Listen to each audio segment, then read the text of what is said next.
about to take off.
Ooh-wee.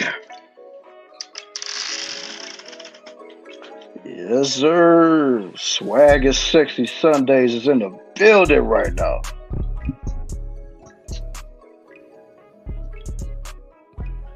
Let me see who we got up in here tonight. All right. Let's see. Hold up. We got the homie. What's going on, Melody? How you feeling tonight, girl? I'm feeling real good. How you feeling? Oh, I'm feeling lovely tonight, man. Good. I was trying to talk to you, but I was on mute. Oh, wow. Can't be on mute now, girl. You know what I'm saying? You the other half. I can't have you seem like I'm talking to myself now. Right. Right. Let's see. So, shoot, we got a lot planned for y'all in tonight's show. As y'all already seen from the title of this show, we're going to be talking about Tory Lanez getting the 10-year bid sitting for what happened with Megan Thee Stallion and the homegirl Kelsey. I know y'all probably can't wait for that, but we got a slew of topics for you guys tonight to sink your teeth into. So just sit back, enjoy the show, and if you got to, go ahead and make you some popcorn. If you don't already made you some dinner, go ahead and cook you some dinner, make your plate, get you something to drink on, whatever you got to do, because I'm telling you about to be here for a show tonight, ladies and gentlemen. Oh, yeah, we're going to have a lot of fun, and we're going to give our true feelings and opinions about these topics. So please don't be offended, right? Right, Swag? Hey, that's right, man. Yes, don't be offended, y'all. It's just opinions, man. It's just opinions. Everybody got them. That's right. What they say, they just like a-holes. Everybody got them, right? Right. Yes. Right. Everybody got them. Right. All right. Let's see. We got a nice little turnout so far. You know what I'm saying? Even though we ain't started talking about nothing yet. Mm-hmm. Let me see. Of course, we got Culture Evasion, who's also a very special guest for tonight's show. So salute to him for pulling up. You'll see him when everything goes down. And you got the homie in the chat. No Country for Old Simps in the building. Yes, sir. And do what he say, y'all. Hit the like button on y'all way in. Don't hesitate. It's very important to hit the like button and also share on your platform. Get us in the algorithm. That's all we ask. So make sure you guys are doing that. Right, man. That's just like when you enter in somebody's house for the first time. You got to make sure you wipe your feet on that mat, man. Don't bring no dirt up in here. So when you coming up in the KillinEmSweetly's house, you can't walk up in here without giving that like. You know what I'm saying? You got to make us feel appreciative. Like, if you can't bring no food, at least bring the likes. You know what I'm saying? Don't do us like that, man. Please, guys. Show us some love and support. We're not asking for your money, even though that would be nice. But that'd be wonderful. That's always wonderful. But we're asking you just to get us in that algorithm. Share and like and subscribe if you are new. Absolutely. Absolutely. Both channels, baby. Because, we both providing y'all with that must-see content. So, You gotta be able to just come through and enjoy the show on both channels, ladies and gentlemen. Absolutely. Woo!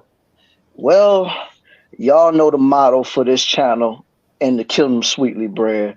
Y'all just heard the music just stop playing, so y'all should know what time it is by now. It's time!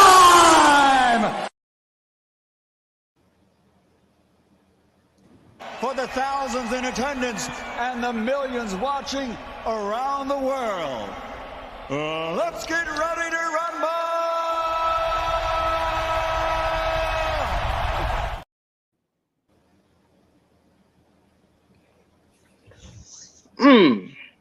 There we go.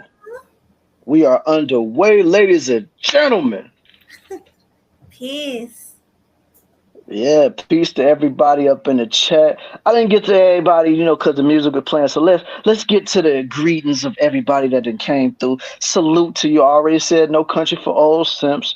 I already said salute to Coach, who's right over there. You see him, right there. You see him. So okay.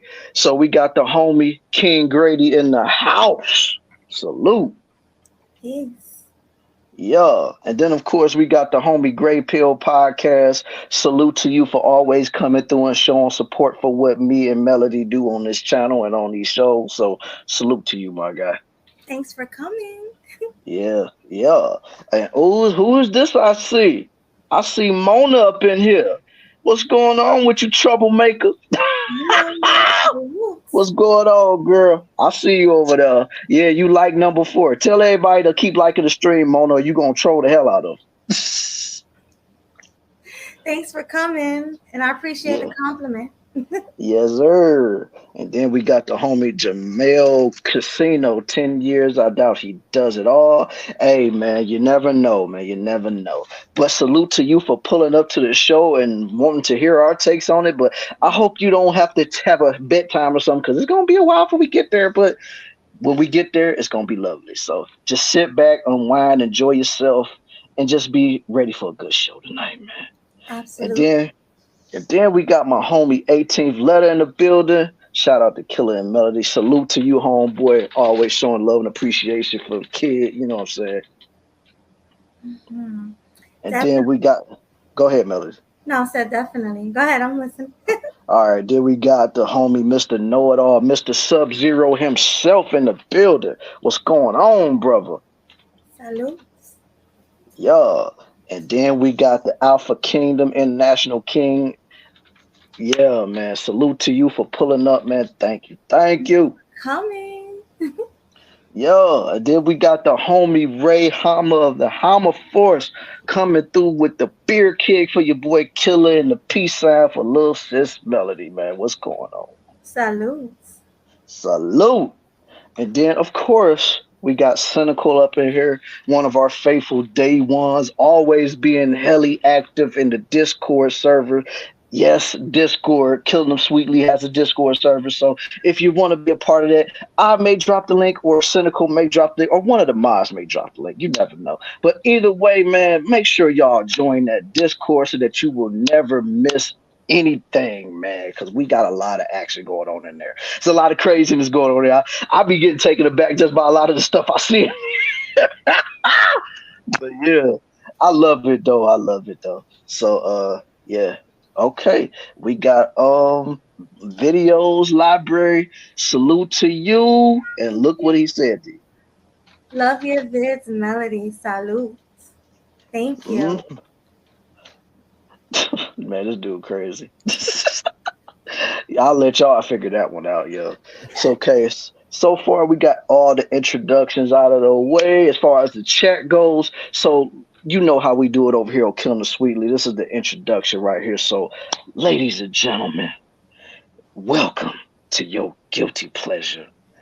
Welcome to the show that you didn't even know that you needed, but once you're tuned into it, you just know you can't live without it. I mean, let's just be honest. And this is the show with the absolute best dynamic duo in these YouTube streets, with your boy Killa Swag, or you know, whatever you want to call me, Killa Swag 216, Killa Swag District, it really don't matter. And then of course you got my home girl over here, Sweet Melody Media. And when you put us both together, you got killing them sweetly in the building.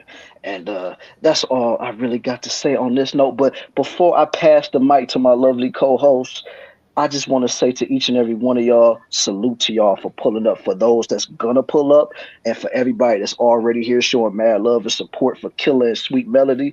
And make sure y'all share this content. Make sure y'all like it on y'all way in, and make sure that you subscribe to both Sweet Melody Media and Killa Swag 216. And if you want to, you can subscribe to Killa Swag District. I may put that in the chat later. I don't know, but either way, man, make sure that we getting all the eyes over here on us, because I mean, a lot of them, the bottom ones over there, they don't be talking about nothing but the same old stuff. But over here, you're gonna get some different perspectives from different people from all walks of life.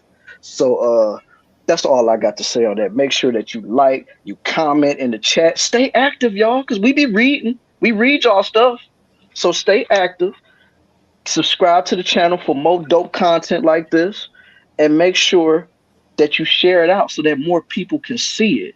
And I just seen my homegirl. She just dropped the link to the Discord right here. Hold on, let me see where you at. Where you at? I know it's over here somewhere. Like, oh, there we go. There it is.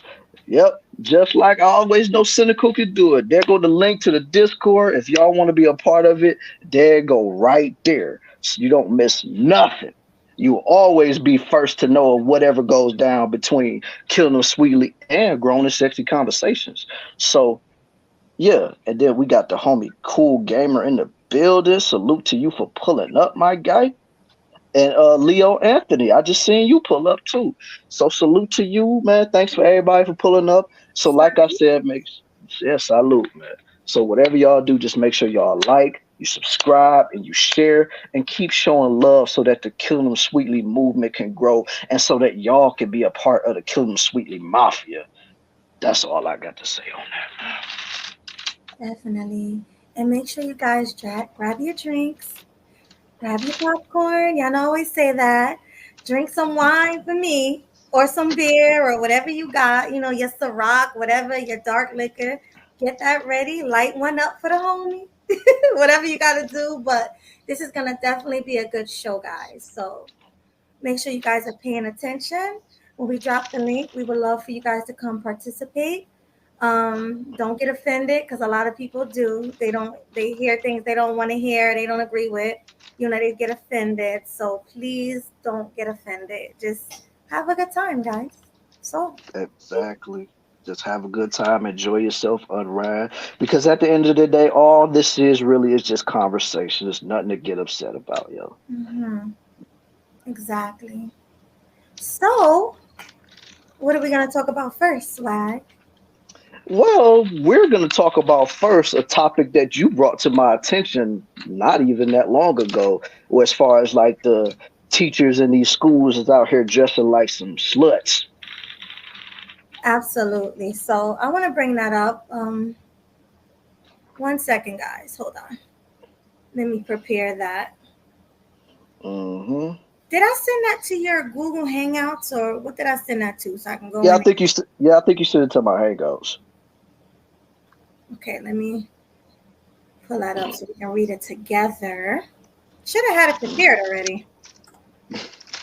Right. Okay. In the meantime, go ahead, Swag. Yeah, man. Like when I first heard about this story, man, because I did a little bit of research on it and stuff like that myself. Hold on. I think you might have texted to me, because I ain't seeing it in the Hangouts right now. It's not in Hangouts. Okay, 1 second. Okay, yeah, you texted to me then. But yeah, like when I saw that, man, I seen the outfits that those ladies was wearing in the pictures and stuff. The first thing that crossed my mind when I said, I was like, man, why couldn't them teachers be in school when I was in school? Like, my God, like, Jesus. Yes, but you gotta admit, a lot of the men back in the day had crushes on the Spanish teacher. The Spanish teachers always had the curvy bodies with the big booties and the breast, and a lot of little boys were on them back in the day. That's true. That's very true. But then again, I had an English teacher though, like in my ninth grade school year. Oh my God! Like, I mean, she had them yams for days, man. I'm like, shit. Oh yeah, you know these teachers, and not to mention these teachers were very young, like they were in their 20s or early 30s, so it wasn't, to a teenage boy they would look at them like, well, damn, like Right. it's not like they was real old or anything. They were hot to little boys, to young boys, which was Mm-hmm. weird in a way, like, and I would kind of feel weird coming to school dressed sexy in front of children. That's the weird part about it. But Mm-hmm. I'm gonna pull this up, then I'm gonna give my take, or I can give my take now while I'm pulling it up, pretty much. Go ahead. Yeah. So these pictures that Tommy Sotomayor, everybody know who he is, of course. He was pretty much complaining about this teacher that he said was dressing way too sexy, and they did a whole article about it. But in my opinion, she wasn't dressed too sexy. It was just her body and her curves. And unfortunately, a lot of Black women and Hispanic women have naturally curvy bodies. Like they Mm-hmm. can't help how their body is, or women that get BBLs too. Like they're curvy, so they can't help how they look. So whatever they wear, even if it's sweatpants and a Yeah. sweatshirt, it's gonna look sexy regardless. So I'm gonna pull this up real quick. Hold on, Yeah. so you guys Yeah. can see what I'm talking about. Yeah. But I mean, shoot, when you got chicks with BBL, some of them be looking like straight up basketballs in there. Yeah, you're right about that. But it's like with women, like Danica, for instance. I hear a lot of people saying Danica dressed provocatively and it's not appropriate. But a lot of times, all she have on is jeans and a shirt, and it looks very sexy. Yes, it does. It's very sexual looking because of her body that she works so hard for. Like, let's be honest, Danica worked hard for her body because she has a trainer as a husband. So she worked out for that body. So, of course, if Danica went and was somebody's English teacher in elementary school, a lot of the boys would have a crush on her, right or wrong. Of course. Yeah, so it's not her fault that she has a nice body. No matter what she wears, people are going to think it's too much for school. So, I I just, absolutely agree, know it all. hold on. I'm pulling it up right now. So, what's your take on it? Let's start with culture. Yeah, let's start with culture. Hey, what's up, everybody? Thanks What's for going on, man? letting me get to jump in here. Um, Mm-hmm. so what do I think? Yeah. Like I agree with who is it, Mr. Know It All in the comments. Curvy body can't be Mm-hmm. helped, but Yeah. the coochie hugging pants can be helped.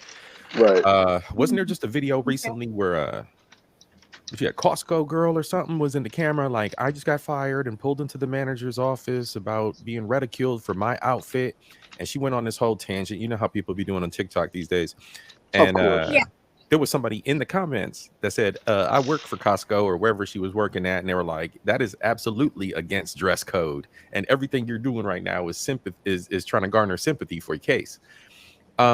I think there's time and place, man. There's a time and place, and there's proper attire, and there's not proper attire, and everybody's got this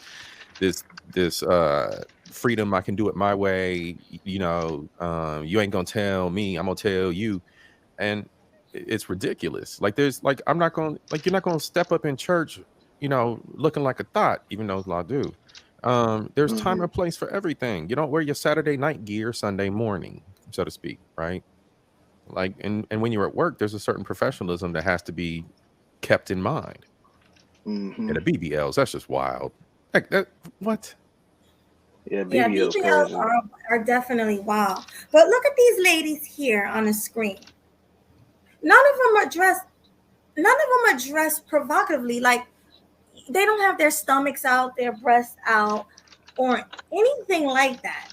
You know what I mean? But people will still complain about them teaching their children in school because they have curvy bodies. You get what I'm saying? Like I see nothing wrong. None of those outfits right there are inappropriate to me. So why is it that these women um, get so much criticism? Well, I mean, it's because they got the hips and the cheeks and all that other stuff that makes the dress look so eye popping. Right. I mean, like a lot of women just are naturally curvy. They can't help what body type they have, especially if they work out. I mean, BBL chicks, we already know they do it for clout and attention.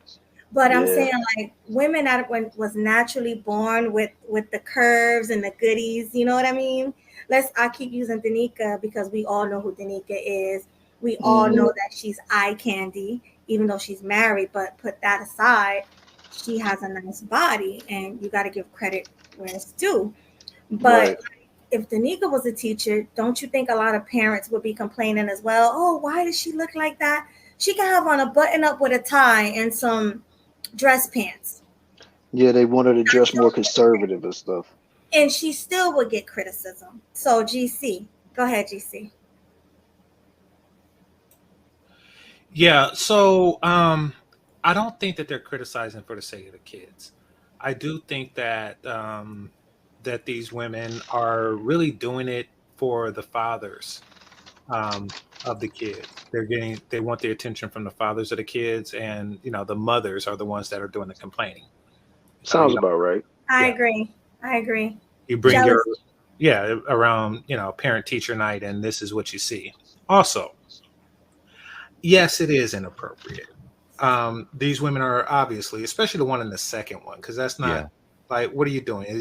Are you going to salsa class after this? Like, Right. like, come on now. I mean, you're teaching the ABCD cups. Look, what is actually, being done there? So no, there is a way to do it. Listen, and this is to all the fellas out there with big penises. I mean, they don't let you walk around with sweatpants on, with the white sweatpants on, and and your junk is just obviously out there in front of the little girl. I mean, somebody would say something. So yes, their anatomy is pleasing, but there are ways to hide it, and they know how to hide. I'm not a woman. I don't know how to hide all that booty. I don't know how to hide all that booty, but you do as a woman, so do it. There's children around.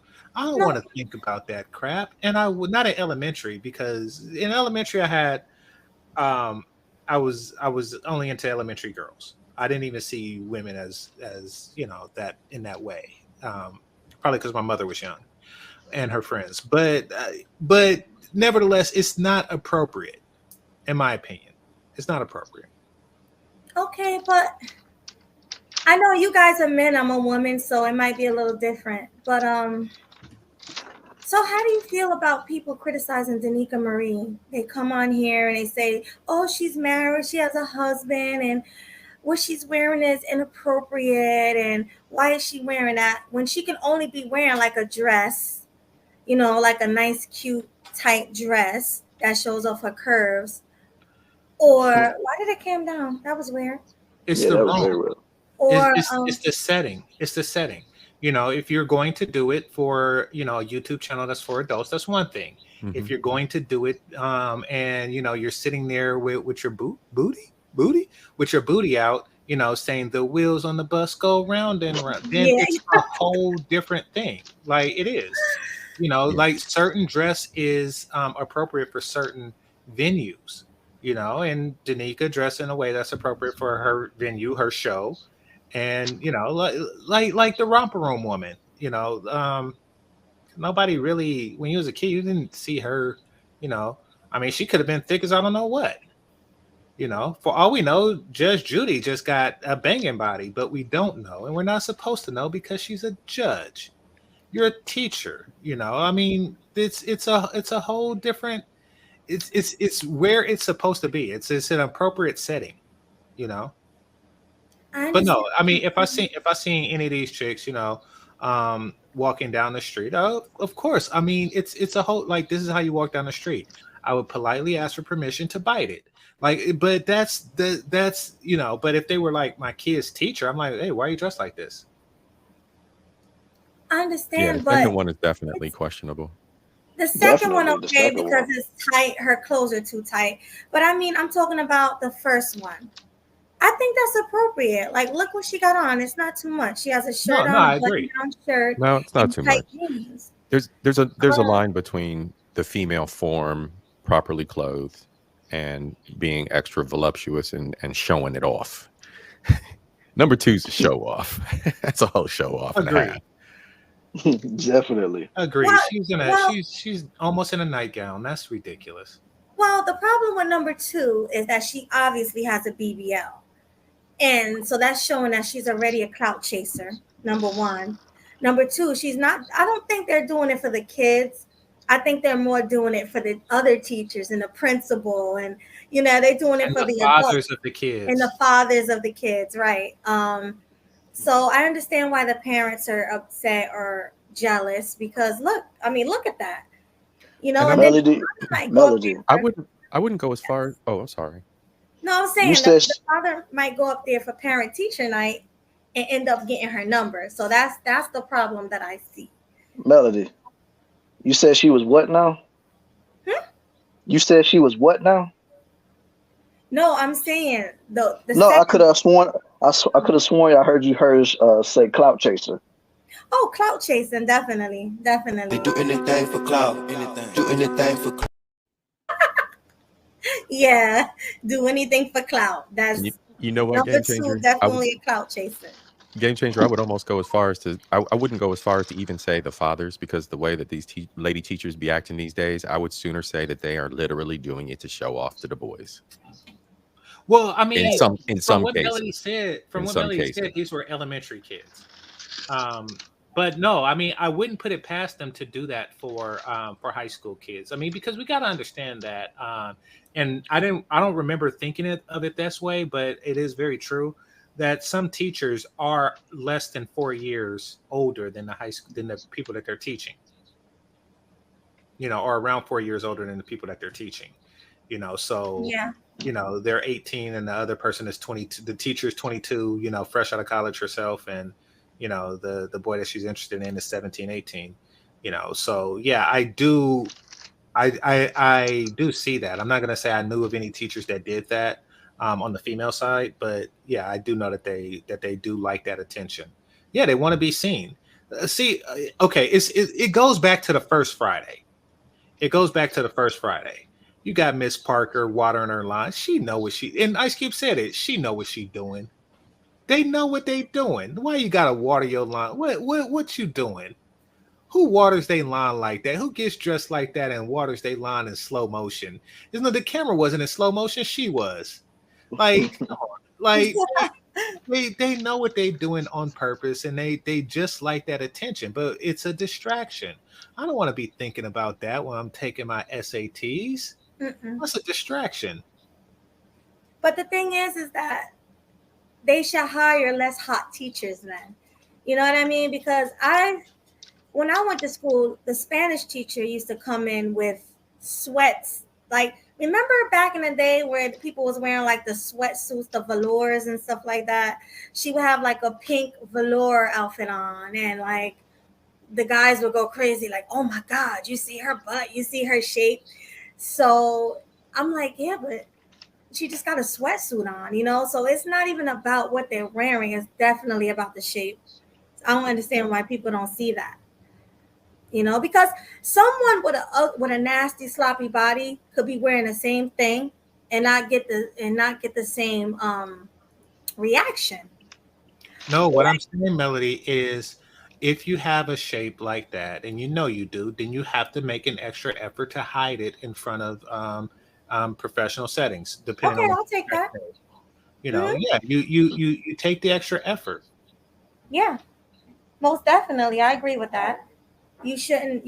Okay, I get what you're saying. So maybe wear like a long baggy t-shirt and some sweats that'll cover your butt. Is that what you're saying? Yeah, the that's what I'm woman. saying. Yeah. Once again, I don't know what a woman has to do to cover it, but but women know how to display it. I mean, the women, and not necessarily the first one or the last one, but the other three, they're making a deliberate effort to display it. They have not made any attempt whatsoever to cover it. This is a deliberate. They're even posing with it. This is a deliberate effort to display it. Can I make the picture bigger? Let me see if I can make it. I was about to say you couldn't just zoom in.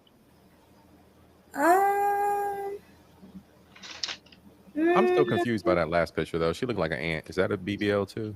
That's a BBL. Yeah. Look how small her waist is. Yeah, she looked like an ant. That's nasty. That's not even cute though.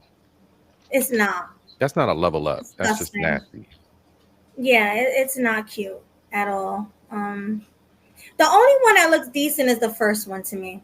The first what's wrong with the first one? The first one and the fourth, the first, third, and fourth one, but the fourth one need to get rid of that weave. But that's a different story. Yeah, I actually seen teachers wear that first outfit though, so that's not surprising. But the second one, yeah, they doing too much.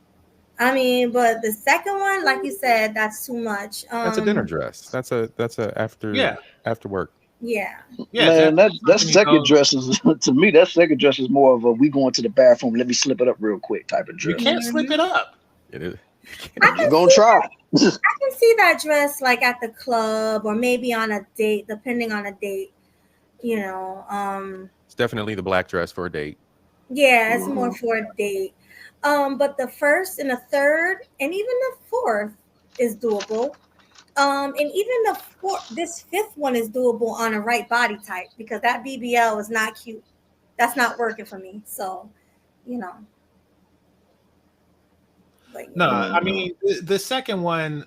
It's obvious what she's doing. I mean, it's really her attire matched with her behavior, her posing and stuff like that. Which means that, and I'm pretty sure she does crap like that in class.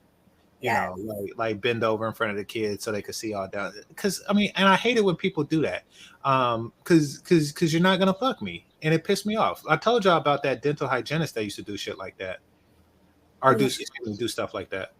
Right. Yeah, that's damn, the one in white. Nah, she needs to stop. With her breast. Oh, the one with the white pants. That's painted on. She needs to stop. Wait, but she don't even have no drawers on. Where's her panties? That's painted that's on. That's kind of the point. Yeah, you can see through those pants. I can see brown. She don't got no panties on. That's kind of the point, man. Yeah, she done. Orange one's all right and red one's all right. We're slowly trimming these women down. Wait, but I think this is a video. Let me see if I can play it. Let's play you sure? I mean, it's old. Oh, it's Tommy Sotomayor. Should I play it? That's why I would. He's funny. I wouldn't. Him might be mad. Because YouTube don't like him as it is, so I might play it and get mine taken down. So yeah. Yeah, so don't even bother. Yeah. Shout out to Dane C for the $2 super chat. Thank you, my love. He says, Melly Mel and panel salute. Peace. Yeah, so I guess the whole panel agrees that if you curvy, I guess you got to just wear something to cover the curves a little more. I guess that's what do you guys think? That's the overall. Yeah, that's how I feel. Pretty much. I'm on that same plane. Okay, so let's move on to the next topic then. Are we done with this one? Yeah, we done. Yeah. All right, so. How about you, Culture? You done, man? I'm good, man. Put a cap on it. All right. There it is. Yes. So what the next topic we got up on the plate for y'all today, we gonna be talking about old ass Drea Michelle messing around with a young buck in the NBA, Jalen Green. Man, what's up with these young boys, man? Like the whole NBA. Hold on, I'm sorry, real quick. I sent you the article, right? So it should be in Google Hangouts. It should be there. Let me see. Hold on. Brosberg, don't do it, man. Brosberg, man, why you? Bros, man, you. Oh my God, why did you do that, man? Like, come on, fam. Like, don't do that, man. Like, come on, man.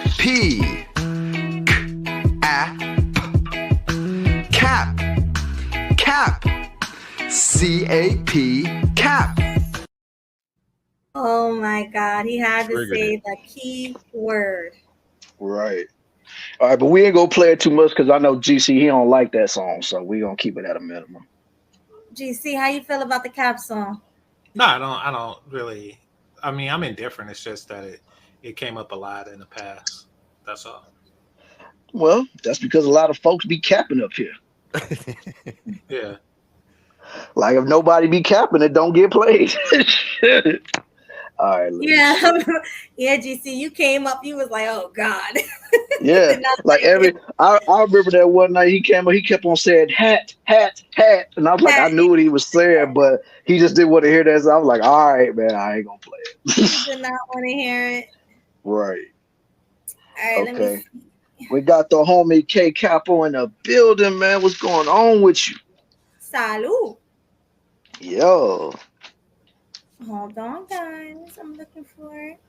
All right, let me see if it's in here too. So, okay. I don't know if I sent it to your Hangout. You might have. I think you texted to me. Yeah, you did, because I see it right here. All right, so let me get out of Hangouts. Or if you didn't send it here, you for sure sent it in my in the Instagram DM. All right, let me look for it.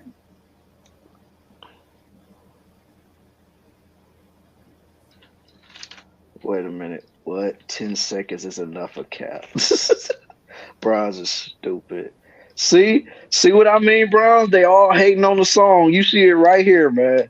Talking about just a shorter version. You don't mess with the song. You don't mess with perfection. You just don't. I must have texted it to you because I don't see it in Instagram.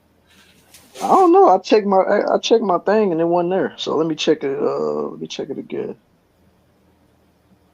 Let me see.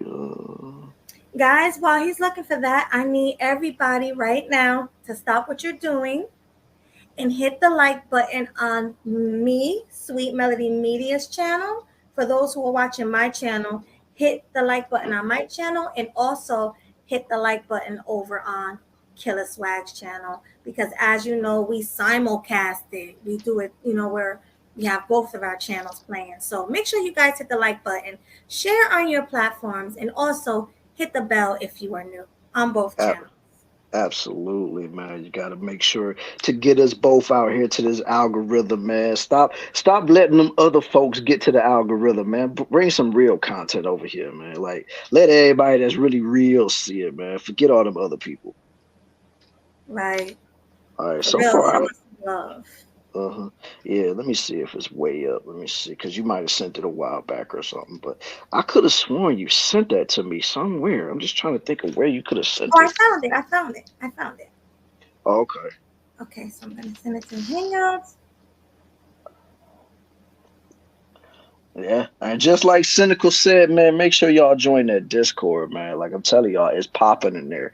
I'm still in the process of making more categories in there so all of y'all can get your fix of what y'all like to talk about. So just go ahead and just hit that Discord link so that way y'all will never miss whenever a show goes live on this channel, Sweet Melody Media channel, or my channel, or whenever we doing a grown and sexy conversations, and of course, KillinEmSweetly show. Oh, we just got a new Discord member, I see. Yeah, we go. All right, good looking out on that, Bronze. Appreciate you, homie. Let me see. So you found it? I found it. I'm just getting it ready. Bronze, you a damn fool. Bronze, you a damn fool, man. Oh, Lord. Oh boy. All right. Well, while we up here waiting for Melody to pull it up, man, like what do y'all guys think about this young pup going for this Drea Michelle, man?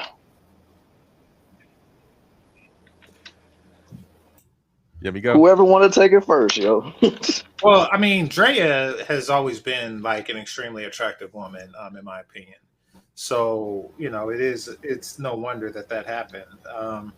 She's I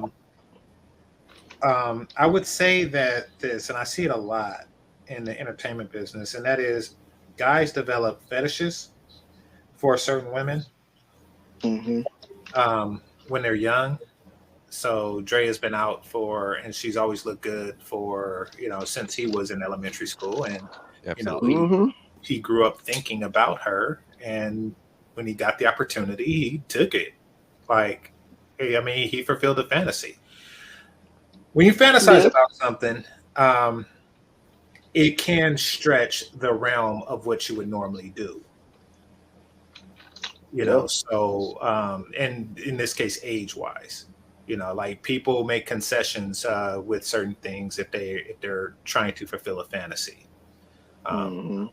So yeah, I don't see anything wrong with him fulfilling his fantasy. Now it gets kind of funny when these guys like Nick Cannon, who fulfilled his Mariah Carey fantasy, marry the woman, and that's when it starts to get like, oh, that's because you're, then it becomes complicated, But I don't see anything wrong with what he's doing now. Yeah. So my thought is, I hate to explain it this way, but you become any kind of entertainer or sports figure, and basically you just like line them up on the wall and pick one point, and that's yours for the evening. They're sharks. These women are sharks. These women are in the waters around every basketball arena and practice. They make themselves readily available. She pounced. I'm blaming her. I mean, to the tango. So I'm a game changer on what he said. But these women are everywhere, bro. These women are everywhere. Yeah, I agree, but they're a dime a dozen. She's out of the market in what, 5 years? She's done. She can look as pretty as she wants in her 40s and 50s, but she's done. There'll be like 4 to replace her. Yeah, but it's the fantasy. Like you can't replace having the exact fantasy that you want. You really can't. For example, like Layla Rashad, she's older than I am, and I did. Now she's not attractive now, but there was a time when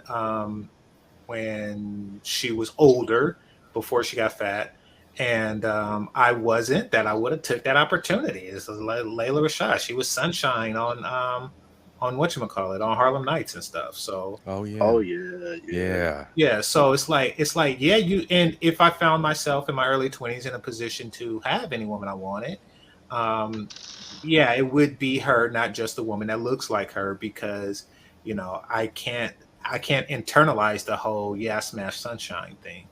Like, is it really sunshine? Like I just need that. I need it. I want it.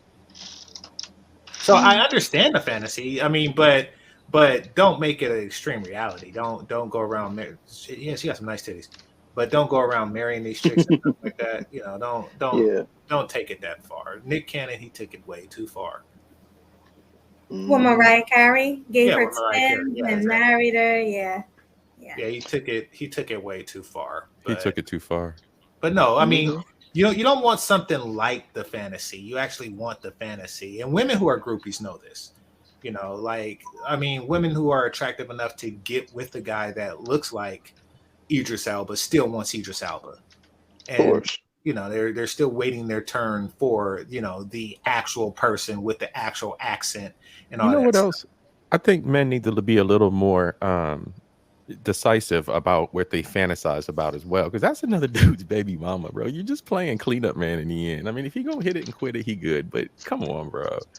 Like he got like I said before, he got an entire lineup of women waiting to accept him in between their legs, and he chose her. Like I don't know. That's just my. We don't know that he's like she's like the madam of all the thoughts that chase these guys around. We don't know that he gave up the lineup. I wouldn't recommend anybody give up the lineup. Trust me, I would do anything for a line. Okay, so I was in Sacramento like maybe 15, 20 years ago. And I was at a mall out there, and it was these 2 bad ones, right? So naturally, I go up to talk to them. And, one of them asked, so are you going to the Kings game? And I was like, I don't watch whatever sport the Kings play. Because I didn't know if it was a hockey team or what, right? and they were getting ready. They was getting all dolled up and crap, so they can drive out to I think it was Reno or something, whatever they had NBA All-Star Weekend somewhere in Nevada. You know, they were getting spruced up for that, and there was a lot of chicks in the mall that day just for that reason. In fact, that's why the homies invited me to Sacramento to do that. So just the fact that we are just going there scouting after their lineup, because these girls were going just to line up for them, and this is just one city in a state right next to where the event is actually occurring. So yeah, I know that they have a spectacular lineup. I would not recommend that any of these guys give up that lineup, not even for Drea. That being said, I do understand fantasy, and unfortunately, regular guys like myself don't get the opportunity to make fantasy a reality. But if they do, then take it. At least temporarily, like fulfill the fantasy. Like the fantasy is just a sexual thing. And when a fantasy is just sexual, you overlook all the other stuff. You overlook the stuff like if she has a kid or something like that, because that's not part of the fantasy. You still have sex with a woman because you have a sexual fantasy if she has a kid or not. You see where I'm going with this? No, I get it, but Yeah. I'm gonna tell y'all what I think. I think that Drea is a beautiful woman for a woman pushing 40, with a kid.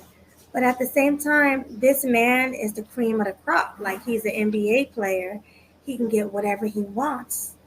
He can get a beautiful woman in her prime who can have kids. He can still get that. He can still get that. See, it's one thing getting whatever you want. It's another thing getting everything you ever wanted. And that is what he's trying to fulfill. He's trying to fulfill getting everything he ever wanted. And that means that past, present, and hopefully he don't make it a future. But if in the past he wanted something, then he would get it. Like me, I wanted Rudy Huxtable and Tatiana Ali. Now they're regular now. I mean, they're nothing to write home about, right now in their looks or anything. And they were like that for quite some time. Neither of those women really just grew up into anything spectacular, but the fantasy was still there. The Rudy Huxtable fantasy, the Ashley Banks fantasy was still there. And I couldn't shake it. So yeah, even though like they're not the prettiest, they didn't grow up to be the prettiest women in Hollywood, I still wanted to fulfill that Rudy Huxtable fantasy, and I wanted her to call me Bud while I did it.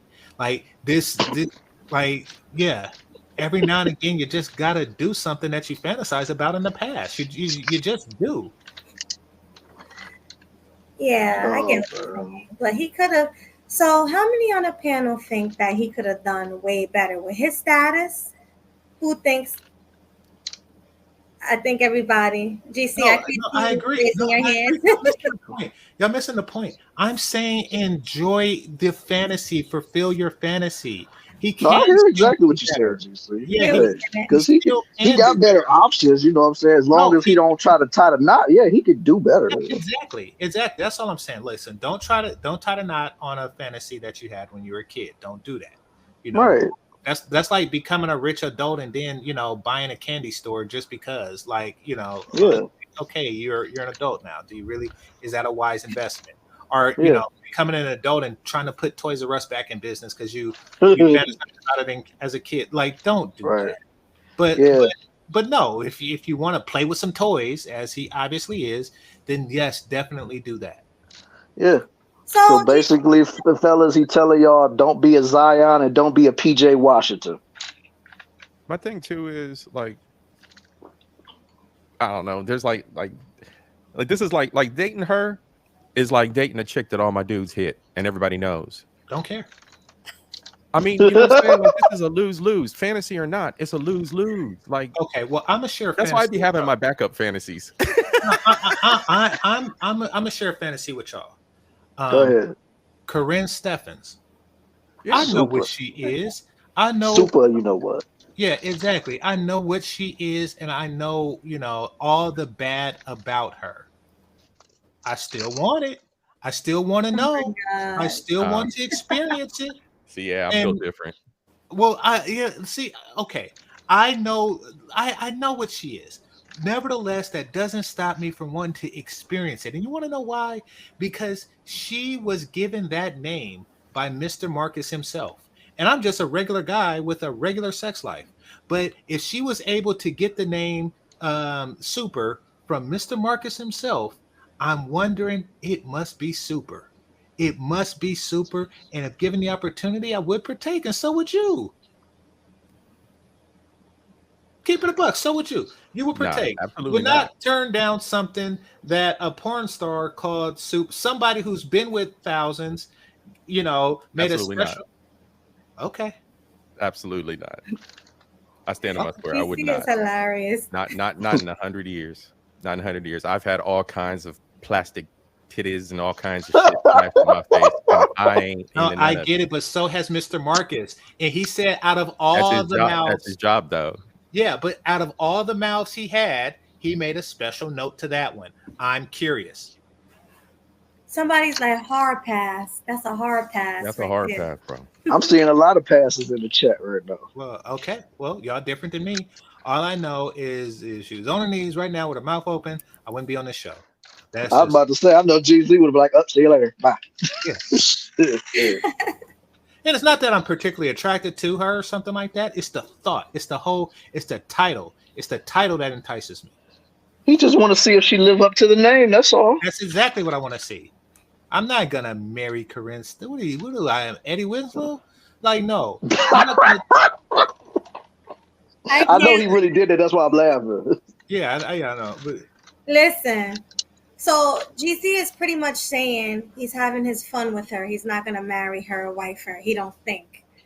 Pretty That what much. you think, GC? yeah. I would never marry Corinne Stephens, but I do want to, like, I do want to experience it. Like it's like Disneyland. I wouldn't live in Disneyland, but you visit.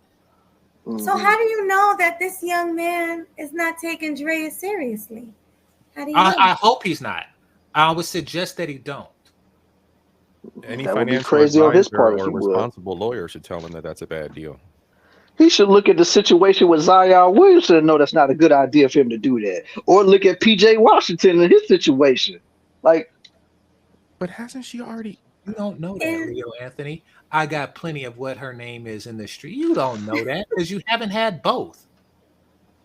You haven't had both. So see, this is what I'm talking about. Like, I can see if you was a dude that like, yeah, I got it in the street and I got Corinne Stephens. I gotta say that the street was better. You don't know because you haven't had Corinne. I got it in the streets too, but I don't know if it's better. I got a feeling that there's an upper echelon out there of it, and I want to explore.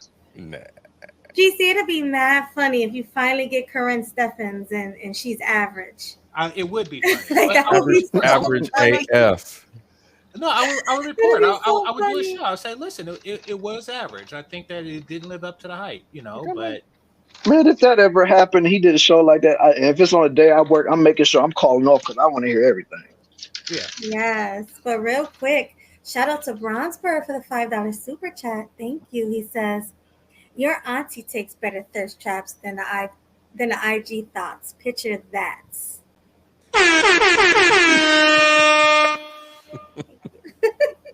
Thank you for that super chat. I appreciate it. Salute to the homie Bronzebird for that. Mm-hmm. Thank you so much. Yeah, but I don't know. Like, to me, it's a red flag that Drea would date somebody like him. Because think about it. Wouldn't you think that she would probably do better? Or do you guys think that she hit the wall? Because nobody her age really is checking for her right now. Like, They're not checking for her. Yeah, right. They done ran through her. There's so many of them that she done dated. Mm-hmm. Everybody knows she's a pass around. Right. Everybody knows she's been around the block at least 3 times and back. So nobody of status, like an older person, her age or better, want to deal with her. They're all checking for the younger girls. And these guys are all checking for like the older girls. That's what it seemed like, because between him and Zion, they want these older cougars. I mean, but that's the thing with younger guys. Like, I mean, I know a lot of younger Jews gonna be like, "No, that was not me when I was coming up." But let's be honest, man. Most of us in our younger days, like in our 20s, late teens, or whatever, we always fantasize about messing with the older chicks because they knew how to keep their bodies right. They just had a different type of presence than the younger girls our age. So when you see a older chick, and if she really interested in us and she really want a piece of us, oh yeah, we trying to take that and knock it down, because at the end of the day, it's like, yeah, we knocked down the older chick. Like, man, she was bad too. Because that's just like with me. Like, when I was like 19, 20 years old and I was working at a factory, it was a chick that was in her 40s, yo. Like, but her body was right. I mean, she had the hips, the booty. This was way before even the BBL thing, so that was real. She exercised and everything. She even showed me pictures of when she went to the gym. I was like, yo. And that was my homeboy's auntie too. And I was like, man. And she would always be like, oh my God, thank you. And like I said, this is me being 20. I'm like, man, if she just gave me a shot, I would knock her. You know what it is. But that's just a lot of dudes' mindsets when, you know, we in 20s, especially entering adulthood too.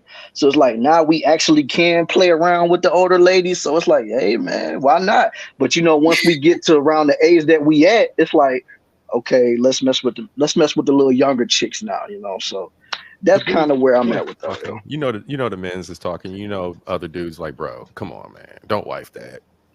Yeah, you know they talking in the locker room. No, I'll have a different thing to say if he was wifing her, but no, I don't think he is. I think that, you know, I would hope not. That he's having a good time, and as he should. That's his right. I mean, you know, guys of that particular socioeconomic status have certain rights that is not afforded us normies, and he's enjoying that. Mm-hmm. I guess. Yeah, but I still feel like the young man can do a lot better. He can, and he is.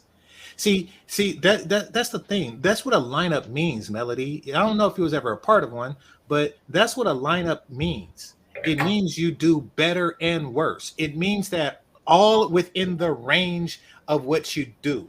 Like, it's kind of like Pac-Man. You don't just eat the big pellets. You eat all of the pellets on the way to the big pellets. You get all of it. That's the lineup. You get all of it because it's delicious. He is gobbling up Drea and everything above that. You have your cake and eat it too, Melody. That's what he's doing. She got cakes and he's eating it too.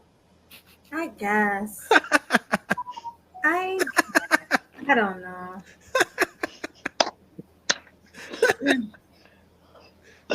Man, this is so appropriate right now, man. Hold up for a second, yo. This perfectly encapsulates how I'm feeling right now, man. All over the place.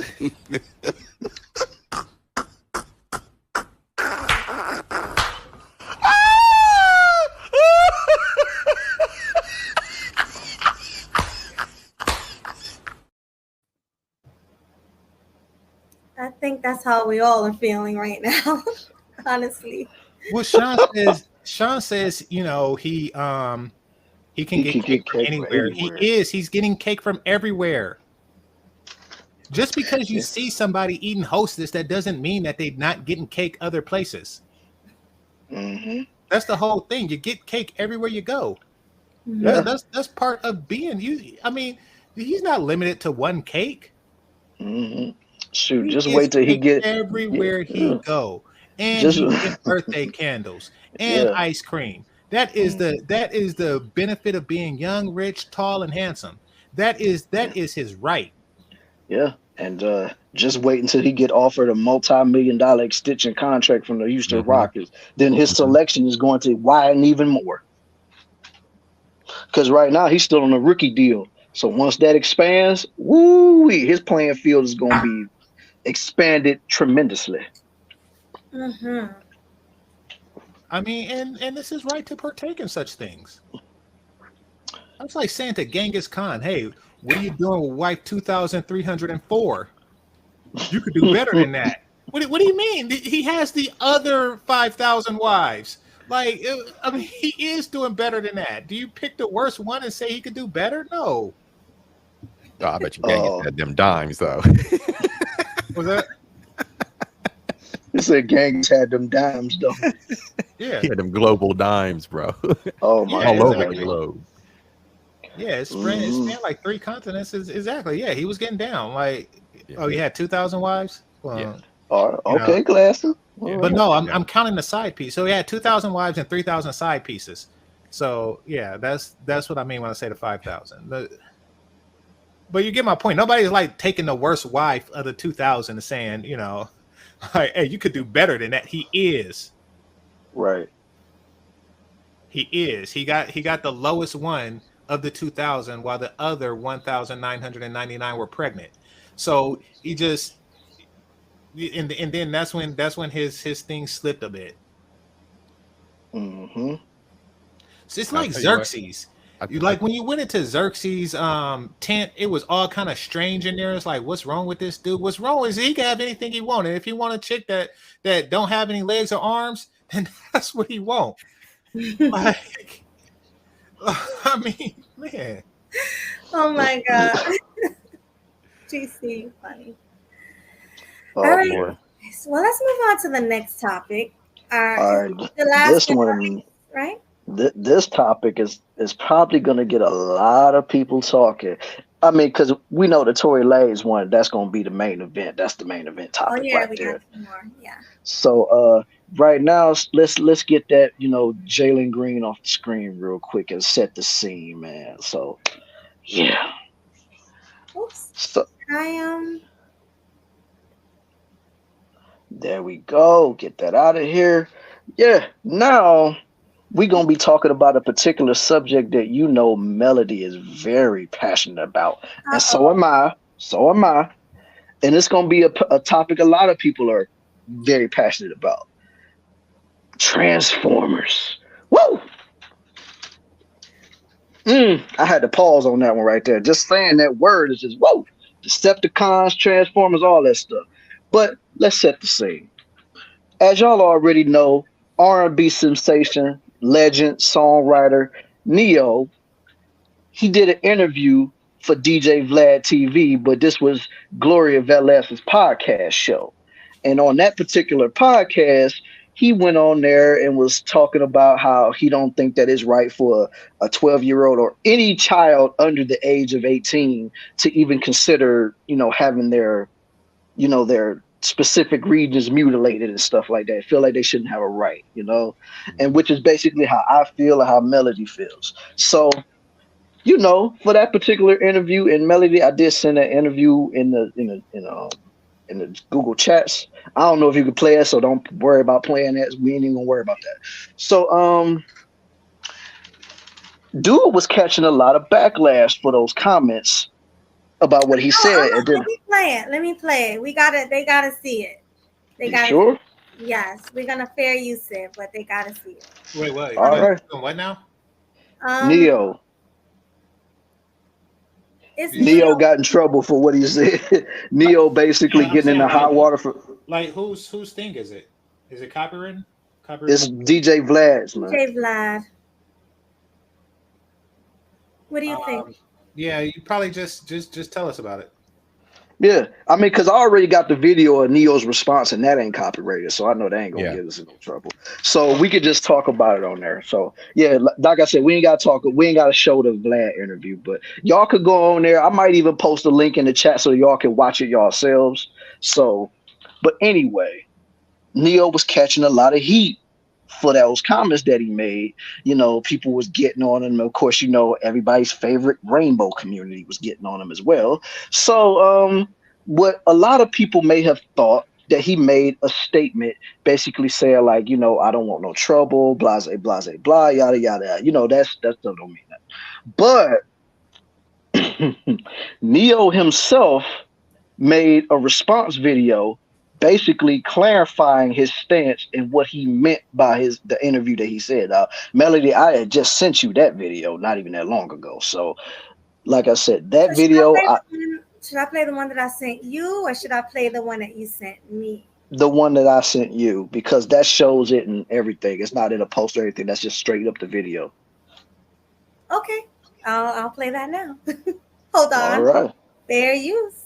All right. Now hold on. Let me throw it up here. As y'all can see, ladies and gentlemen, this video is being critiqued, analyzed, and processed by yours truly and Sweet Melody Media and everybody that's up here on his panel, because we're going to give our critiques on what we see on this screen. So fair use, ladies and gentlemen. Fair use. Now let me get it real quick. Now I gotta go on my Google Hangouts. Yeah, because I know I definitely sent it there. So it's the last one because you said it's the one you Yeah. sent me, not the one Exactly. I sent you. Yeah, it's the last one. 1 second. Mm-hmm. Sean talking about Transformers and Martians. Then you got Leo Anthony, Negroes in disguise. Wait, is it the last? It's not that last video you sent me, is it? It's the very last thing. It's the very last one. 22 minutes ago you sent me something. Okay. Yeah, like I said, it's the very last one I said. Okay, so oops, let me pause it real quick. I was about to say, yeah, that's it. Hold on. I see you, Mona, talking about let's go. Mona, why ain't you in my chat? Why you playing? She in my chat. Why can't she be in my chat? Hey. Why she got me in your chat? It don't matter. You can go in anybody's chat. Go in his chat. Yeah. Go in his chat. This is everybody's chat. This ain't just my chat or your chat. This is the KillinEmSweetly chat, yo. I'm just messing with her, yo. Better be. All right, hold on. Because I mean, at the end of the day, you came to see the dynamic duo of these YouTube streets, so I'm not mad at that, you know. Yeah, just go back and forth. If you really F with KillinEmSweetly, both of us are simulcasting. So just go back and forth. Go show him some love in his chat and show me some love in my chat. Back and forth, back and forth. That's all. Mona, you know I love you. Quit playing. All right, guys. So let me present my screen. Fair use, y'all. Fair use. Let me throw it up here one more time. Fair use, fair use, fair use, fair use.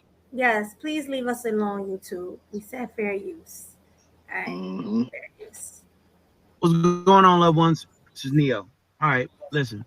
I normally don't give too much of a damn about what y'all think about what I do, what y'all have to say about what I say, whatever. I normally don't care because, like I said, opinions ain't special. Everybody got one.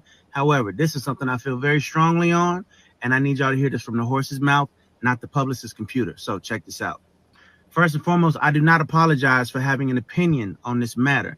I am a 43-year-old heterosexual man raising 5 boys and 2 girls, okay? That's my reality. Now, if my opinion offended somebody, yeah, sure, I apologize for you being offended because that wasn't my intention. My intention is never to offend anybody. However, I'm entitled to feel how I feel.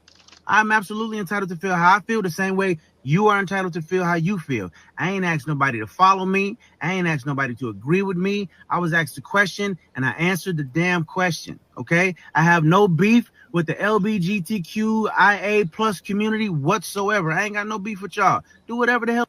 And real quick, it's a shame that, this man got to come out and explain himself because the LGBTQ plus whatever, the alphabet, let's call it the alphabet community, because they're so call them Wi-Fi passwords.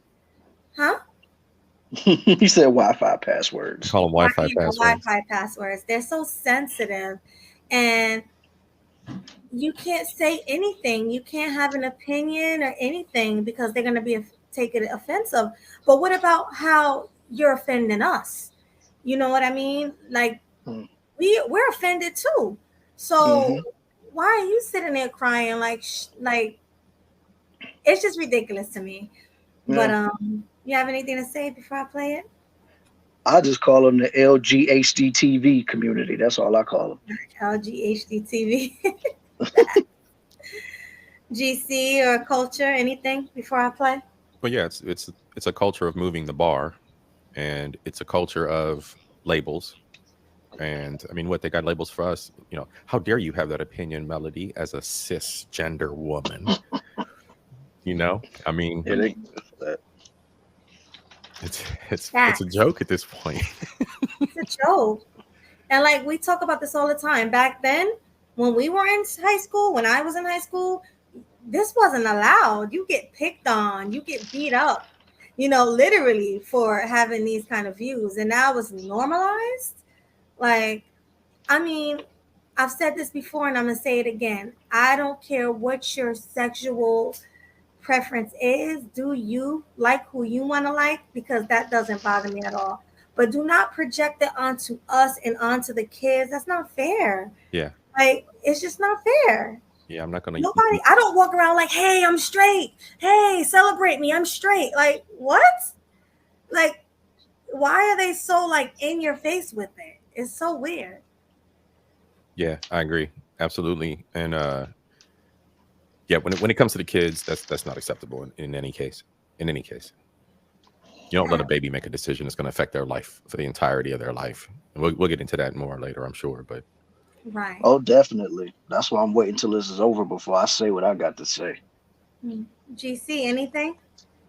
No, I mean, it's funny how you were talking about back in your day, you know, they used to get beat up. They didn't really get beat up in my day. They but there was an understanding. There were lines drawn. And it was like a secret contract that they had between them and straight people. And, you know, now ever since they got the right to get married and stuff, they decided to habitually step on lines and start breaking, you know, and these are time-honored contracts that made both sides comfortable. You know, we didn't beat them or anything like that. We didn't even ridicule them in high school. You know, for being what they are, for being programmed the way they are. But they, in return, they understood that you can't do certain things because it grosses me out. And that is like kiss in public unless it's two women. You know, that's okay. But two men kissing in public, you can't do that. You do that behind closed doors. That's appropriate. This is just general respect for us straight people and how disgusted we are from crap like that. But now what they're doing is they burn that contract. And now they say, you know something, not only are we going to do the things that make people uncomfortable, we are going to overdo it. We're going to deliberately attempt to make society uncomfortable with our presence. And that's what's going on now. Yeah, I mean, with me, I don't care what you like. I don't care if you like the same sex or if you like the opposite. I don't care about all that. My problem is you dressing like the opposite sex and saying that you are that sex. Like if I'm dressing like a man, you know what I mean? And I'm doing manly things and I'm like, hey, I'm a man. I'm a real man. And there's nothing you can say. And then you guys are like, nah, you a woman dressed like a man. I'm like, no, I am a man. I was born a man. Like I'm lying. That's what bothers me. The fact that these Decepticons are dressing like the opposite sex and saying they are that. That's the only thing that bothers me. Other than that, I don't care who you like and what you want to do in the bedroom. And I also have a problem with you teaching in schools what you want to do in the bedroom with who. Like, why is that appropriate for a 5-year-old and a 10-year-old who you want to sleep with? That's just, to me, disgusting and inappropriate, and it should not be taught to the children at all. No, agreed. I mean, sexual practices is something that's not really a topic for children at all. But they do it, and this is an attempt to seem interesting. It's a lot of attention getting, you know, from that community now. And well, I'll get into that later. I don't want to, yeah. I'll get into why I think that is later. Okay. Let's continue. Yeah, but let's continue. Fair use, guys. Fair use. Hell it is you want to do. Do what you want to do with your kids. However, Somebody asked my opinion on this matter, and this is how I feel. I will never be okay with allowing a child to make a decision that detrimental to their life. I will never be okay with that. I don't care. I definitely plan to educate myself a little bit more on this matter. However, I doubt that there's any book anywhere or any opinion that somebody's going to tell me that's going to make me okay with letting a child make a decision like that. That's just period, point blank, and that's how I feel. If I get canceled for this, then you know what? Maybe this is a world where they don't need a Ne-Yo no more, all right? And I got no problem with that. I'm a hustler, all right? I'll figure it out. I got kids to raise, and I'm going to do that regardless. So with that being said, y'all have a good day. I love everybody. Live how you want to live, love how you want to love, but your opinion is yours. Speak your opinion as much as you damn well feel like it. Because as I said, they're not important, they're not special. Everybody got one, and you're entitled to it. I'm entitled to mine, all right? Y'all feel how y'all want to feel. Have a great day. It's Ne-Yo. Peace and love.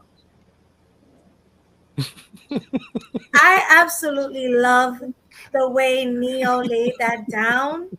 That was awesome. Shout out to Ne-Yo because, you know, it took a lot for him to do that. It took a lot.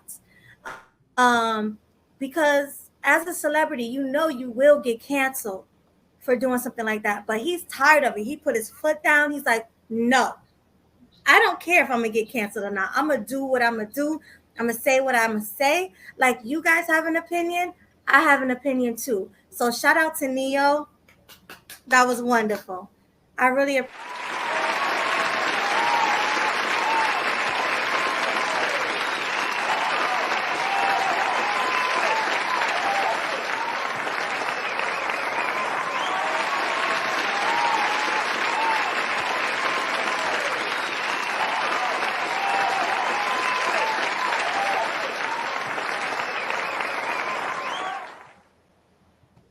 Yes, loving it. Mm-hmm. Anybody got something to say before I say anything? I mean, he said it all, in my opinion. Yep. Yeah. Yeah. Well, he put a good period at the end of that sentence. yeah. Pretty much. He I really couldn't did. have said any better myself. Yeah, he really did, man. And I mean, you can't really follow that up with anything, but let's see if I can do this. The bottom line is this. What that man said is what a lot of us are feeling in this society. Like, of course, don't nobody want to be canceled by the LGHD TV community, you know what I'm saying? So, but everybody's so scared of this, that, and third. But it's like, this is what we all feel inside. And honestly, I'm real sick of tired of it. Like, because I said it on the last show that me and Melody did to KillinEmSweetly. Like, look, if y'all are grown and y'all are doing this, ain't no hope for y'all. So I just let y'all do what y'all gonna do. It is what it is. But when y'all start trying to involve kids into this, that's when I got a problem with it.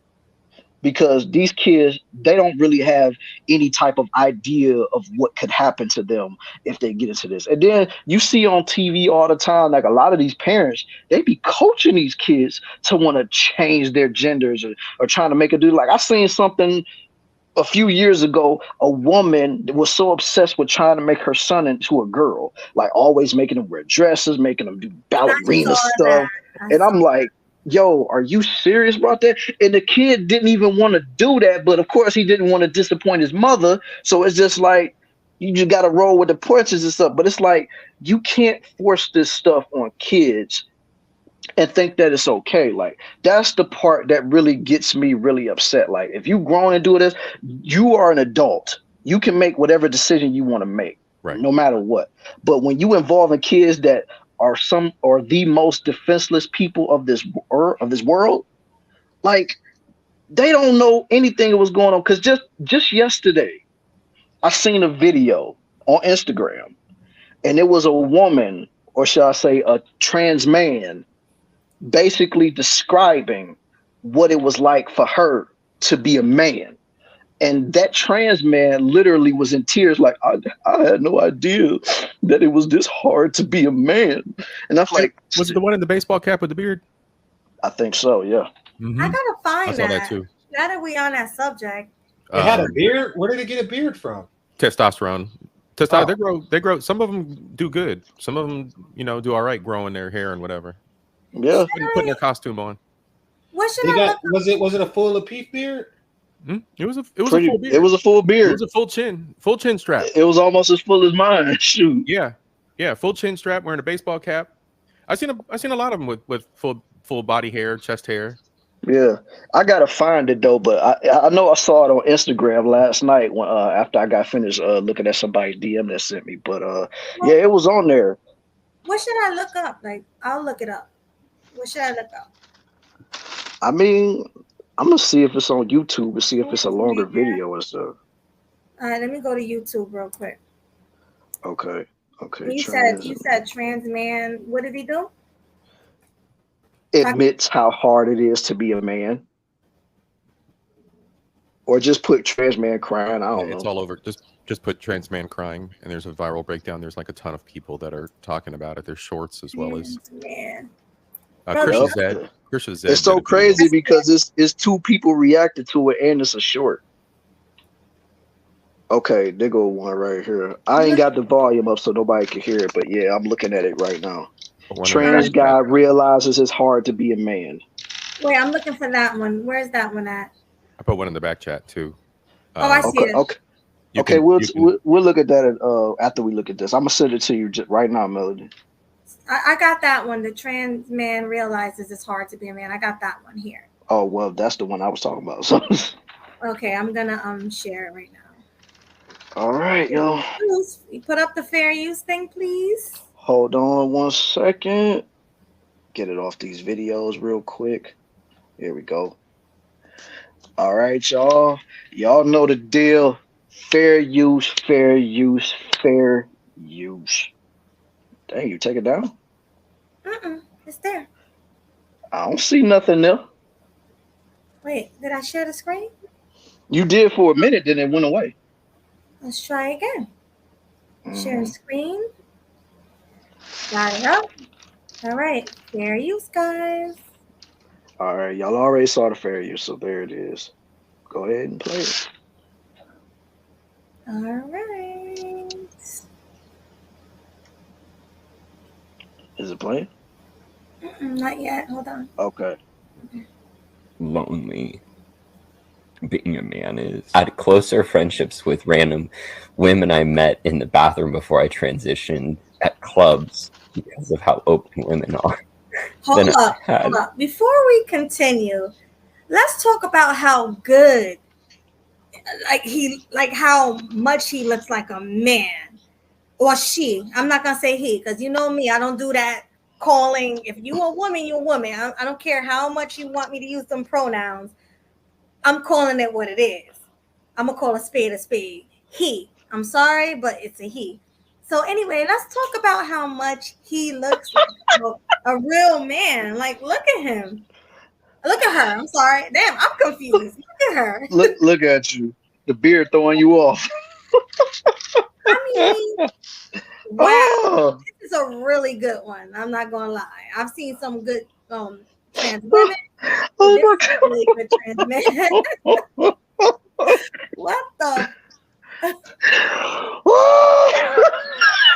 Oh my God. Wait, did somebody just say they would definitely smash? Wait a minute. Who said that? Am I tripping? Did somebody say that? Oh, that's just Mona. Miss Mona. Oh, I thought it was a man. I was about to say, oh. Yeah. Yeah. That was just Miss Mona. Yeah, that's Miss Mona. But I thought it was like Bronzebird or something. I was about to pull it up. Only thing I see Bronzebird said he had a nice lineup. That's all. Yeah. Bronzebird said, yo, that's crazy. Oh my God. No. See? Wow. I'm done. See? Hold up. She got nice lineup facts. See? No, I can't see a woman. I can't. Oh, the unicorn. Somebody look like Travis Kelce. Hey, don't be disrespecting him. He Cleveland. Don't do that, man. Oh my God. Pink Unicorn, you need to come up here too.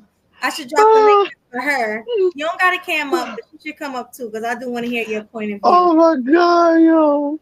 But let me continue, because this is a good one. Let me continue.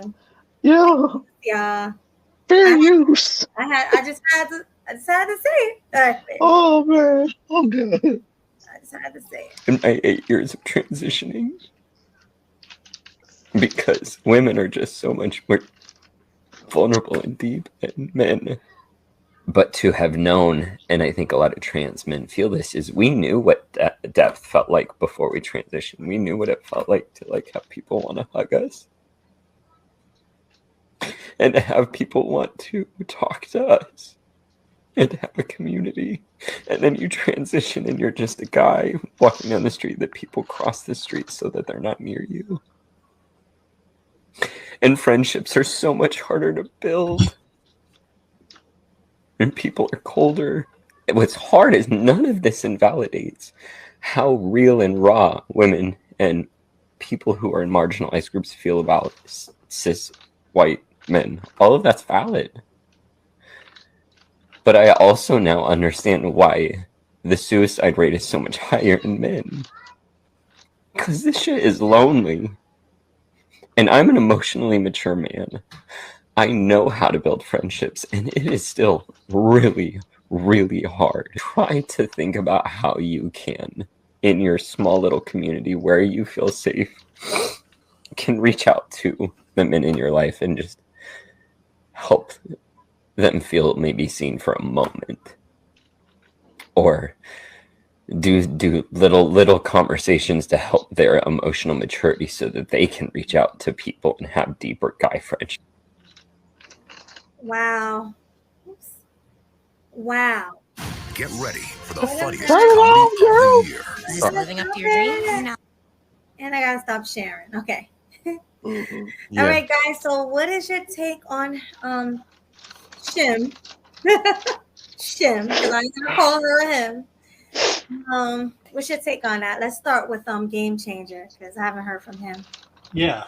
So it's I'm gonna be honest, I do get a internal thrill to see something like this. And especially because she's white. And I know how brutal white or woke people are against cisgendered heterosexual males, what they call them. I do. You know, it's disgusting, and I know because we received just 2 out of the 3, or at least I received just 2 out of the 3. You know, so like if you are the trifecta, then you know, like the white guys, they receive it the worst. Like they just like innately bad. It's twisted, and I'm pretty sure that she was a part of that community. She was a part of that community, walking around calling people cisgendered white male. You know, I'm pretty sure that she was all in that. You know, she was like, oh, they're innately evil. You know, each and every single cisgender white male is Cobra Commander. You know, they are Serpentor. They are Skeletor. They are the coyote that's trying to eat the Roadrunner. Like they are just this bad thing.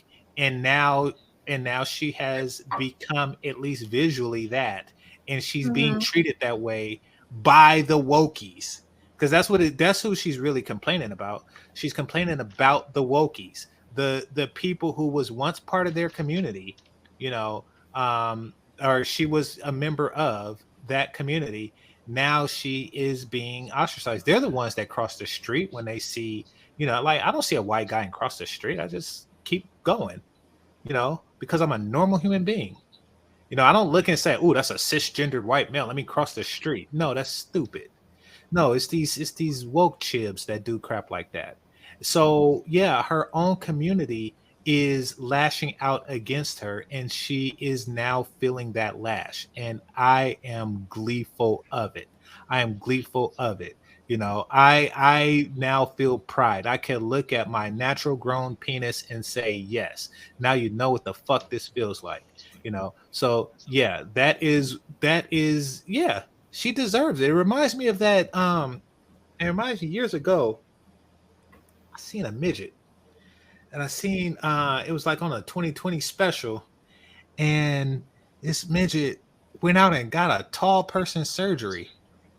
But he wasn't just like but it was bad because he was still midget, but he was just like a little bit taller. They like stretched him out to 5 feet, but he still had the big head and the sausage fingers and stuff.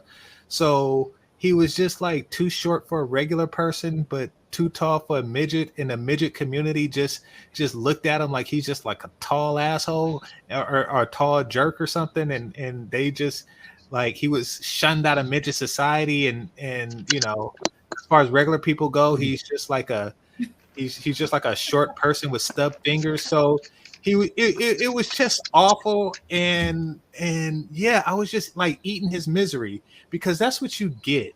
Just be a midget. Just don't. It's nothing wrong with that. Like, you know, your house is bigger when you're a midget. Like, everything is better. Like, so yeah, just be what you. That's what you get. That's my point. That's what you get. Damn, that was harsh. Just be a midget. Well, no, I mean, no, it's nothing. Listen, it's nothing. No, I'm talking about, why did you go through the tall people surgery? And don't. It's not that he's a midget. It's when you go through strange extremes to be something that you're not. And I understand being born, you know, a tall person in a midget's body, and I get it. But you know, you're a midget. You are. And that was a woman. You know, I mean, like I'm like Skilo. I'm 6'0". I'm like Skilo. I wish I was a little bit taller. I mean, you know, I wish I could get down like that basketball dude with Drea, but I can't, and that's okay. How it go, GC? I wish I was a little bit taller. I wish I was a baller. I wish I had a girl who looked good. I would call her, right? Yeah, exactly. But I mean, you just leave it at wishing. You don't go and do these like Frankenstein stuff, you know. But, and this is another thing. It really shows how modern society is, how cruel it is to regular straight men. And yes, it is an extra caveat if you white. You know, if you white, you get blamed for, you know, like a whole bunch of miscellaneous stuff. But anyway, you know, woke people are terrible is what I'm getting at. Woke people are terrible. You are not good people. You didn't march with King. You didn't Rosa Parks nothing. You nothing. You awful human being who are guilty about your own privilege. So you decide to mess with people who just appear to be privileged. The rank and file white boy is not privileged. He's not walking around, you know, just sitting on a mountain of caviar, you know, or eating like genetically modified berries that's the size of regular fruits. He's not doing that. You know, some of them are, but that's not the rank and file. The rank and file, you know, they work at Walmart and they don't like being called cisgendered and being accused of abusing their privilege. He ain't got no damn privilege, and that's his problem. That's what he realized. He thought, or she thought that she could tap into white male privilege, and found out that they ain't any. She looked at her Tinder inbox and was like, you know something? I got a lot more swipe rights when I was a woman. Damn right, because that is titty privilege, and you no longer have that. They went with your titties. Women don't understand how good we got it. Like, I be saying the same thing about these feminists. Like, yo, we got it good as women. Like, why would you want to have the same privileges as men? But that absolutely encompasses everything that Shim said, because that was the problem. That's the crux of the problem here, is the gender identity and what comes along with that, right? Mm-hmm. Men don't have it easy. We've never had it easy. We make it look easy because we're damn good at what we do. Yeah, I don't even make it look. It is what it is. Just like Game Changer said, he likes looking down and saying, "Hey, look, I got a weenus. I'm happy as hell now." And you know, jokes on you for flipping the script on yourself and then coming out of it in the negative. Nora Vincent was another one, but she assistedly deleted herself in another country because she couldn't handle the experience of dressing up in a costume and pretending to be a man for a year. You talking about that woman that did that documentary? Nora Vincent. Yep. Yeah, Yeah. I heard about that. Absolutely. Absolutely. And you know what? It takes a woman with big ovaries to be able to transition and stay a man and be comfortable. Like, it ain't no game out here. It's not a game out here. And yes, relationships between men are isolating. We ain't all cuddle, paint each other toe, girly talk. You was doing that when you was a female. You should have enjoyed it. The fuck you think men are gonna do? Yo, what's up, bro? You good? I'm good. Peace. That's it. Exactly. Pretty much. The only like advantage, the best thing about being a man is having a natural grown penis. So if you are a person in transition, you don't even have that. You just took the worst of being a man without having the primary benefit. Penis and balls, like natural grown. So you took all the bad with none of the good. You like reverse blade. It's just you cursed yourself. Having a penis isn't good. I like having a vagina. I wouldn't like just the jobs you guys do. Like having a vagina because you can get as many penises as you want with it. Oh my god. Listen, I don't know. I don't know. Why would you want to be a man? Why would you want to have to do the gross things that men have to do? Like, men have to do a lot, like the butchering, the meat cutting, the garbage trucks, like all that nasty stuff. Like, and then building homes. Like, why would you even want to do that? I'd rather just be, fall back in my femininity and just be a woman and do the clean, girly things. I don't want to do all that hardcore stuff that men got to do. Like, why would you even want to do that?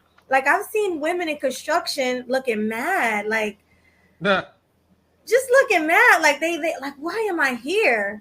Because they're it's hot, I'm sweating. I got to do this, I got to do that. Like, why? Because they're unattractive. You see, when you're not an attractive woman, Melody, you get ugly bitch or you get ugly woman jobs. And construction for a woman is an ugly woman job. When you are attractive, you stand in front of Red Lobster and you just hand people menus all day. Like, but when you don't look worth a damn, they make you swap the deck. And they there's another ugly job. Like they make you paint the anvil right before it go into the water, and then when it comes back up, yeah, I'm telling you, this is what they do because society. Listen, okay, I'm put it out there. All right. Since the beginning of time, every civilization has tried to figure out what to do with its ugly chicks. They have. Since the beginning of time, they have been trying to figure out what to do. Yeah, thank you. The anvil, not the anchor, the anvil, but the anchor. But they have been trying to figure out what to do with its ugly chicks. Whether it's slavery, and the Romans, after the Catholic Church was invented, they came up with a brilliant idea of what to do with its ugly chicks, and that was the nunnery. They turned them into nuns because nobody didn't want none. So they put them in this institution and say, okay, you don't have to get screwed by anybody, but you go around and clean up the place and teach people stuff. Like that is so. Oh, and the Dahomies put them on a battlefield and made them swing machetes at people until they died. Like people have tried to figure out what to do with its ugly broads. And what modern American society has done was they put them in men work. And made them miserable in doing so. They convinced them like, oh, you can do anything that a man can do.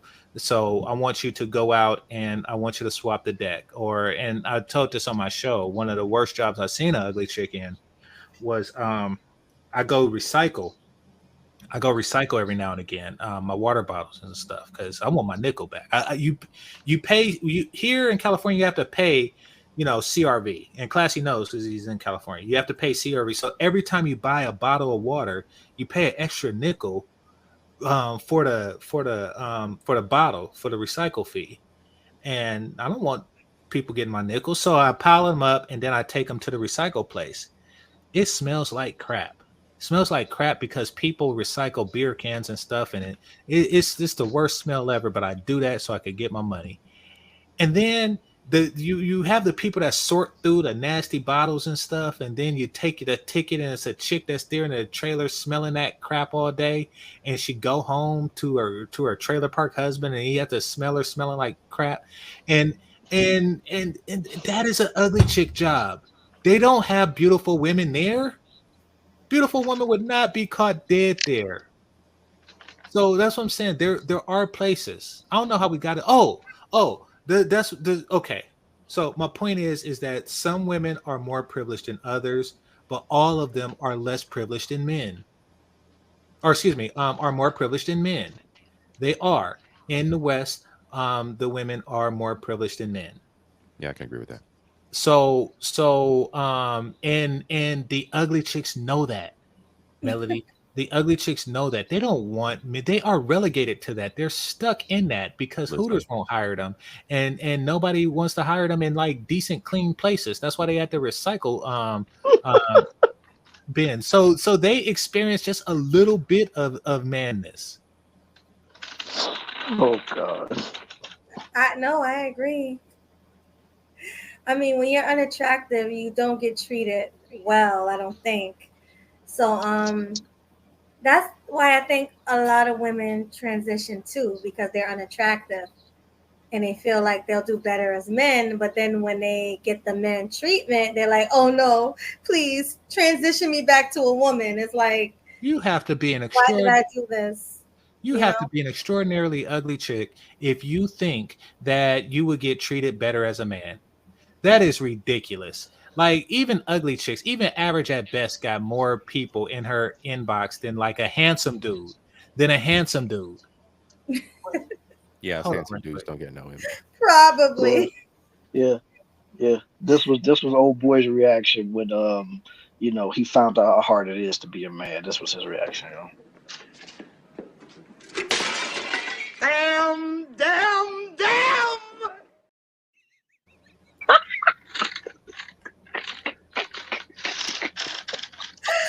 Oh my God. I gotta go, but thanks for having me.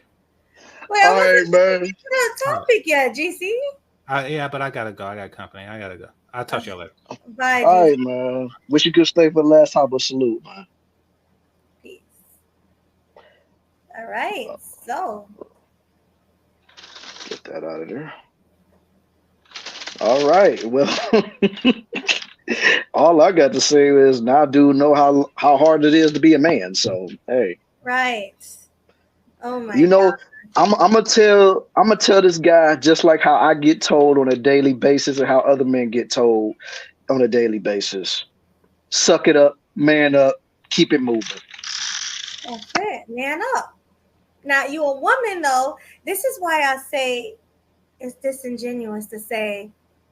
I guess we said it already, so I'm gonna say it. Trans women to say that they're real women and trans men to say they're real men, because it's like inside you don't feel like it. Like once you see how that sex that you're trying to be gets treated, now all of a sudden, oh my God, I can't handle it, because you weren't meant to be that.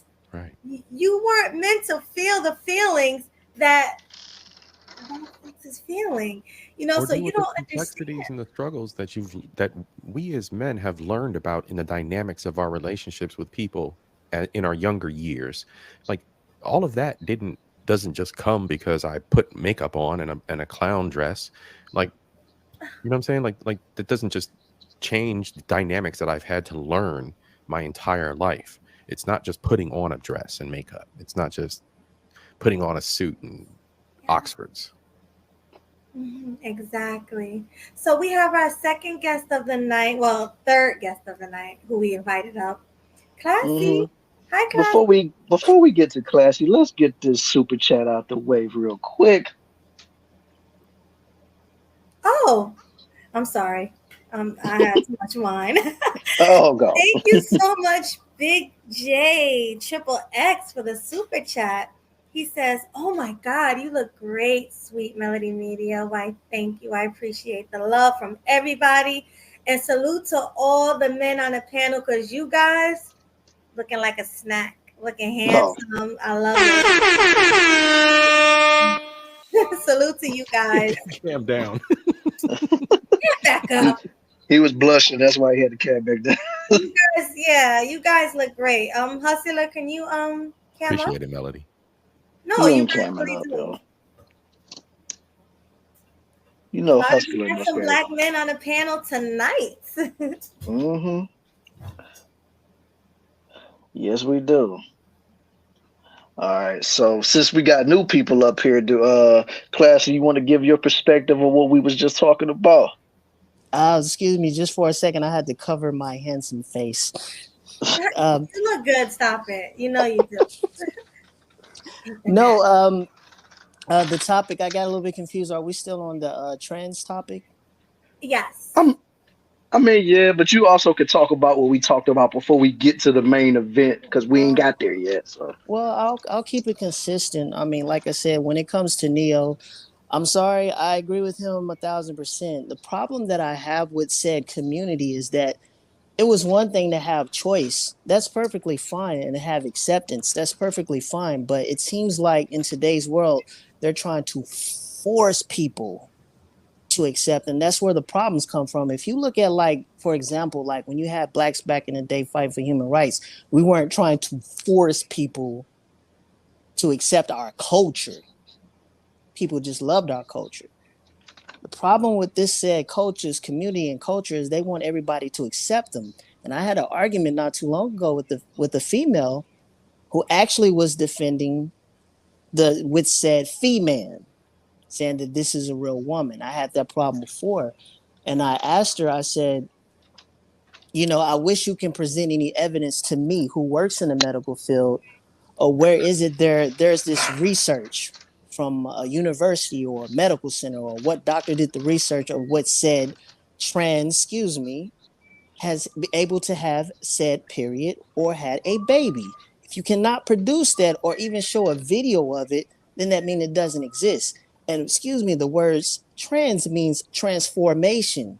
A woman doesn't have to transform into something that she isn't. She is just what said is, a woman. And the fact of the matter is, I've been telling women for a very long time, you do know that this community is in competition with you.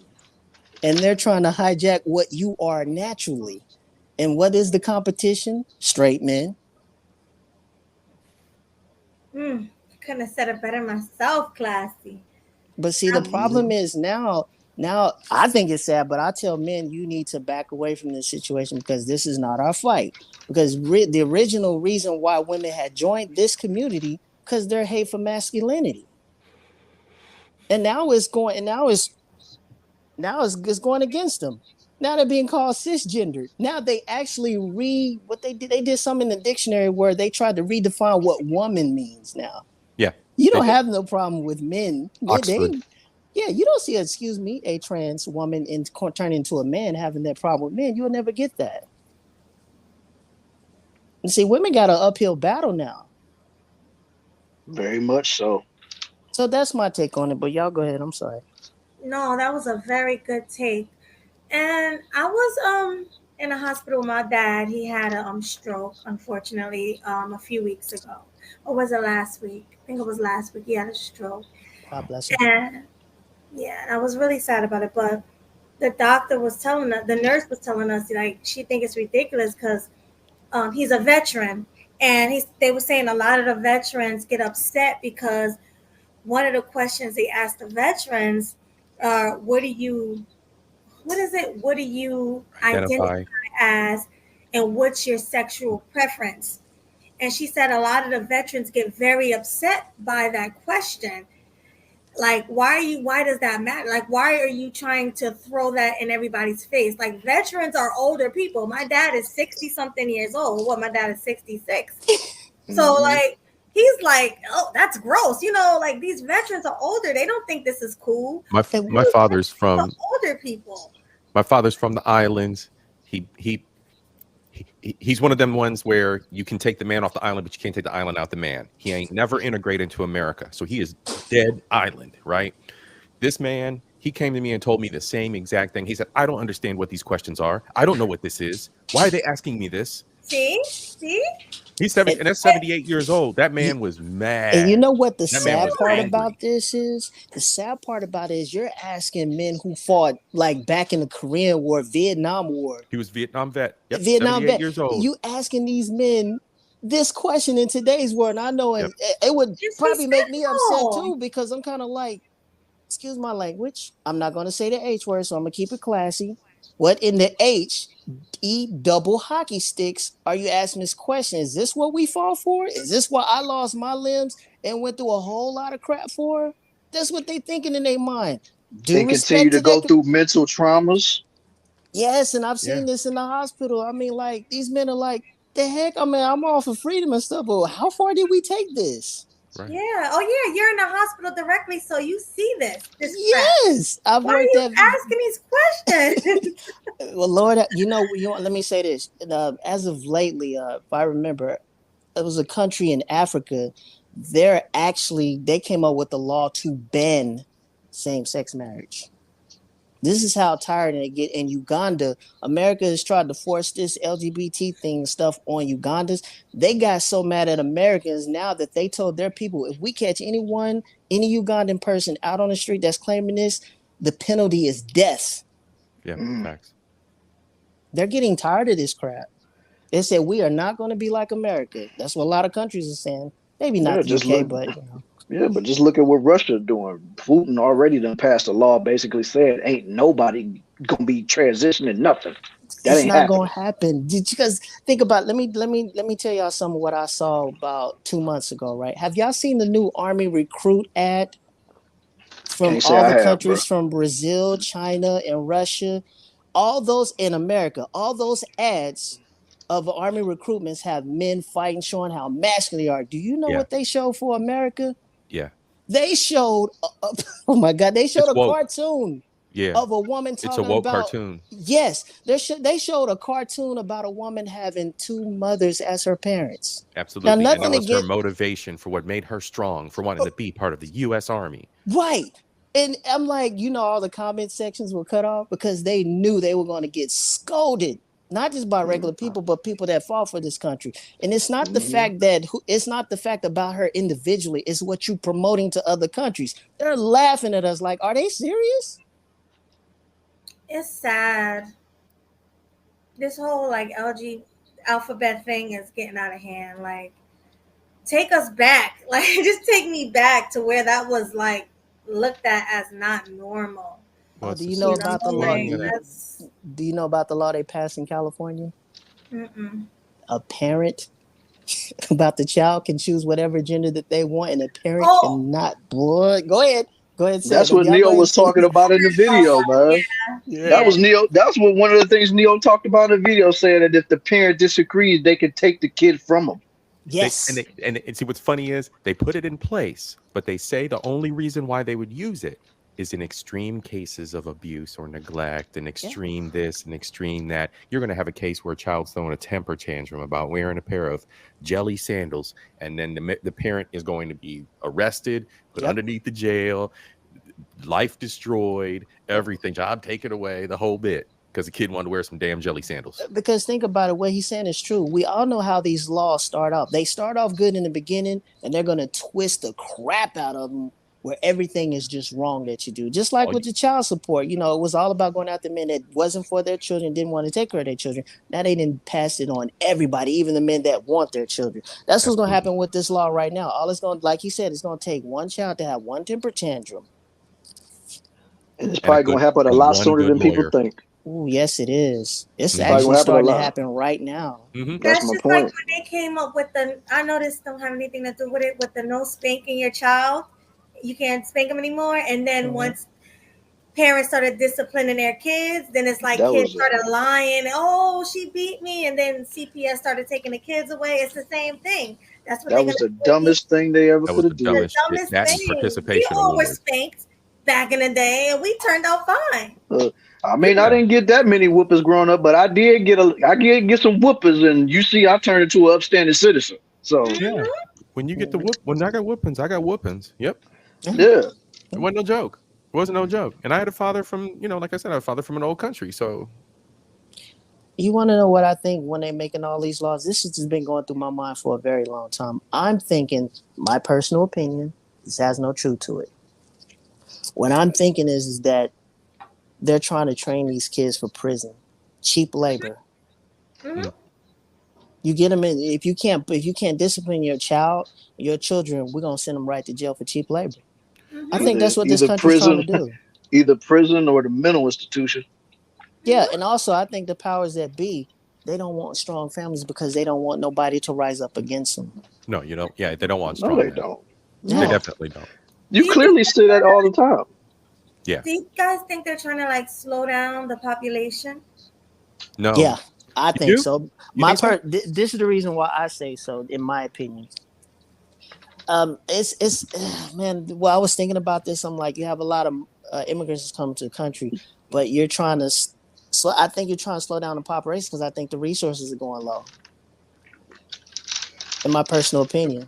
So I think there's a shift they weren't expecting, and it's the fact that the women went to the workforce. Uh-huh. So when the women went to the workforce, you have twice as many people working, or you have an additional boost, the whole bit from the feminism bit. But I think that was unexpected that would disrupt the family. I think that sometimes people do stupid shit, or people are lazy and then shit happens. I think somebody was lazy and we're just like, fine, give them whatever the fuck they want. We don't care.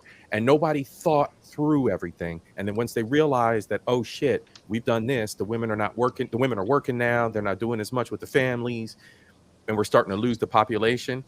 I think that was an unintended consequence. Yeah, you said that a lot better than I did. Well put. Very well put. Yeah. I think it was an unintended consequence of that movement. And I think I don't know what to think now, because even Japan is looking at it like, oh my god, like Japan is way under, bro. Tell the they're truth, like, America, come over devil. and find some wives. For real, I'm telling you right now, you gotta have a lot of them passport boys going to Japan because they got a lot of women that are not married. They call them leftover women. Yeah. I think, isn't that women over like 25 leftovers or something like that? Yeah, but that's even like, there's no you're telling how 25, younger game they're over, getting. girl. Yeah, you 25. It's a wrap. It's a wrap. Yeah. It's 18 to 24. Yes. Yes. Just imagine that they're calling young girls. They calling young girls in Japan leftovers. Just think about that. So women in their 30s like me, we done. We done in Japan. You're done over there. Yeah, you're done over there. I'm done in Japan. Like, it's a done hill. Yeah. It don't matter how good you look. They're like, nope, you a leftover. I think the only thing you're gonna get you're gonna get over there is konnichiwa. That's probably about it. Yep. Shoot, just like them dudes. Hey, just like them dudes over there in Japan, or like how we see most women here in America. This is how they see the leftovers in Japan. Baby girl, how you like me in my hair? Promise me, stay with me all through the night. Endlessly, I'ma take off all your tracks when I make love to you.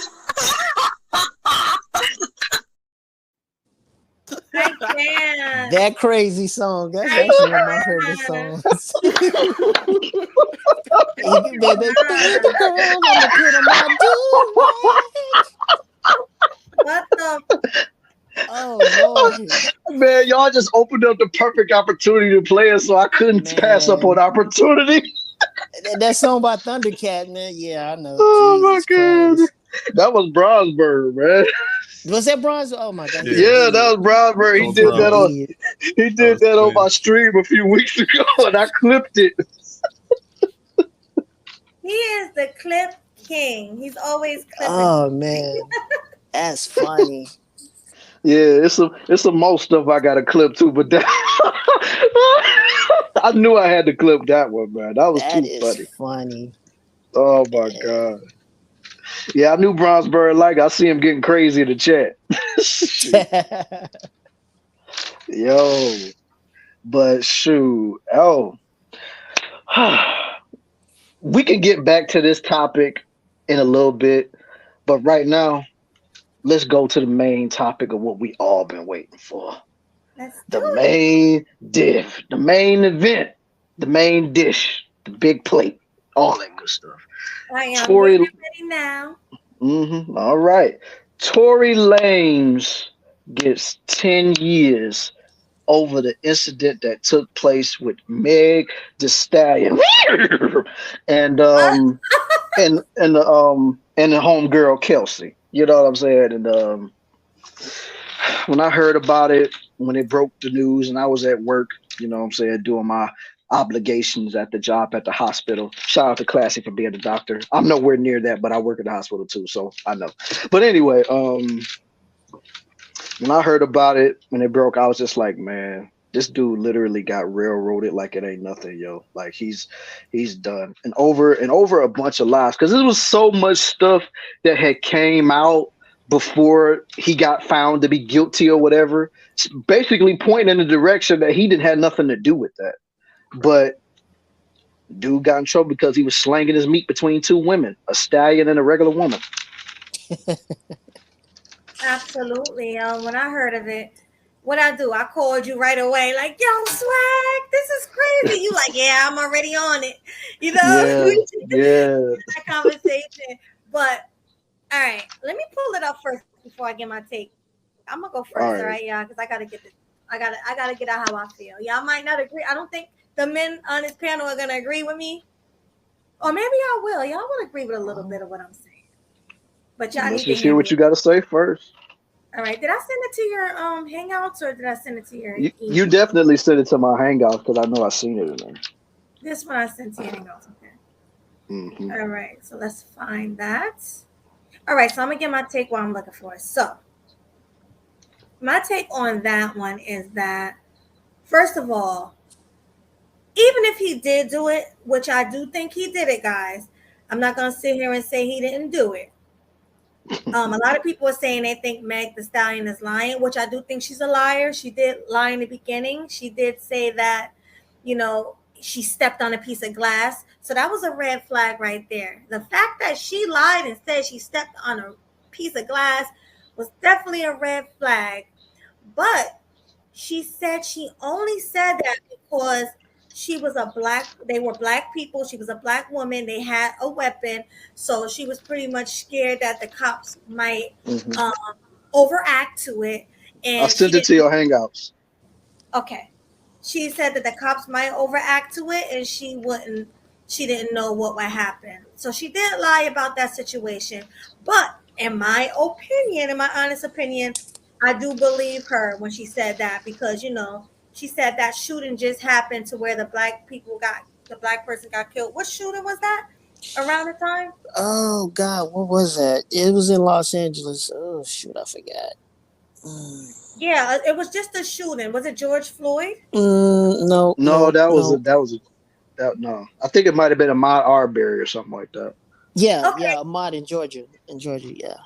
Okay, well, yeah, one of them. I don't know exactly who it was, but it was a major, you know, shooting to where a black person got deleted. Mm-hmm. So I guess they were scared. I'm not gonna lie, I believe that. I do believe that. Because I would be afraid if I was in that situation where I'm with a whole bunch of black people and we have a weapon. I would probably do the same thing. But even though I do believe that he did do it, he should not have gotten 10 years on it because there was other situations, similar situations, to where a white person or a woman did something similar to that and got way less than what Tory Lanez, a black man, got. I do think it was a harsh sentence. Well, the question is to that Melody, what state was that in? Because I can tell you about the LA court system. Oh God. That's where it happened at, wasn't it? Yeah. I think it was LA. Yeah, it was in LA. When it comes to the LA court system, they have no mercy for men at all, especially male celebrities, especially when it comes to celebrities. They play a different game out here. That's why I have no desire to go to LA whatsoever. Yeah, trust me. I'm telling you the truth. LA is brutal. Don't forget to check in. It was so messed up. I mean, like, I ain't checking in nowhere. And they did say that it was an example. They was making him an example. Didn't they say that? Pretty much. I wouldn't doubt it. I would not doubt it. Yeah, that's what they said. They said they was making an example out of him. I just don't think it was fair. I don't think it was fair. I think he should have at least got 5 years. I think 5 years would have been fair, and getting deported back to Canada, or not even 5 years, 3-4 years. It wasn't even attempted murder. Well, here's the thing, though, Melody. I don't mean to interrupt you. Having a gun in California is a mandatory 5 years on top. Okay, so you're saying pretty much since he had the gun and he shot her, that's like the 5 years plus another 5. No, just having a gun alone in Los Angeles is a mandatory 5 years. Off rip. That's almost as bad as in New York. Mm-hmm. Yeah. Usually in this, and I want to say this, and I'm going to get this back to Melly. I don't mean to interrupt you. If you think about it, this actually happens in a lot of Democratic big cities like Chicago, New York, and LA for the most part. You go in these Republican towns, please, you can carry a gun and shoot as many times as you want. Oh, very true. Yeah, but he shouldn't have done it. But at the same time, I think that was harsh because there were white people who have deleted black people and got less time than that. You got the guy that shot the kid with the soda and the candy bar that didn't even get time. But then this person, all he did was shoot her in the foot and got 10 years. And they talking about making an example. I think they did him dirty. That was a very harsh sentence. And that's all I got to say. Well, that's why I say if you come to LA, especially, I'm going to tell you right now, they're not going to show you no mercy whatsoever. They're going to throw the entire book at you. And especially Tory Lanez being a high-profile celebrity, well, probably not to us for the most part, and Megan Thee Stallion being a high-profile celebrity. Oh, they're definitely, and this is actually just like probably like New York. That courtroom is straight feminazi to the T. Oh, yeah. Yeah, I get. Now the only difference is now you brought up Trayvon Martin's situation. The only reason why they lost that case is because the stupid DA went for the wrong charge. She went to first-degree murder. The only problem with that situation was she had to prove that it was premeditated, like he was specifically going after Trayvon Martin. She should have went on and went for manslaughter and second-degree murder. And that's the reason why he got off. She went after the wrong charge. I was like, this stupid lady. Yeah, but if he was a black guy and he shot a white kid, I guarantee you would not have went that way.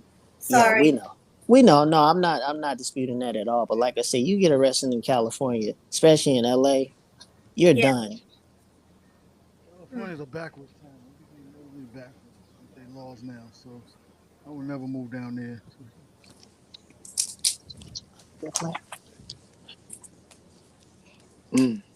Oh, go ahead. Somebody else speak. I want to hear it. I thought Mel was talking. I heard him. Oh, okay. But he low.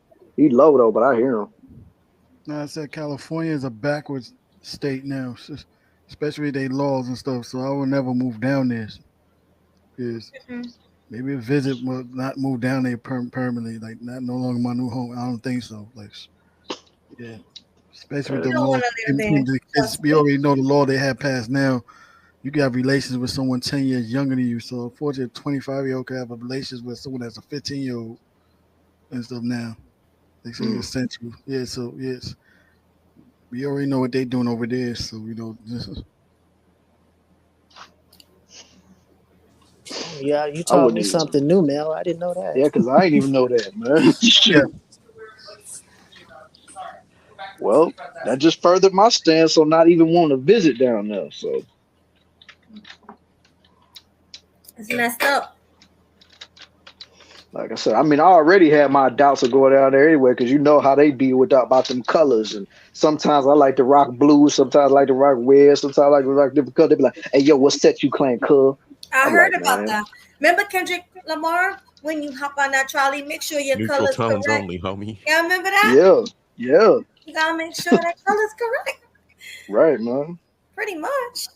Yeah, man. Anybody got man, but I'm just saying I had a friend of mine that went down there, and when he came back to Cleveland, he told me that exact same thing. He was like, yo, whenever you go down there, man, you gotta make sure you wearing the right colors, man. Like the most colors you can wear is maybe like just basic white or black or something. Like you can't wear no red, you can't wear no blue, you can't wear none of that stuff. I'm like, but that's some of my best fits.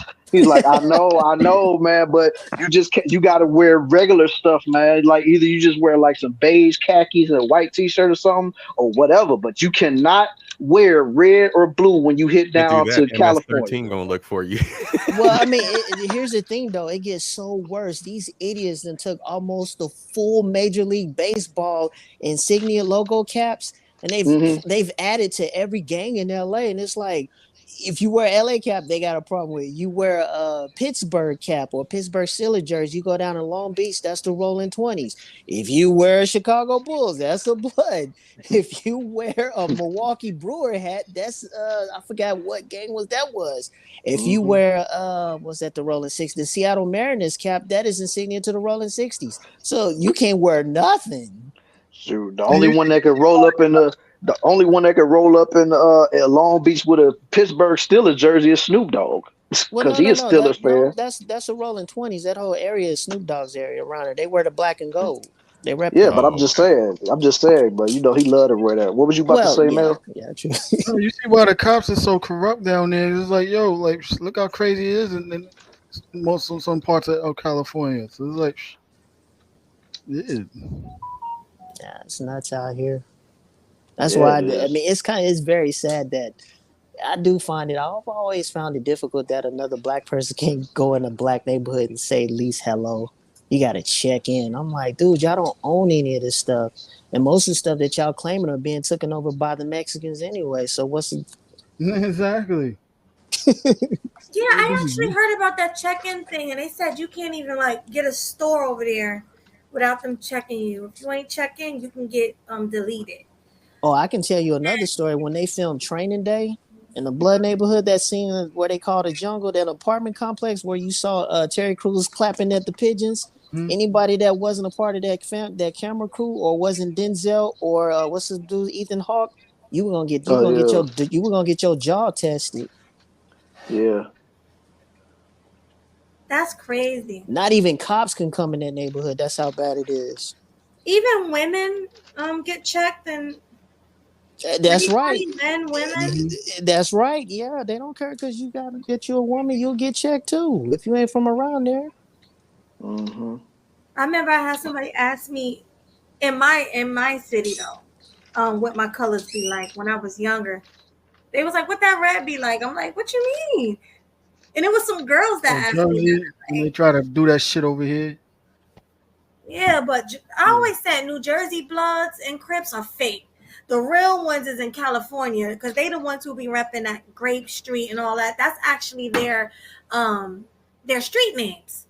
You know, so when I hear that over here, somebody on the East Coast talk about, yeah, I rep Grape Street. I'm like, how you rep it? You probably never been there day in your life. And you repping some street and set that you don't even know about. Like, if they took their butt over there, they'd get ran out of town. Yeah, they lucky. They couldn't enforce that in New York over here because after a while, people will throw down with y'all. Like, they tried that and people throw down. Pedestrians start throwing down like crazy. Like, when I was in New York, I caught some of that. I was like, are y'all serious? But I was like, never mind, just forget it. I'll just go ahead and play the rules. Started when I was in high school, so yeah, like in the late 90s, early 2000s and stuff, yeah. But after a while, it was like people were starting to fight them back when they started doing, even when they did some initiations with slicing me, the pedestrian was fighting back. They fuck that shit, man. I'm ready to throw down like, nah, you ain't bringing that LA shit over here. Yeah, that's so whack. Like you that whack, you gotta rep a set from a whole nother like state. Are you kidding me? Like what?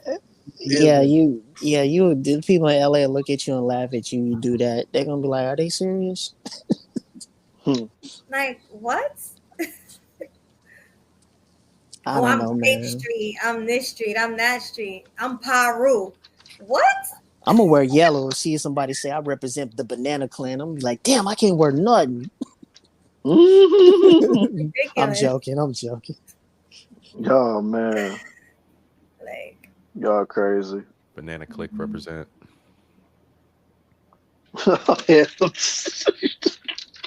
Banana Clip represent. Get out of here, bro. You gonna take that screen down, Melody, or you gonna keep it up? I got a screen up. The Tory Lanez, I see it up there. I don't see it. Well, it's gone now, but yeah, I guess it was in the background, but it was still sitting there, so that's why I was looking at it. No, I don't see it. I never seen It's it. gone now. I'm just saying it was. No, it wasn't there either. What screen you looking at? Dude, it wasn't on the screen with us. I'm saying it was down there in the little boxes where we was at, but it wasn't on the screen with us. But Melody took it off though, so it's all good. Let me see. There's the first when I clicked it. So what are you guys' takes on Tory Lanez? Nobody else gave their take on it besides me. I don't care for it, so you can Oh, I think it's I think it's a bunch of BS for sure.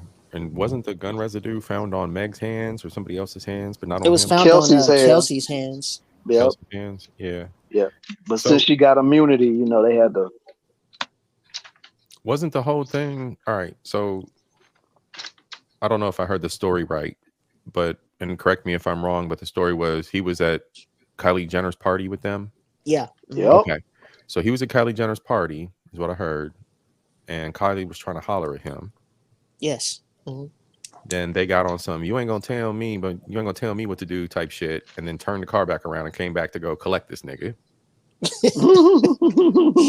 And they did this in Calabasas. Oh my God. So they went back to collect this nigga, and then pew pew in the pinky toe. It was you know, it was crazy when I looked at the actual pictures of the foot. The bullet actually it did graze her, because when I looked at the side of the foot, it was a graze. It wasn't pierced by the bullet, which is still it's painful enough. Still, that's still painful getting grazed by a bullet. So I would imagine. Because I was looking, I was like, "Where's the blood? Like, where's the infection? Like, usually when a foot gets hit with a bullet, it usually turns a different color." Yeah. Then on top of that, like how you get grazed or shot in the foot, but then in the next week you on stage twerking. I didn't understand that. Listen, let me tell you right now. I don't want to say this out loud. I'm at the hospital, but I've dealt with a lot of cases with a lot of gunshot wounds, and I'm like, I've never seen somebody get back on stage the next day and start throwing them things everywhere. Never seen it. It would be hard to, because let's just be for real. Megan got weight in all the right places. So if she called herself bending her knees and putting her all that shit into it, like, nah, man, there's no way in the world that foot gonna hold up doing that on stage. You know, she probably was wearing heels too. So the fact that you that little pinky leg, that little pinky toe was hurting so bad she couldn't twerk. She had to do the stanky leg. Right, like if it was that bad, you could have at least sat on a stool, make it look like you was messed up or something. Like, all right, I get you there, but you on stage pretty much and it's I was thinking about the swelling too, like getting grazed by a bullet, the swelling it can cause to your feet, and not to mention, I didn't see any bandages. Not saying that you can't find a way to make things happen, but I'm like, how are you standing up on that foot? Because if you look at the original video, she was limping. Yeah. So that's why I was like, how are you able to twerk the next day? Like, that's a miraculous recovery. But that's a miraculous recovery. Like, man, that's a miracle. Yeah, I was like, girl, you throwing that thing and you didn't fall off stage from that swelling foot? But okay. Mm-hmm. Shoot, this is how I was thinking the whole time when I was thinking about Meg being grazed in the foot, but then she twerked the next week or something like this. Is what I was thinking. Bro, what are you talking about, man? But let's be honest, though. Who on this panel think that he didn't shoot her? I mean, I'm not a fan of Tory Lanez. I think he's an idiot anyway. But at the same time, I think he did I think he has something to do with something. But now I can say the residue can blow back on somebody else. That is true. She could have been struggling to take the gun from Tory Lanez and then he popped off. It's possible. I have my own little theory about how it went down. So I think, like, what's her name? Chelsea and Megan. Yeah. They got Kelsey into and Megan, yeah. Yeah, I think they got into a fight, and Kelsey shot a fire at Megan's foot, and then Tory took the gun and shot it up in the air. So I don't think he actually shot her, but what they actually charged him with is like he's a two-time felon, and then like he has an illegal firearm, and then they can get him on negligent discharge, and then you had somebody else get a hold of your gun, so they could just basically lock you up for that. Leo, hold up. I don't mean to interrupt. You said he was a 2-time felony?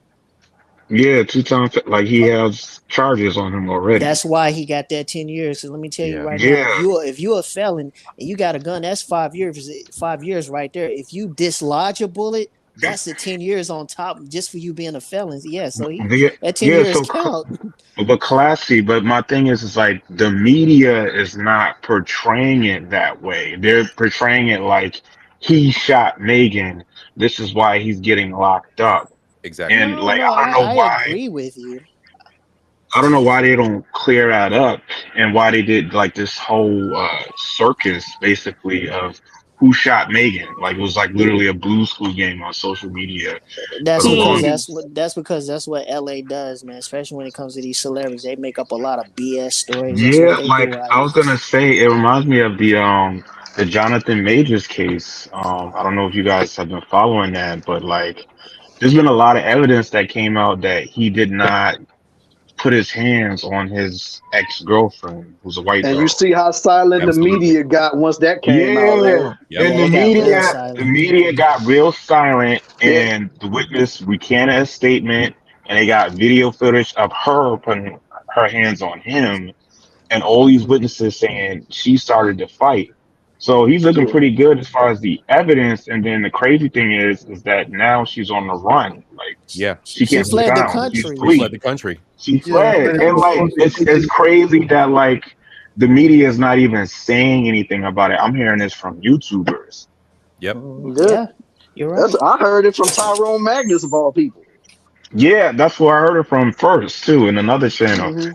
So. That's what I'm saying. But like when my bad to cut you off, Leo. You can get back with this. But just like I was saying, man, it's so funny when it came out that dude did what he did to his now ex-girlfriend. Everybody and their mama couldn't stop talking about it. But then when Jonathan Majors not only said that he had the proof, but showed the proof that he was innocent of all of it, now everybody's like, shh. Yeah, I wish I had that clip from the Wayans brothers of them being like, shh, don't tell nobody. My thing is, if you're a black man and you're like a celebrity, like the cops are really gunning for you to like send you away with whatever. Because I heard with that case, they coached that white girl to say Jonathan Majors basically put your hands on you, right? Yeah, like they were coaching her. They got a video of the cops coaching her. And I'm like, they going this hard to get a black man canceled and locked up. So it's the same thing with Tory Lanez. It's like the media is like foul towards black men. That's what I'm trying to tell y'all in Los Angeles. If you are a black man with celebrity status, do not get in trouble in LA. Do not. Accusations. These are not accusations. This is false accusations. And like Tory's lane wouldn't be that smeared if they just came out with the true story. People, it would be messed up, but people would kind of accept it, right? Yeah. Right. But now they're making it into like this is a black man who shot this woman, and now you see people fighting online. Like, I think they did this shit to milk the story, make the story more interesting. It's a narrative because like that's more interesting and entertaining than the actual truth. Is that okay? He's a felon. He had an illegal firearm. He fired it negligently. That's why he's getting locked up. But they ran with this crazy ass story for media coverage and all this shit. Man bad, woman victim. Man bad, woman victim. That's the narrative. Here's another thing though, man. The part is Tory's own fault also too, because he listened to a lawyer who told him not to say nothing. Yeah. When it was time to actually speak, he had the very vague, his name was very indirect and relied on the good faith of the justice system from his point of view. You can't do that. You better speak your truth also to exactly what happened. None of the last celebrities always be talking these vague and indirect language. They need to stop doing that. Like, stop being straight direct with these stories and everything. You know, it's your truth. This is your life. Because these lawyers are getting paid under the table for all these Man, celebrities. they get paid whether you get found innocent or guilty, so it really Yeah, don't they matter. don't care. Yeah, Well, they yeah. don't care. These But celebrities, you know, they get paid more if you're found innocent because then that means they got you off. But either way, they still getting paid no matter what. So yeah. But shout out to the lead Think about attorney because the lawyer benefits and benefit them other business wise. That's that's more money that's coming at to them because everybody gonna want to hiring them. Think about what happened with Johnny Cochran. He got OJ off. That building more business behind that. yeah, that still shocked me when that happened. Like, I ain't gonna lie. yeah, I And would say shout out to the lead attorney because he said like men like when it comes to the court versus a woman, Yeah. for some reason men go easy on women in the court.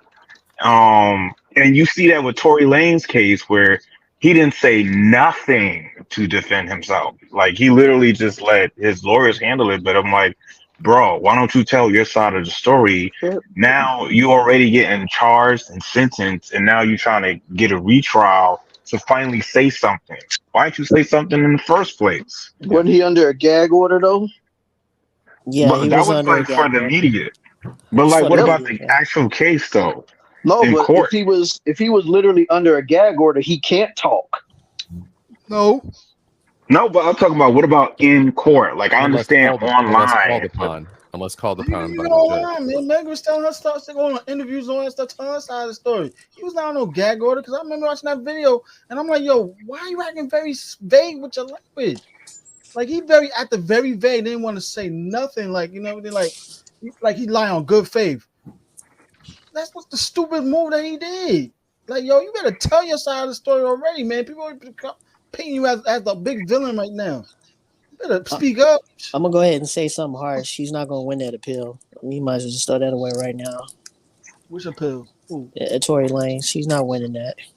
You mean he's not winning that? Nope. Yeah, Yeah, nah, me. I don't see it either. He ain't Like, winning. I mean, he could try to say like defamatory, which is true. They did like slander his name, but you're a felon with an illegal gun. It's a wrap. It doesn't matter what you say. It's all getting thrown out. He's not a U.S. citizen, so that ain't gonna mean nothing. You be taking your time and going back to your country or state. Yeah, I mean state. Yeah, so it's just Yeah. I mean, either way, dude is done. Like he's gonna be 10 years away from his baby boy. So Melody, I see your face. Tell us how you really feel. Yeah, I was gonna ask you, Melody, because I missed some of your commentary for it. What did you think? I think they did him dirty. Like I said, I think that they're just punishing him for being a black man with a gun. I think he should have got 5 years and maybe get transported back to Canada, but to give him 10 years, there's people who did way worse than that and got less than 10 years. I was thinking of 5 myself. I thought about the 5 myself. I thought 10 was a little bit harsh, but if this brother got felonies on his record, that just made it worse. Priors. Priors. Yeah. Sorry. Mm-hmm. And that's on him. I just think that, like they said, they're just trying to make an example out of him. Yeah, that's a good point, Melody. I think they be trying to make an example out of black men, and it's crazy definitely. the lengths they go. Like even with Jonathan Majors, I'm like, oh yeah. Now it doesn't even matter if he's proven innocent. Like his reputation is already smeared. Exactly. It's not like they can take it back. Oh, we messed up. He's not. they would never admit they messed up, man. No, they would I never don't know. Forget that. And you even see that in the comment sections following his stories and stuff. You still see the bitter biddies jump up in there and oh, y'all are still defending this man even though he's a beater. Shoot, do you know how many people done turned against Megan Good just for messing with him? A lot of people. Oh yeah, dude, they're trashing her left and right. Mm-hmm. What are you doing as a black woman defending a black man who's a dead white woman? Right. Like I said, and then on top of that, he already threw away our black race by messing with a white girl. So now he want to run back to a black girl because he in trouble. Don't let him do it, sis. Don't let him do it. When y'all the same woman that saying that Ebony magazine he did, y'all were calling him the G-Hay. Now you want him? Right. Like, am I crazy? Like, am I crazy that like you can even see it now that the media is starting to like spark the match for these gender war conversations? Absolutely. Of course. That's why I don't watch Like, TV. It's getting like crazy now. What sells? It's what keeps everybody's attention. It's entertainment. And what's funny is people on the outside are like, you know, people like you hear people talking about in the YouTube streets about like concepts and sectors and stuff here, like red pill, blue pill, whatever. And then you go outside and people aren't really talking about it, or you think they're not. They are talking about the same shit. It's just distilled down different in the media. Facts. And the messaging is quiet. The messaging is the Barbie movie. It's nudges. It's little bullshit. What is the Barbie movie? Mechanisms. Or Call Her King that was on BET. You know what? No. I cannot believe What the Barbie movie? Where you been hiding at? I can't believe people going crazy off of a 80s toy movie. What happened in that movie? I didn't even watch that movie. It's childlike women. It's those women that are still think that they are Barbies, that still think that they're princesses. It's that princess shit. It's that I'm a Disney girl. I'm gonna find my Prince Charming, and now I got a movie to support it, and this movie supports my themes of feminism and men are toxic and. I heard this joke from a podcaster. It was a white podcaster that said the Barbie movie is like the Black Panther to women. Yeah, bro. Oh, okay. So it's like a feminist movie. Okay. It was like facts, a feminist bro. movie. It's feminist. Nicki Minaj was endorsing it, so you tell me what it was. Her and Ice Spice made that song. I'm a Barbie. Oh my $1 God. billion yet? $1 billion yet? Because it's almost reaching $1 billion. You know what? The only thing I took from that Barbie movie is that men need to stand up and say we are enough. What the hell? Yo, I got something for y'all, man. If you Google Barbie on the Google website, you gonna see some special pink glitter effects on it. Like, what the hell? I'm good. I don't need to see that, man. I'm trying to look up how much money they make, but I'm like, what the fuck? I already know they made bank off of that. I already know they made bank off of it. You ain't tell me, but I ain't trying to see it though. I hope they didn't beat Mario though. Mario's the joint. I think they probably are gonna beat Mario. They said they almost up to it. I did hear on Facebook like women saying if you don't support the Barbie movie, you toxic. I'm like, what are y'all talking? Exactly. What are y'all talking about? Exactly. If it is reaching $1 billion, it is 1.184 billion. If it did reach $1 billion, it might not have much woke rhetoric that way we think it is. Also, too, because there ain't a lot of woke movies making $1 billion like that.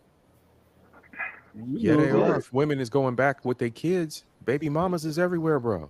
I mean, some dudes even like the movie also too, and they're not gay either. So weirdos. We still don't count them though. We don't count them. They're weird.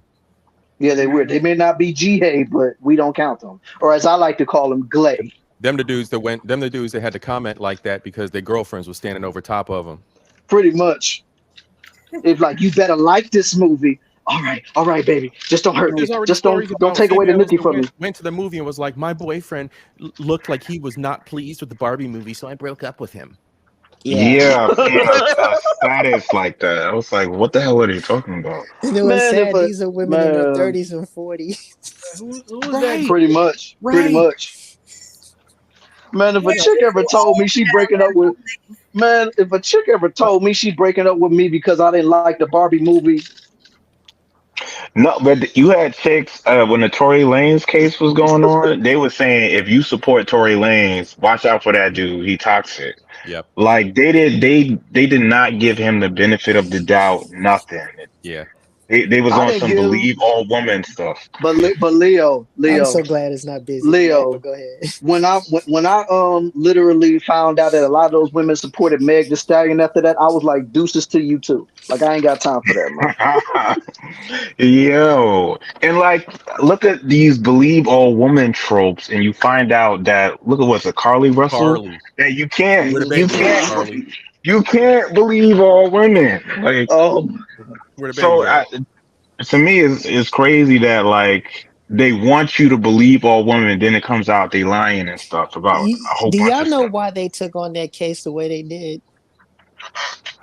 It had nothing to Why? do with Carly Russell. It had the fact that this woman had mentioned that there was a white toddler walking It around was the the white highway. baby. That was it. Where the baby Yeah, at? the They was white, searching for the baby. That's my hashtag. Hashtag where the baby at. That was the only reason why they took on this case. They didn't care about that girl. I don't got no kids. I'd have adopted that little white baby. I wanted the baby. Yeah, Where the I baby took at? him off the street, man. Hey, where that white Take him off baby the at? Where you street. at? Baby running around with a diaper. And then talking about how she got tortured by eating Cheez-Its. Like, They was come touching. on, They was man. Like, touching her hair and taking pictures of her privacies and feeding her yeah, Cheez-Its. man, feeding her Cheez-Its, man. Like that was the most gruesome torture I've ever experienced. Being fed Cheez-Its. Oh my god. Like, I think wasn't her bail like only $1,000? yeah, That's she got out that cheap. same day. She got out that same day. Like, soon as they locked her up and set bail, she was already gone within like 2 to 3 hours. Wow. You know them sorority sisters of hers or whatever. They was the ones that bailed her out. The parents did. No, the believe all women camp saved her. House. Right. Yeah. I still feel some type of way about old boy that came up on our panel that one time talking about this is just a distraction. We gotta protect our sisters. We gotta love on our sisters and do Who all. said I'm like, that? it was a dude that came on the KillinEmSweetly panel and stuff, and he was telling me and Melody and talking about this is a distraction. We need to protect our sisters. We need to love on our sisters. I'm like, wasn't really, there a bro? story She about just a lied, dude? man. You want me to Yeah. protect that? Get out of here. Wasn't there a story about a dude that got killed in like Walmart trying to protect a woman? Yeah. Delete it, bro. Idris Elba delete almost it. lost his life doing that. Oh, Idris Elba too. Yep. Yeah, he almost got taken out. Yep. Yeah, he just almost got taken out just like, hey man, that's a beautiful woman right there. You're gonna harass that beautiful woman. You're gonna hurt that beautiful woman. Dude pulled the toolie in his face. He was like, hey yo, you talking about how good my woman was? You talking about how good my woman looked? He's like, how dare you treat just a bit the little panty like this? You fancy you run around with the cooler. Right. I'm like, dude, you got a wife to go home to, and I think you got a kid to go home to, and you really was about to risk your and beautiful, bro. I think she's like Ethiopian. She's amazingly beautiful. Gorgeous, bro. She's What gorgeous. is he doing? Brothers, let me tell y'all this right now. Let me say this. And listen, I know a lot of y'all want to protect black women and all that. Let her be underneath your covering. Please don't just go. If you got kids and a wife, don't be trying to protect somebody and get yourself killed behind this crap. Because you're doing your delete it because you're doing a disservice to your kids and your wife by doing that. Especially if you got a family. You already got a woman to protect that woman. But I mean, no, everybody doesn't deserve protecting. I'm sorry, not in that manner. Sorry. I mean, I'm pretty sure there's gonna be people that disagree with that sentiment, and we welcome those people no matter how you feel about it. Like, if you feel like we should, hey, you got a platform to speak it. But I'm with Classy. I ain't protecting nobody that ain't closely affiliated with me. The women, I remember like years back, the women were saying that they felt some type of way because men were in this space, well, in the manosphere space, were saying that they don't feel like most black women are worth protection, except for the ones that are underneath their covering, which means like family, loved ones, relatives, right? I'll take a bullet from my mom, my sister, my girlfriend, like somebody I know and love and care about. But if you're a stranger, it depends on the situation. I may get involved, I may not. You don't get the most bar for protection if you put yourself in bullshit situations. Too, exactly. 9 times out of 10 it is. And what pisses me off is like sometimes like you'll help this girl out in this situation and she'll go right back with the dude. Absolutely. That's why they tell you not to. That's exactly why EV advocates tell you not to get involved. They tell you just call the police because they understand that's a thing. I'd rather y'all do that, man. They got the flak jackets, the batons, the knives. Let them handle that. My tax money's paid. You actually, when you insert yourself, you actually make the situation worse. Exactly, because you don't know what the situation is. She might actually be immune to that. Like, yo, yeah. Because I even touched on it. I touched on the last show. I was like, nowadays, if you try to jump into situations like that, the couple nowadays will jump you for getting involved. Yeah. Yep. And it's like, shoot, why am I gonna stick my neck out for something? I'm thinking I'm helping this lady, but then they both turn around and try to beat the crap out of me or try to delete me. Like, no, I'm good, man. I want to go home tonight. So y'all handle that situation. Whatever happens, my prayers is going out to you, but I'm not sticking my neck out for nobody. Listen, morally it sounds good, but like people carry weapons nowadays. I'm sorry. Oh yeah, don't nobody play fair out here in these streets no more. Nah. Ain't no such thing as shooting a fair one no more, man. Nah, this ain't the 70s where you shoot one and it be the end of it. You win the girl like Donkey Kong Mario saving the Prince of Donkey Kong. Yeah. Those days are gone. Yeah, this ain't even like back in the day when y'all both shoot the fair one in the street. But even though y'all may not be the best of friends, but y'all both have a mutual respect for one another because y'all both was able to throw hands and keep it moving after that. And then the next time y'all see each other, it's like, all right, man, what's good? What's good with you? It ain't like that no more. Nowadays, if a dude get knocked out on the street, you better look out because when he go to his car, you know what he's going to his car for. And if he ain't got it on him, he gonna pull it out, from around his waist. It's already on the 9 o'clock news. The loser can't take a loss. Just call the cops, man. Private, you be fighting in private. You still can't take a loss.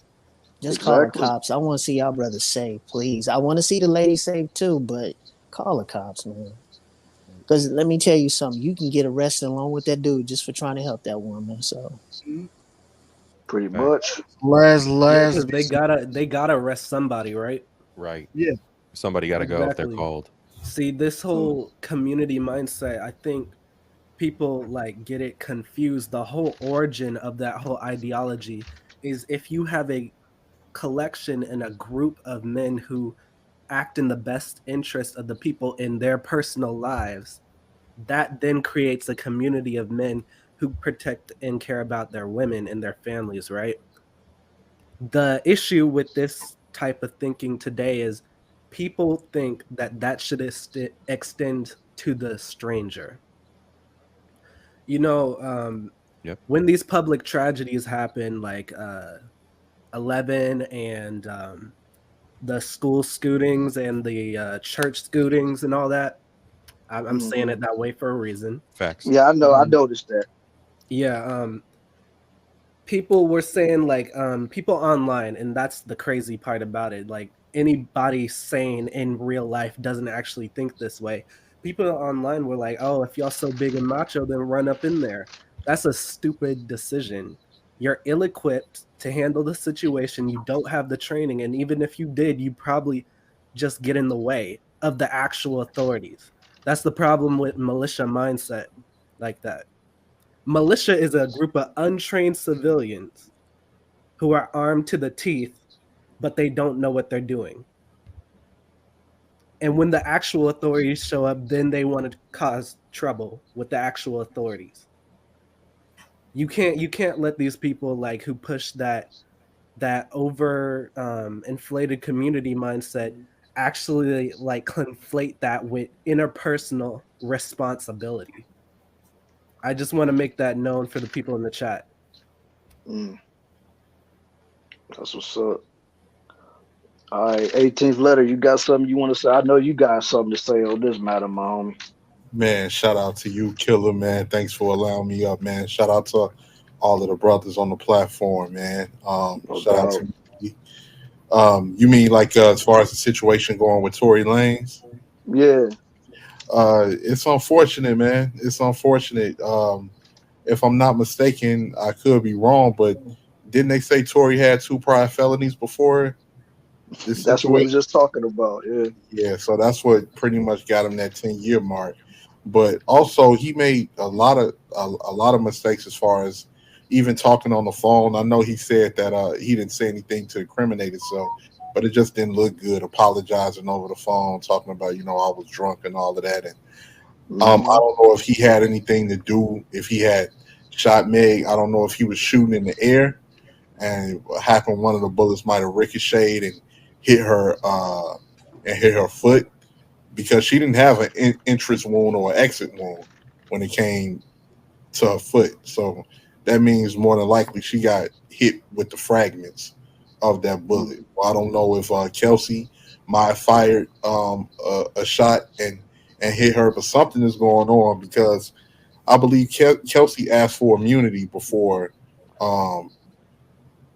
making her statements or whatever. So Yep. she be involved in a little bit more than what we think.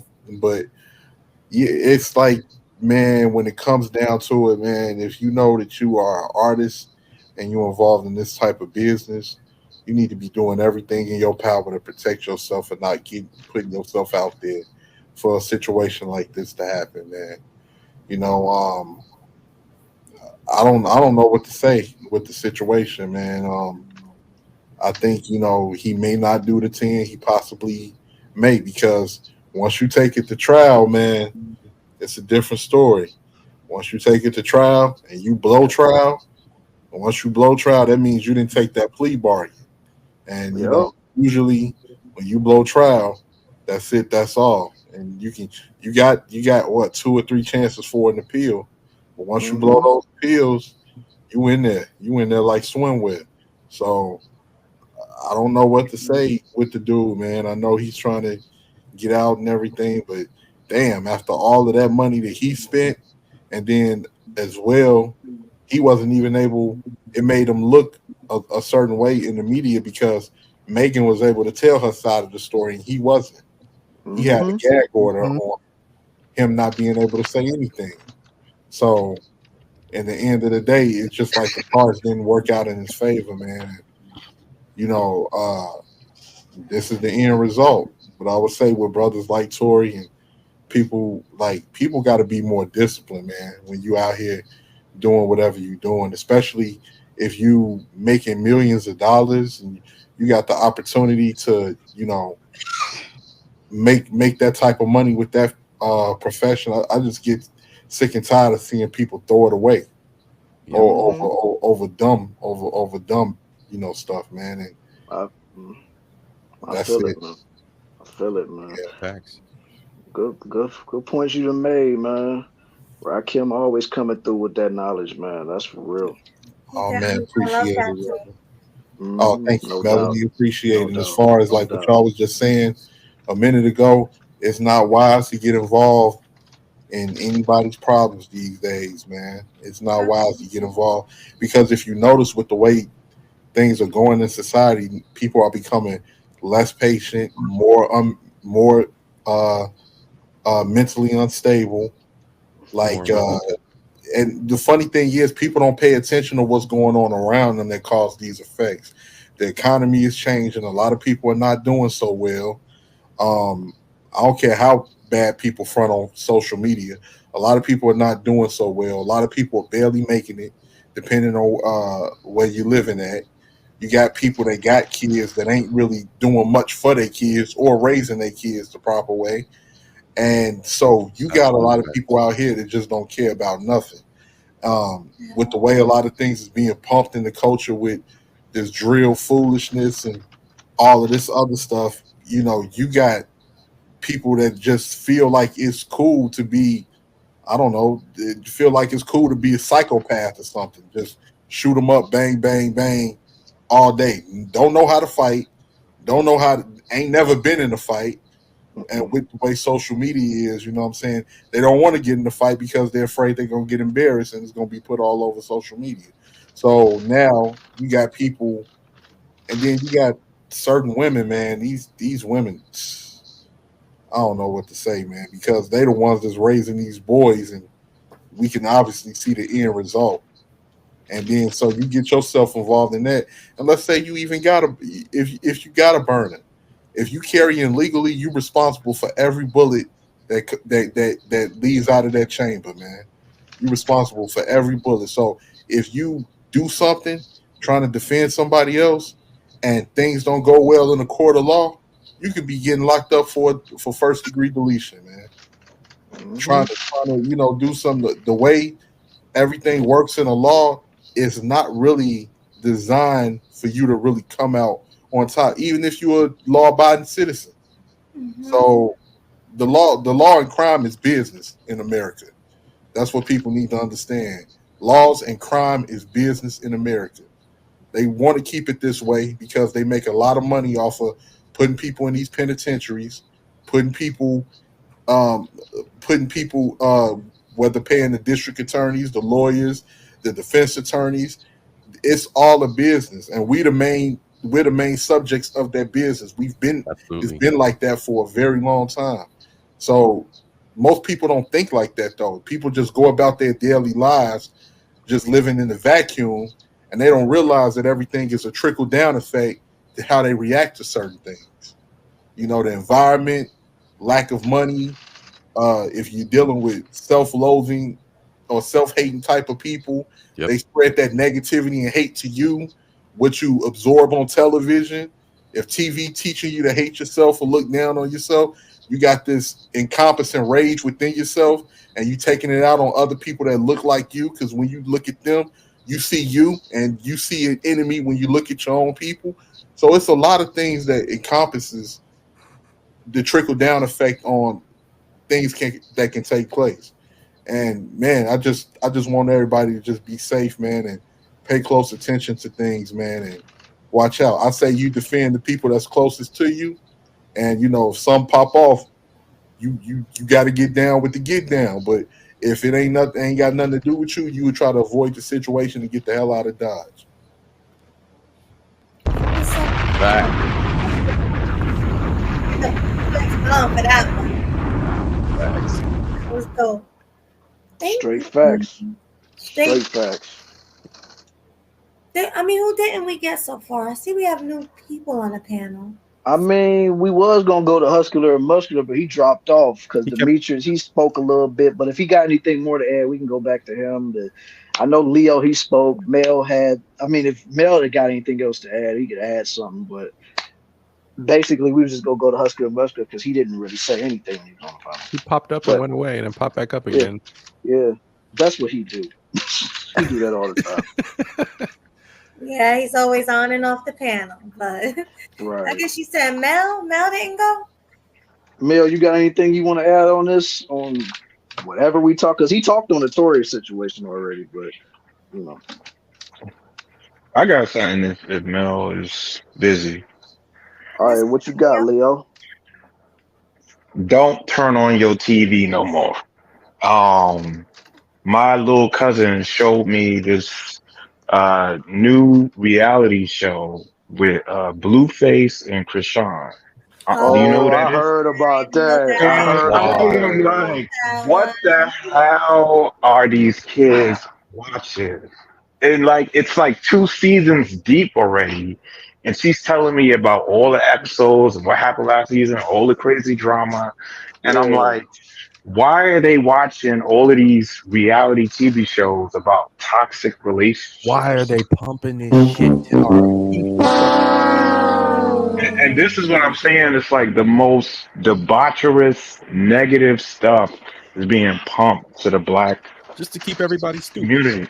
Just to keep everybody toxic, angry, not trusting each other, against each other.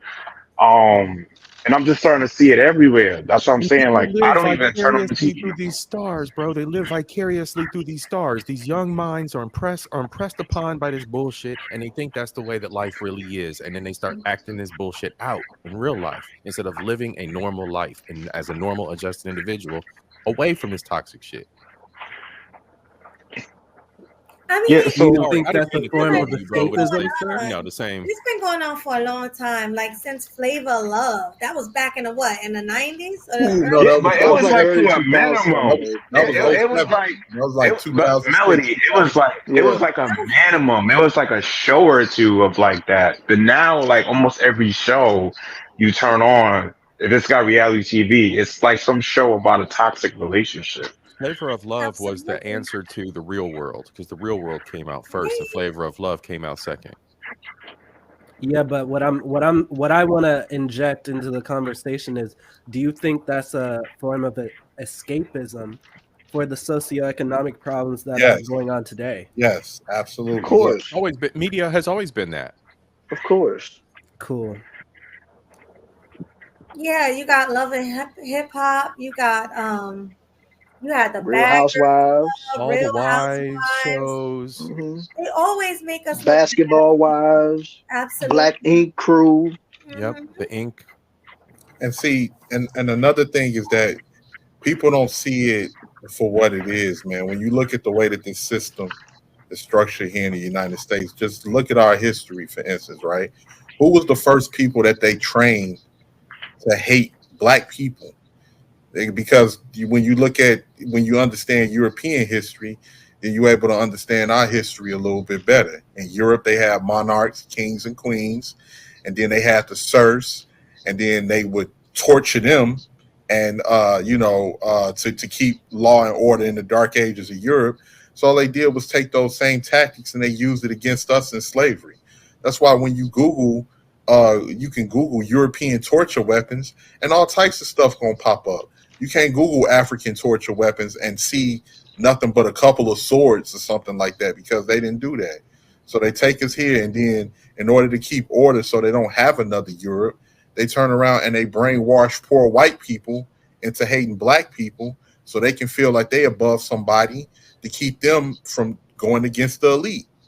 You know what I'm saying? So as long as, what did Lyndon B. Johnson say, who's the succeeding president after John F. Kennedy?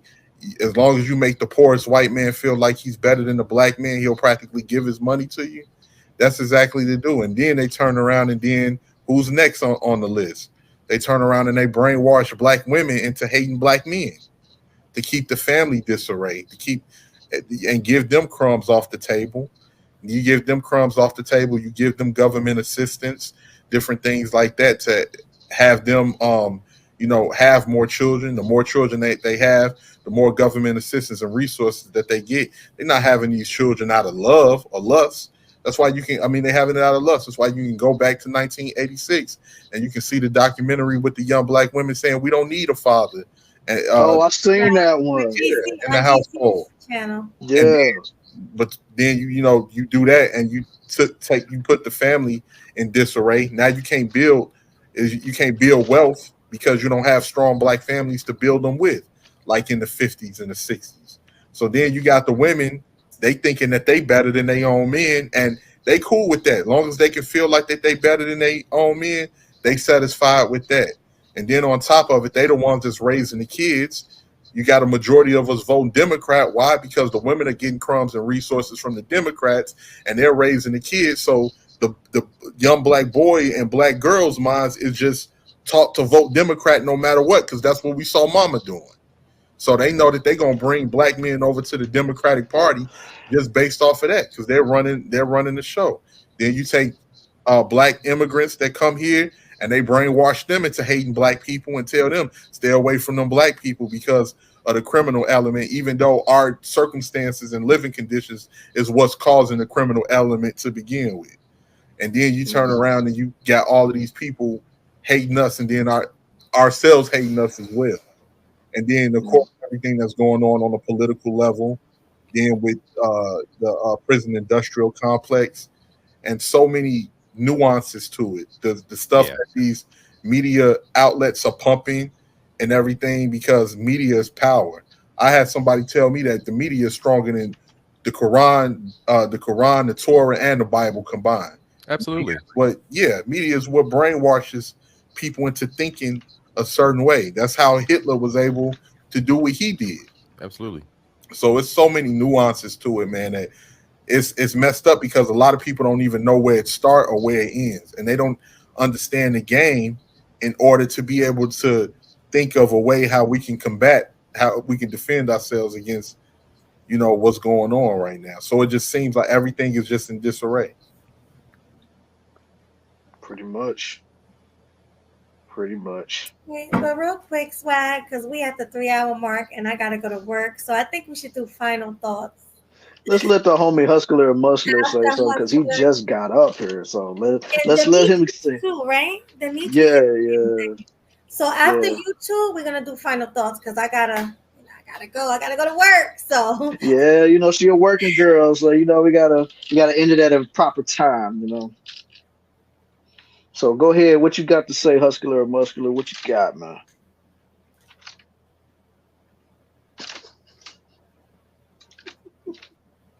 You on mute, my You love. mute, brother. Killing them sweet, bringing the heat, looking so fly in the YouTube streets. Thank you. All right. Oh boy. It's a lot I have to say, but I gotta cut it short. As far as that Tory Lanez is concerned, yes, I think he was done a little dirty. I mean, 10 years. I mean, from what I understand, his DNA was not even on the weapon. Instead, Megan Thee Stallion's girlfriend had her hands on the weapon or whatever. That was her DNA. Now he may have knocked the gun away from her or something, but it was her who was actually holding the weapon, and he still got time for that. Mm-hmm. And plus, you got to understand. I have to think about this too. What may seem like, well, Melanie mentioned 5 years is the maximum he should have got, but what could seem like 5 years in your state could be 10 years in some other state. You know, the laws differ everywhere, so maybe that has something to play a part in it. And plus, Tory Lanez already got a pass. From what I understand, he already got 2 criminal charges. You know, the old 3 strikes you're out rule. That was his 3rd strike, so now he's got double the time. Trust me, I've seen that happen. It happens in real life. I know. I've heard stories of that happening. So what do you think was fair? Like, what do you think he should have gotten? If I had my way, just give him the 5 years just for even possessing, maybe 2-3 years just for even having the damn weapon on him in the first place. Why would you bring a weapon to a big gathering like that in the first place? You know, possession of a weapon. I would have charged with possession of a weapon and discharging of a weapon or something, whatever. Whatever the penalty is for discharging a weapon, that's what he should have gotten. Right. Makes sense. Instead of just giving him a whole decade in prison. The law is different everywhere. I'm always going to be against us. We were saying earlier, they wanted to make an example out of him. He's a celebrity. He got status. That was the example right there. Saying, you bros, y'all better stay in line because this is what's going to happen to you. Period. Mm-hmm. Yeah. And plus, another thing that ain't nothing been talked about either is that Tory at the time just became an independent artist. So with that in mind, he became an independent artist. So with that in mind, like, cause so when a man becomes independent, I mean, he get all of his stuff. So whatever he sell, he getting all of that. He ain't getting it from no record labels and stuff like that. So, and plus at the time, Megan Thee Stallion had just joined Roc Nation too, and I think that was another situation with that. But then again, that's just my conspiracy theory mind going all over the place. So, no, you got a point. You got a point. Yeah, because I mean, let's just be honest, man. When Tory Lanez came out, whether it was with the Say song or I Can't Wait to Blow and all this other stuff, Tory was almost like how Future and T-Pain was. He would just churn out hit after hit after hit after hit after hit. He would be getting features left and right. So it's like, now that the dude went independent, he get to have all of his money. Whoever buy his songs, whether it's on iTunes, Spotify, whatever, he gonna get all of that. They're gonna recoup all that. Because I think even Roc Nation tried to get him. So now that they got Meg Thee Stallion, that's their baby. They can't let nothing happen to her. So, and plus, she already had her pulse on the women in the society, twerking, going crazy, being like, putting the tongue down and stuff. So, I mean, like I said, that's just my conspiracy theory mind going all over the place. So, it sounds about right. I'll go ahead and put in my final. Yeah, but I got they take it, so. Wait, well, before we do your final thought, let's do Demetrius, because I don't think that's who was talking. Oh, I thought that was I'm talking right now. Okay, I'm sorry. All right, listen. When you understand and can grasp the concept that radicalism is a tool of hyper-capitalism, that unchecked capitalism, right? Then you can understand why everything is so polarized in this society. One thing that I love to say is like, whatever happened to the middle is not the money maker. When people are angry, they spend money. That's it. So that's exactly what happened with this Tory Lanez situation. Because the fans are supporting different media outlets, and different smaller media outlets are talking about these situations and getting shine off that. So they're using that anger train to get, capital and all that. Listen, once you stop like feeding into that stuff and you actually take control of your algorithm, you don't actually like buy into that stuff, and you don't actually inadvertently support that. So what I would actually encourage people to do is take control of your algorithm. If something comes up on your YouTube feed, you see those little 3 dots on the side of the video, you can press those 3 dots and say, don't recommend this channel anymore. That's what I started doing recently. Yeah. Oh yeah. Peace. Definitely. That's what I do all the time. Mm-hmm. And I be getting wild stuff in my algorithm. I'm like, why am I getting this?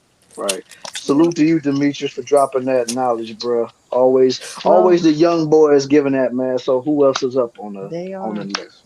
I think it's final thoughts now because everybody went. So let's give our final thoughts. Let Classy go. I heard him was trying to say something.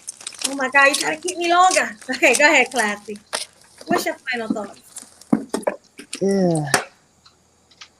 Well, my final thought basically, I had a good time on the show. It started off good for me at the hospital. Now it's starting to build up worse now. But thank you for having me on the show. Overall, I mean, like I say, great topics. I don't really have any final thoughts on the situation. It's just celebrity life is just crap. I mean, I live out in LA. I see it every day. So that's it. Well, all right, brother. I'm happy you came. I sent you the link.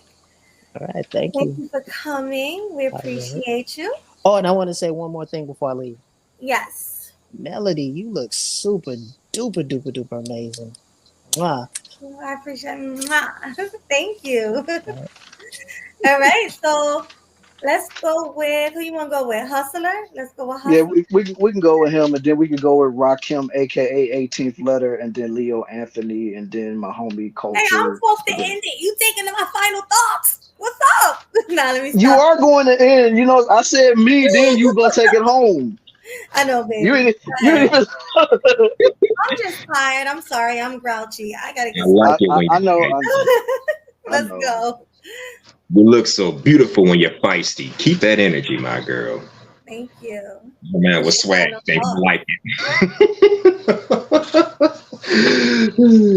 Swag got to deal with me every morning. I call him every morning. We be talking.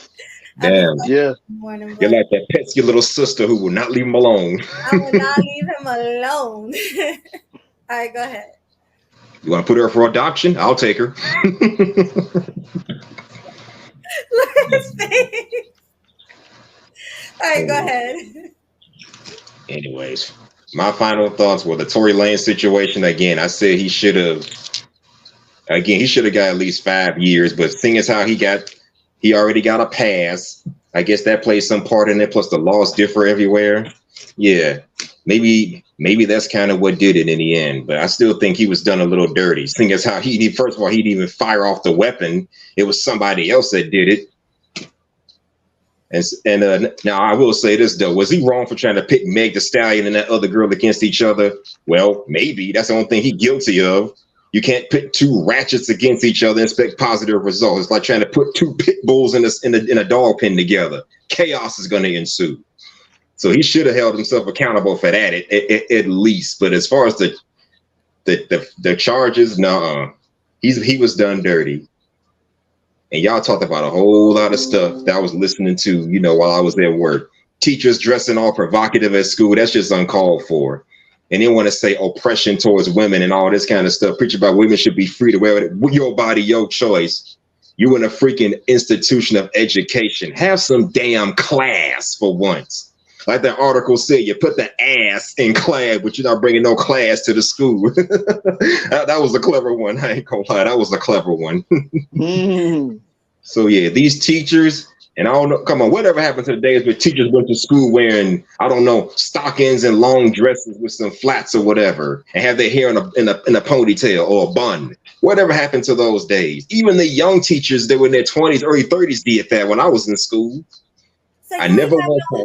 You ain't have that one hot teacher that everybody crushed on, all the boys wanted. I did, but even she came to school looking like class, not trash. So come on, you can see a difference there.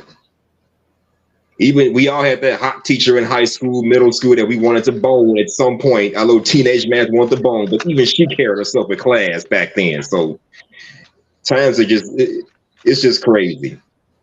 And I want to say in a perfect world, don't hire teachers with curves. Don't hire these thick ass teachers, but we can't say that because that'll be misogyny. That'll be discrimination, gender discrimination. So we got to do better. And that porn star dating that young cat. Corn star. I ain't gonna lie to you. So what now? Corn star. Okay, my bad. Let's just say P star. Dating that young guy. I don't know about y'all, but when I was in my 20s, I bagged older women. I was 28 dating 35, 36-year-olds. So it ain't nothing new to me. And like Swag said, sometimes we have that, I don't know, curiosity as far as dealing with the older women. I've had that curiosity for 10 years. Like I said, I was 28, 29 dealing with 35, 36-year-olds. They all felt the same. Why? I used to wonder, Why was you dealing with women that old? That young? I don't know. Because they 30-some years old and can still put it down on them, can still put it down. I don't know. Now, did I deal with females my own age? Yes, I did. I don't have an age. I prefer people my own age, but I'll take younger. I'll take older. You can be 45, still looking good. Swag, you okay, man? I'm looking at who just joined the panel. Who is that? Brienne. Brienne. Well, I guess we can get her final thoughts, right? I guess, man. But I wish we could have just Why been did you around come more. up earlier, my girl? What's up? What's up, Brienne, my #1 fan? Girl, you be cooking like a frying pan. Y'all want to stay another hour for Brienne? You sure you want to do that, Melody? Make it 30 minutes because I'm pretty sure Melody's tired. But let me say this. I'm just saying. So yeah, we can stay an hour, I guess. Look at you. Go ahead. Go ahead. Oh God! I coach you like, oh God! I see you over there. Y'all better not let me embarrass myself and fall asleep snoring on here. You just better keep that camera on, then. Yeah, I'm gonna turn it off if anything. What's funny is Melody. I got a reputation of falling asleep on streams. I might have to eject myself. You're my sleep twin. Yeah, he do. He's my sleep twin. I see him knocked out a few times on the street. Only twice, man. Wait, Swag. That's enough. That's enough. Huh? Is he worse than me, Swag? Is he worse than me? Let's just say he's on cam. Man, I pulled a whole all-nighter stream, and then I jumped over on Bronzebird, and then we sat up talking all night. It was like this. It just slumped. I was snoring one time, and everybody was just saying, "Yo," they was calling me. Right? Tell them about it, Swag. Yeah. I mean, I had to call her up a couple times just to get her to shut the stream off. It was embarrassing. I was snoring loud. But if you what don't did mind, it sound like? A lawnmower, lawnmower? Brienne, and I'm gonna to make my final thoughts. Oh, you want to do? You're leaving, or you want to stay for I'm gonna take off for the night. Okay. All right, man. Go ahead, homie. So look, it was actually the topics were knock it out the park, absolutely awesome to discuss. I think I made my piece on all the topics. I don't want to recap everything. Yeah, you ain't got to. Yeah, and on this last one, I think it's a situation that was played for Tory. We don't know enough of the facts, and his priors that just put a censure on it. That just cinched it up for him. So not much we can say about that, but I do think he got railroaded a little bit, and I'll leave it at that. Otherwise, it has been an absolutely awesome discussion, awesome panel. I greatly thank you both for inviting me back on here. I hope to collab again in the future, maybe next Sunday. Maybe next Sunday. I want to take the conversation, Yeah, definitely. Great to see you show up, Brienne. Glad you're here. Otherwise, everybody else, gentlemen, have a good evening. Hustler, everyone else, thank you very much. And everybody out there in the chat as well, check me out. And thank you very much for getting them likes up, y'all. Get the likes up. Get them up, man. Get them up for both channels. And make sure y'all dropping his links in the chat, man. Subscribe to Culture Invasion Podcast, man. I greatly appreciate it. Everyone have a wonderful evening. Big up yourself. You too, man. Big up yourself, homie. Deuces, homie. Peace. Look who we have here. We have Brienne. I'm so excited. Yeah, look at her and all her glowingness. Yeah, you look so pretty. You're glowing down there. Hey. Hi everyone. I just got Even back without makeup. from visiting family, so I've been out all day. Oh, look at you. Yeah, Having fun out there. yeah, the baby had fun too. It was wilding out. It was a great time. That's what's up. Gotta make the memories with the family. Mm-hmm. It's wonderful. Outstanding. You know what? I wasn't trying to barge in, but I saw the link, so I'm like, I might as well click it. Hey, you're here now. That's all that matters. You know you're part of this family, Bree. Welcome to the You family. guys were here to help with the baby. Hey, man, that's all the way in Oregon. I don't know if I got to. Oh my god. Shoot. Besides, I probably had too much fun with the baby. I'd be like, hold on, you see me and little bunny, we over here playing. Like, come on, let her Uncle Swag have some time. No, you will be tired after you're done playing with her. She will wear you out. Yeah, because I ain't as young as I used to be. So, yeah, I probably will be tired. Right. My goodness. We love Bunny. So cute. Yeah, we love that baby. Yeah. I posted a shorts video of just like what we were doing during the week. Mm-hmm. Yeah, she has so much energy now. Oh no, I forgot my rings over my family member's house because I took them off to do my brother's hair. Oh my god. I'm married, but I left Yeah. it up there. The ring because I off. blocked, and I was washing it. It was a whole thing. Right. We understand. Let me get back on top because I don't have my ring on. It just feels weird. Ooh, sentence to 10 years. Goodness gracious. Yeah. I'm pretty sure you guys hit all the points, but it's very, very important to choose the person you're going to be with wisely. And if you're a man, you need to choose the person you are dating or even dealing with very, very wisely. One false accusation, one mood swing, and that's your whole life changed. But like on a positive note, when you actually find somebody that you mesh really well with, it just improves your quality of life in so many different ways. Better sleep, better intimacy. You're eating better, healthier foods. But again, when you're dealing with the wrong person, all those things are completely opposite. But as far as other stories, is there any other questions you guys have or the final thoughts on? Because I was listening on my way home, but of course the baby was whining, so I didn't get to hear everything. You know the baby always trumps everything, so I ain't even mad at you. But let me see. We talked about old girl Dre and Michelle messing with that young cat that's in the NBA. If you want to touch on that, we can touch on that if you want to. Mm-hmm. I'll speak my piece afterwards. Go ahead, Bree. Mm-hmm. So too much messing with someone younger than her. Yeah. Yeah. Mm. She knew what she was doing, She trying to secure that bag. That's what she doing. Yeah, that's what it typically is. Again, I don't really know her where she's from. Probably TV, right? So yeah, she just did a lot of reality TV. That's all. Reality TV. Yeah, that says a lot. When you get to a certain age, dating is harder regardless. So it's almost like if you happen to find somebody younger that probably doesn't know about all your history, it's a benefit. But yeah, I think it is a double standard because the guy getting with the younger girl, I mean, I think you guys, if I'm not mistaken, have discussed like Marcus Houston and his wife, how the double standard is he's much older than her, but if a girl gets with someone that's younger than her, she's a cougar.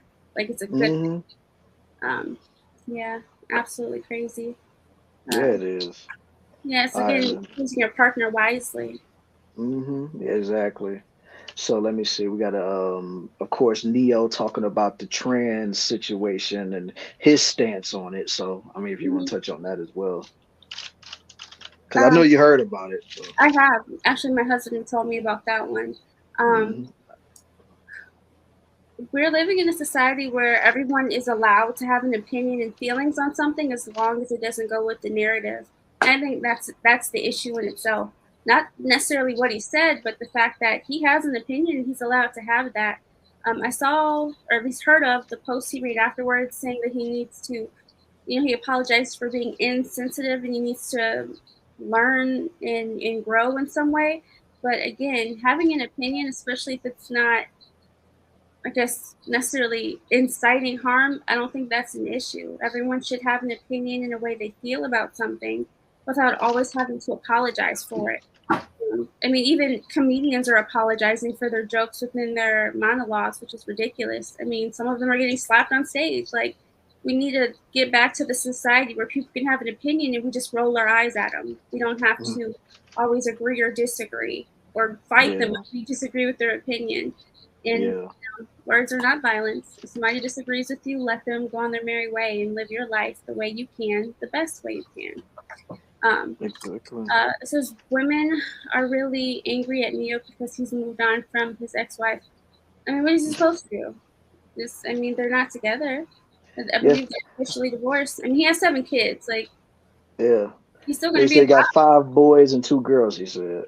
Yeah, he did. So, I mean, he has that many kids. He has enough to do. Like, your opinions aren't necessarily going to affect his pockets in his day-to-day life. Right. So he's already moved on. They've been pretty much separated for like a year, and it's been a while. He likes women, so let him live his life and leave him alone. But see, they wanted him to be like that song that he used to sing a long time ago. I'm so sick of love songs. So that's what they want him to be like right now. In the corner crying over when got it. No more anniversaries and stuff like that. That's what they want. I like that song. It was actually on the radio not too long ago. But that's the thing. After all these breaks, it seems like these celebrities moved on really fast, but that's not the case. We're just now hearing about it. They've been broken up for probably 2 years. At least for the last 3 years. So, they've been done. Yeah, we heard about it a month ago, but they've been going through it for the last 3 years. How are we supposed to know? We're just, people living our own lives. We don't know what's going on in their day-to-day. I wouldn't found out about it if people hadn't told me. So exactly, I didn't know he had 7 kids, so he said something. So that's how you really know we're far removed, from these people's lives. Only thing I want to hear about Ne-Yo is another song. I don't care about his personal life. Oh, he did have another song come out. You should look it up. It's really good. Shoot, the last song I heard of Ne-Yo was "All I Want to Be Is a Good Man, Good Man." That's all I want to hear. That's all I be hearing. Hey, I know that's old. What's your favorite Ne-Yo song? You asking me or her? Both of y'all.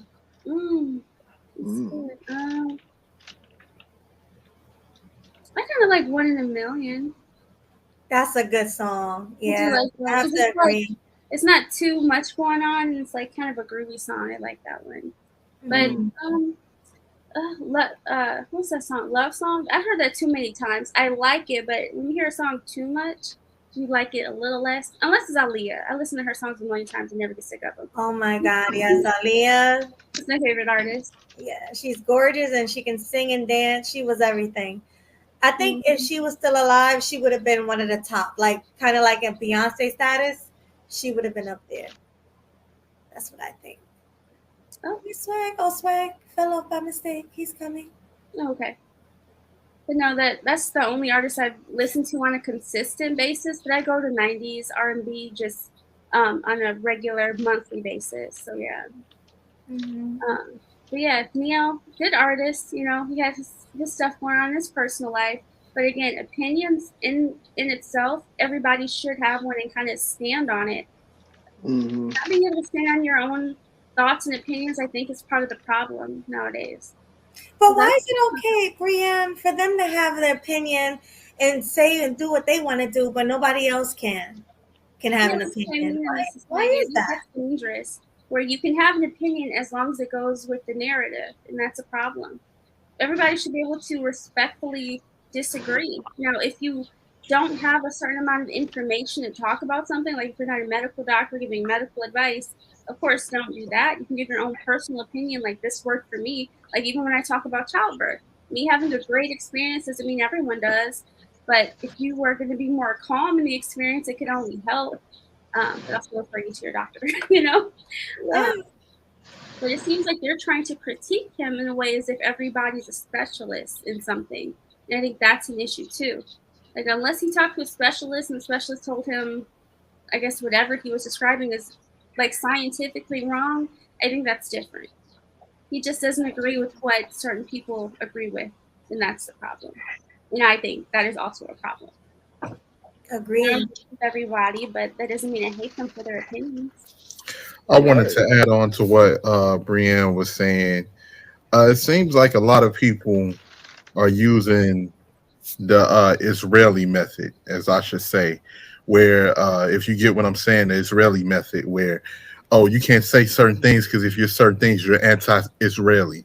And I think the alphabet people took a page out of their book when as far as it comes to bullying people's opinion, because we all remember back in 2007 when the alphabet people wanted to wear, they wanted to have same gender marriages or whatever. None of us had a problem with that. But like how your grandmother say, you give somebody an inch, they take a mile. Fast forward to 2023. Now you want this stuff taught in schools. You want it to be, you want to send subliminal messages through cartoons. You want to have drag read books to my children. You want them to be able to go into the same bathroom. Sorry about that. Yeah, it goes to show you that it's about power and control. It has nothing to do about equality. They're just domination. Yep, they're masking it behind that. If you oppose to this, you must be anti-alphabet. No, I'm not anti-alphabet. When in reality, you all are anti-masculinity because they're slowly trying to drain masculinity from the dominant society. Killer, you remember when we was coming up, dude? What do we have? If we wasn't watching black movies with a black man as the main character, still we had Jean-Claude Van Damme movies. Yep. We had Steven Seagal movies. Yep. We had the Terminator, Arnold Schwarzenegger, Sylvester Stallone. Yeah. We was getting up watching X-Men on X-Men, Power Rangers. Spider-Man, the old school Batman from the 90s. Yeah, the old school Batman. Hell, even Batman Beyond, shoot. Like we was watching all of that, yo. Like I'm just saying, like they have a new one coming out. Oh yeah, Ninja Turtles too, man. Ninja Turtles as well. That was on a Saturday morning. Ninja Turtles came on. Saturday morning coming out, and it looks horrible. You should look at. It'll make you upset. I saw that commercials. I don't want to see that. And now you don't want to see what in traditional the new Ninja Turtles we watch. Oh, Mutant Mayhem. How is it? Anybody saw it yet? I'm not going to watch the commercial, and I was highly disappointed. Some traditional shows that we watch now they're trying to add, alphabet characters in there. Oh so, yeah, I couldn't do that. Yeah,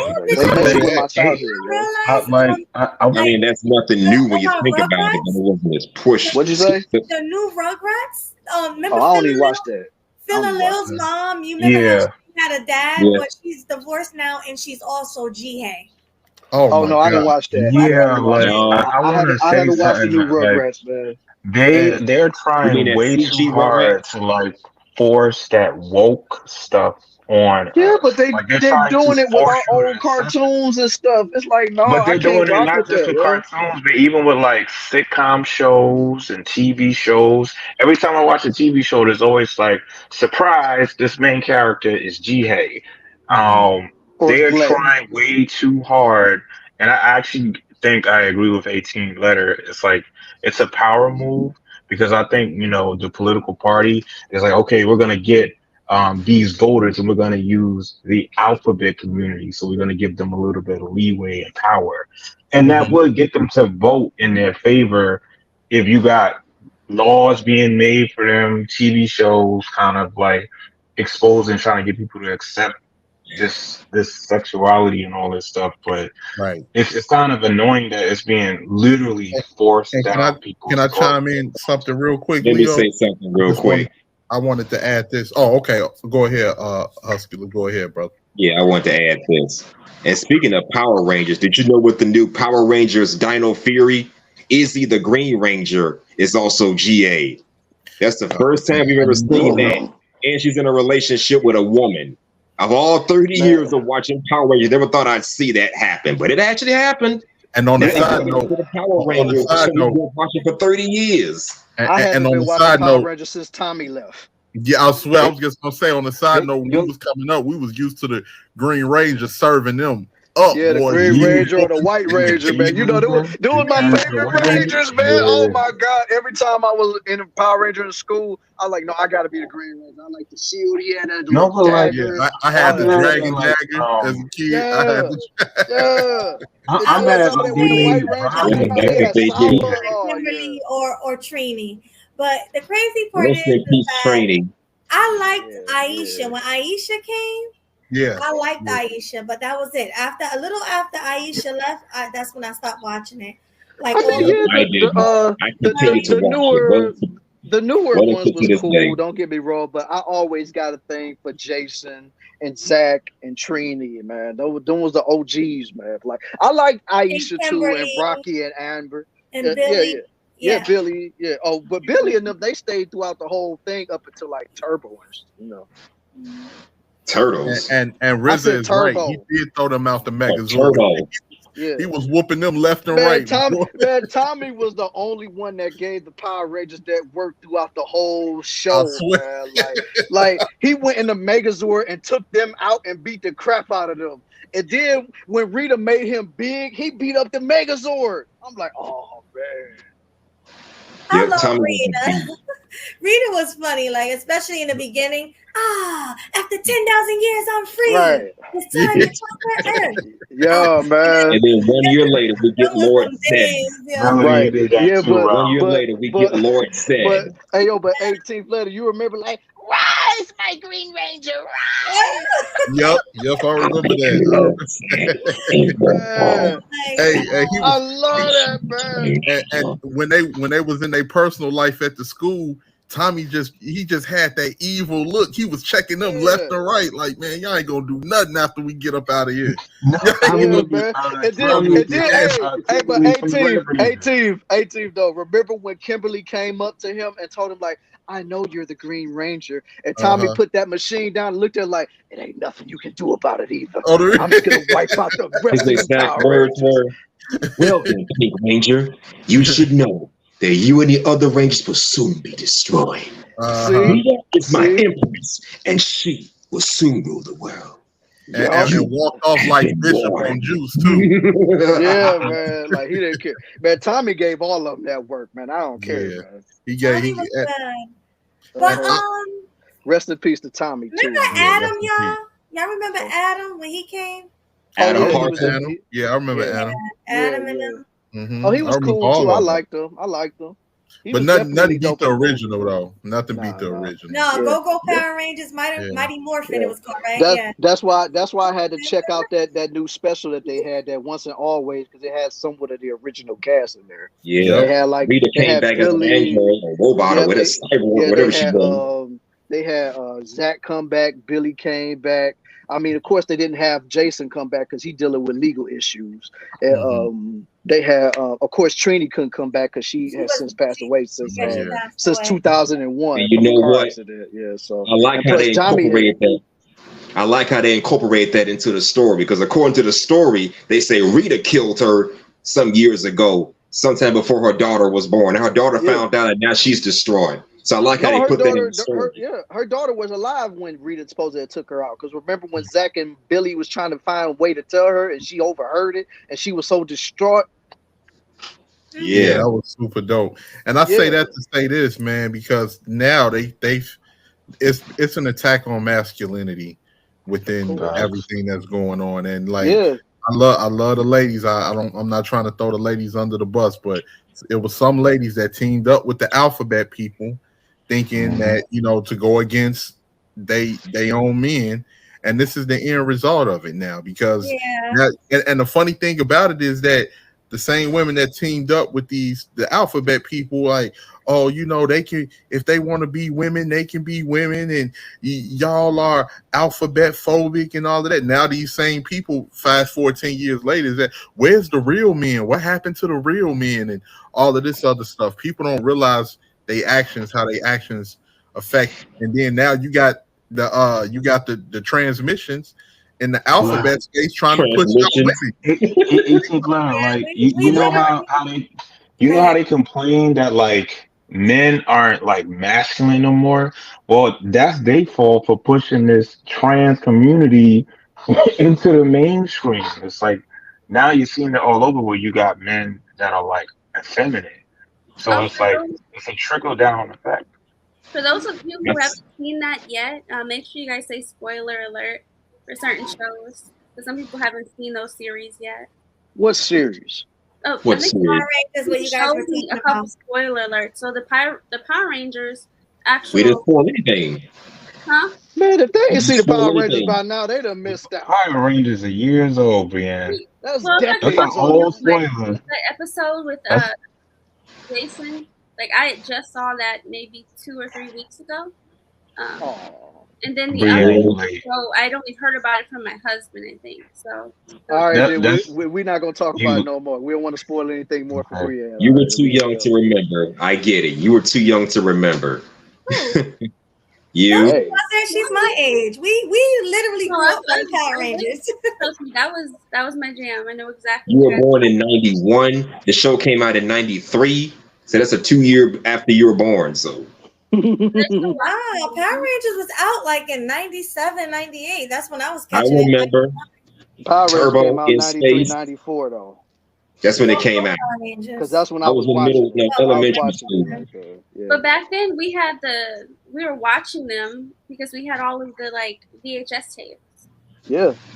I remember I made my mama get me some VHS tapes of the Power Ranger, but I always got the We went to green with evil Blockbuster series. to go and get them. Yeah. I got that on DVD. Well, Blockbuster. Oh my God, you aged the heck Hey, out of me. and not to get off subject, y'all, but I gotta ask everybody a question on the panel. Am I the only one that missed watching them previews on the VHSs when Oh yeah. Man. I do too, man. Like that took me back, yo. Yeah, like previews. right when you pop the tape in, it shows like certain shows about to come out or certain movies and stuff like that before you get to the actual show or the movie. And, Yeah, man, and then you used to hear the man's voice when the main movies come. And now for our feature presentation. Yes. And you know what? They still do that to this day, only on YouTube, with them annoying ads that pop up in between videos, before or after videos. So it's still going on, just in a different way. They That's do why that you gotta in get movie YouTube theaters. Premium. They what now? You gotta get YouTube Premium. That costs too much. The hell with that. Ain't that serious? $10 is too much. I got bills, buddy, just like you So do. do I, but I pay my bills on time. So I do too. When you have a lot of yeah. subscriptions adding up, it's more than just the $10. I mean, yeah, but that's the my whole gosh, purpose of the managing money. Rugrats tape. Oh yeah, Don't yeah. play with me. I mean, a lot of Let me Nickelodeon put up here movies and had the orange tape though. Like it wasn't even just Yep. Rick Rugrats though. We would have stopped this conversation. Go to Power Rangers. You know what, Kevin? Right. But yeah, like and with us reminiscing on those days, we can remember growing up, men was men and girls was girls, boys was boys and girls was girls. And here's something else to think. I don't mean to cut you. I don't mean to cut you. Here's something else to think about. Look at Power Rangers. Look at all these other superhero shows. The Justice League. They had male characters. They had female characters. They were strong. They were strong characters. Right. These women were strong. They were tough. They were independent. But you know what they had? They had femininity, and it went hand in hand with the men's masculinity. Kimberly, the sexiest Pink Ranger I've ever seen. Her and Trini were the feminine ones in the group, while everybody else was the masculine one. It's like bad thing. Everybody played their roles. The men were masculine. The women were feminine. Fast forward to more modern times, you don't see that as more often.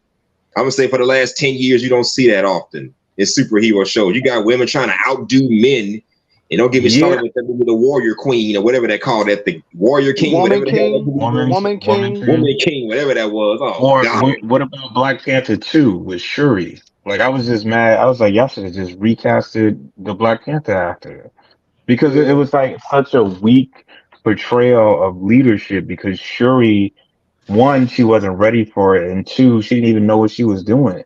So I'm like, why didn't you guys just recast another strong male lead? Because They rest weren't in doing peace, that. Chad Boswick. Rest He in was a peace. great he was a great example of like black male leadership. At least I think him and Killmonger were like two great examples. Yeah, And, either in my opinion, they should have either just recast it, not Killmonger, but Black Panther. They should either recast him or just not made a movie at all. yeah. But the media is like they're so determined to promote this women empowerment thing, and I think it's really messing society up because it's like, okay, you can do that, but do you got to make the men look weak and like stupid, like to make the women look like smart? Of course they do. And I said this on another channel. Oh, I'm sorry, Leo. I didn't mean to interrupt you, brother. I just want to say this because this reminded me of the Umbrella Academy, and you had this one black chick, right? And she went back in time to the civil rights moment, and none of the men really knew how to like get together and organize. And it's in the 70s, right? That's like the peak of black male movement, and it wasn't until the women came in and stepped in to kind of like help the men that they got it together. And I'm like, that's not how it should go. Like, no, it's in not. real life, That's a lie. That's a lie. Right? Yeah, in real life, you had the Black Panthers, and you had female Black Panthers who contributed in their own way, right? They were the teachers, right? They were the nurses, right? They were the educators that kind of helped the movement in their own way. So they helped just like the men. So they didn't, do this thing to where they made the men look incompetent and weak to make the female look strong and capable. And you're seeing this a lot with all these social justice warrior things, like the Matrix, like Matrix 4. I was like, why the hell did they remake? Why the hell did they remake this thing just to make Trinity the one? Yeah, I didn't even watch that movie. I didn't watch it either. And see, here's the thing, man. This has been going on for a long time because black male leadership and black male masculinity, just like it scares white people, it scares some of the women in our community too. They've been so used and so brainwashed into seeing they feel like they have control over black men. They feel like they have power over black men. And just like I said earlier, the fact when they say black male leadership, what they really want black men to do is get in line behind the women, and you co-sign everything the women say. And if I turn around and I make a mistake, then you just clean up my mistake. That's exactly what they mean. They don't want black men in positions. 18, they did that with Ice Cube when he was trying to do stuff for literally the whole black community. Absolutely. Right? Absolutely. And that's the thing. If you notice with some of these women, when these women talk about businesses and different things, every other community, if a woman is involved in business, anything like that, they help their men. When certain women within our community have businesses, it's just specifically for black women.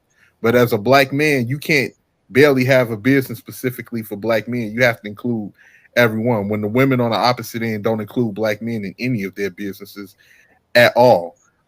Some of these women within our community look at themselves as a separate group. They look at themselves as a separate group, and they look at men within our community as nothing but to procreate with, to either have daughters or sons that they can emasculate, and they look at them as useless outside of that, or as a tag dog.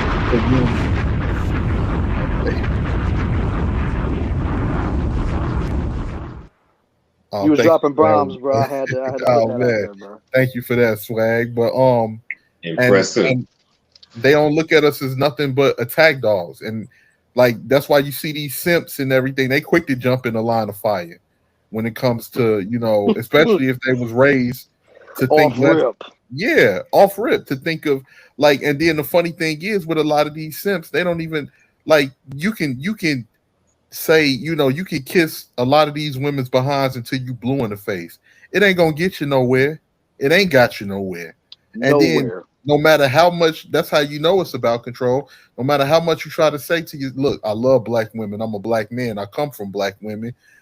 Black women are this, black women are that. It's just like, okay, yeah, that's what you're supposed to be saying. Good.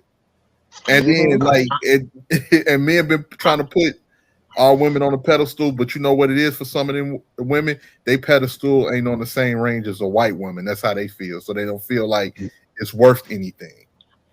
Yeah, like 18th letter, I'm seeing some of that stuff in real life. Like, because I got my ish together. I've had some women just intimidated by that and think, oh, if I get with you, you probably gonna try to control me. I'm like, why would you even think that just because I got my stuff together? And like I'm seeing that like when certain women like date you and you got your ish together and you don't really need them for nothing, they feel intimidated by that because they was like they don't have no control over that situation. They can't That's why control they purposely. What you're saying, Leo, is the same thing I've experienced myself. Man, I'm involved in truck driving. I own my own home. I got everything going.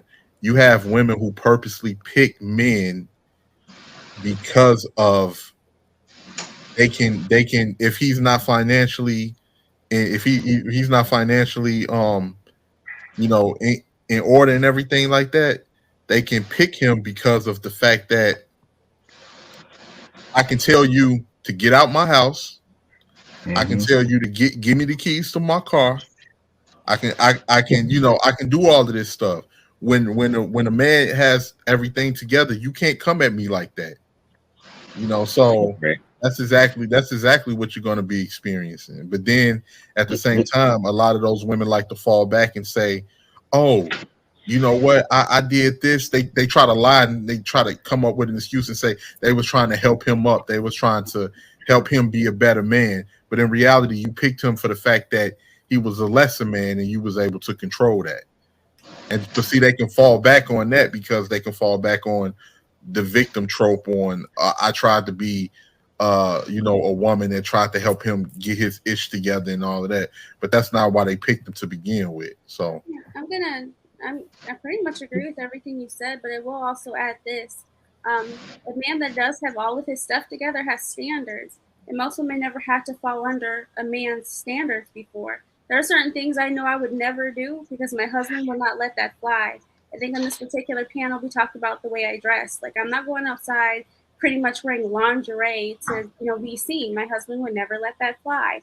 I'm not going to have male friends because he's not going to cut that. You know what I mean? So even on these panels, I'm like, I have these discussions, but I know good and darn well there are certain things I would never say to embarrass my family, and there's certain things I would never do because, it'd be on and popping if I did something like that. And we talk about, the way I dress and the way I speak a lot because those are two things that were very important to him because he had other relationships where those weren't important to those women. So yeah, if you know your man is gonna have a standard with something, and I mean it's a clear cut, like as soon as you do this, like we're done, like you don't do it. But right. women don't have that. They want a guy that's gonna agree with other bad decisions. Allow me to play devil's advocate for a second, if you don't mind me, Bree. Allow me to play devil's advocate. Don't let your husband tell you what to do, what to wear, how to dress, and how to act. You do you, my girl. You're a strong, independent woman. You can do it all by yourself. You don't need that man telling you what to do. Do you, my girl? Do you? But honestly, Hustler, no, Brienne, like online, I would see all the time when a woman shows off that she's cooking and cleaning for her husband. You got women in the chat saying, "Girl, why you doing that for that dude? Make him get his own plate and all this stuff." So they're even railing against that of just serving a man and just being submissive to him and letting him lead. So it's like you're saying you want leadership, but yet you're rallying against it too. So it's just like 18 Plater said, like they actually want to be the one in control, not the other way around. And they have this fear that if the man has all his shit together and he can basically have more standards, like you said, Brienne, then they're not going to put up with that woman's ish. And women don't like that. When you're a black man and you say you got just even a little bit, you could just say, I won't date masculine women. They'll try to fight you and argue you down about that. I won't date a woman that got multiple kids by multiple daddies. Like I was watching the other day, a brother, basically getting publicly embarrassed because he said he didn't want to take a single mother seriously because he didn't have no kids and he wanted to repeat the cycle that his mother did. Yep, I saw that video. That was despicable. Right. So this is what I mean. It's like they're pitting us against each other and it's making our whole community look You messed know up. what? I give you a perfect example. They don't have a problem with men having standards. They have a problem with black men having standards. Yeah, Because black. unfortunately, a lot of our women, they've come to look at us, like I said before, I've said on previous live streams, no less than a white supremacist. Because those same women, they'll bend over backwards for a man of another race, and that's the thing that they're not saying. When you look at, I gotta find this statistic, this actual stat. But when you look at this one particular statistic, women within our community have 1.5 million children out of wedlock from non-black men. You get what I'm saying? Even when, let's take the divestors for example, and some of these sick women on here, they would gather around a bottom shelf Brad. Now here we came up in the hood. We got to make sure our Jordans is right. We got to make sure we got on Pelly leathers and Avarex leathers, and we 6'2" and 6'3", and we Don't been forget here. having a lineup freshman. Oh yeah, you got to have that lineup fresh and preferably waves. So like and you got to come correct like that. But that same woman that you got to do all of that for will go around and be with a bottom shelf Brad that don't look like anything. You should see some of the comment section. Like for instance, black men have been uplifting our women for a long time. Let Brad come into play, and he says that same stuff. All that comment section will light up. Oh, 18th letter. Look at how black women lately have been fighting so hard against passport bros. I'm like, why are y'all constantly Don't get me started with talking that. about it? It's only like a Man, minority of brothers actually doing man, that. And even if then, they're grown men. Let them do what they want. That's their money. That's their life. Why are you constantly trying to like shame them into not dating out or not going to the other country to find something new? And man, we I might think have to that's make another that Well, to part of let the me another say problem. show or this. something. We might have to make that to another show or something. 'Cause that's a Let me say whole this lot to real unpack quick. right there. Let me Yeah, say because this. that is ridiculous. Let me say this. As far as the passport bros are concerned, I spoke with Chantel Simone on this. You know what I find very ironic is that they will say men are going overseas to find better women because they can't handle the independent women. They need to stay out here in the West because there are so many single women, so many black women to choose from. But what's ironic is that when we stay out here in the United States or whatever, pick a beautiful black woman, wife her up, have kids by her. You know what they're gonna do? They're gonna shame that same black woman that they told us to stay out here in the West for. Look at Brienne, for example. Her husband stayed in the West for her, wifed her up, got a kid by her. Look at the backlash she gonna get. Melanie, your time gonna come. You gonna get the same backlash from the same black women telling us men to stay out here in the West for y'all. So it's a real, it's a shit show. I'm sorry. Well, in Brienne's case, though, her husband had known her ever since they was young, though, so they got And that's the history best before way to they meet tied the knot. somebody. That's the best way to connect with somebody. Childhood friendships. But also, I feel like people are gonna shame you regardless. The problem being, though, if you don't choose your person wisely, again, my husband's chosen, others in the past, and it's very telling the way he operates with me. Like he's very knowledgeable just because of what he went through. But it is different with a woman. We become very closed off, and our wall goes up when we've been hurt enough. I went through, like I said, one heartbreak. And I was like, I'm never doing that again. I'm going to choose wisely. I'm not going to continue to go that path. And I would much rather to tell her girls, like, don't waste your years on someone who does not want a commitment. Like, I always wanted marriage. I always wanted kids. It was always like, well, I'm young and want to go have my fun. Well, I'm right here. You said I'm the one you want to be with, but you want to go out and have your fun too? No. It should have been clear done then, but I was so clear on I'm a good woman, he's going to stay just because I'm a good woman, and that wasn't the case. We were in the 20s. He wanted to go have his fun. I said, okay, you go have your fun. And then his thing was, well, if we got old enough, then I'll wife you up then. I'm like, I don't want to be a 35-year-old wife. Like, I want to be a I've been told So that. in Like, other I'm going to have words, my fun, but you're a good woman. I'll come back later. Like, I'm in my They can 20s. try and put you on layaway or something. That's messed up. yeah. And women do that to men too, Yes. Oh, you ain't gonna do that to me.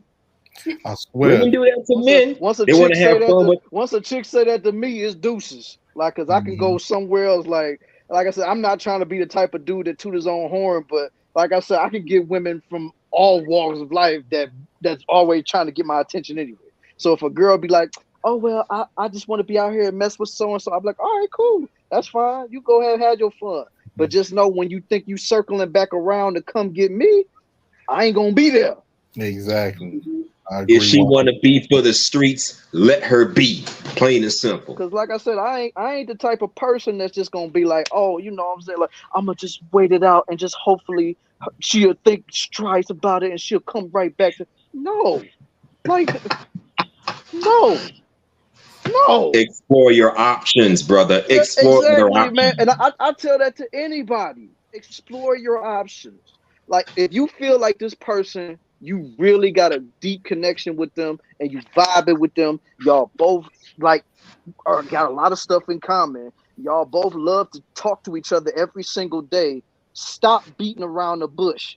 Because if you keep doing that, sooner or later somebody gonna come in and take your spot and you're gonna be looking like, damn, why didn't I pull the trigger on that when I had the chance? Right. Correct. It's like the CTA. They don't wait for anybody. You either get on the ride or you miss the ride. You ain't lying about that. You said CTA, you out of Chicago Hustler? Yep.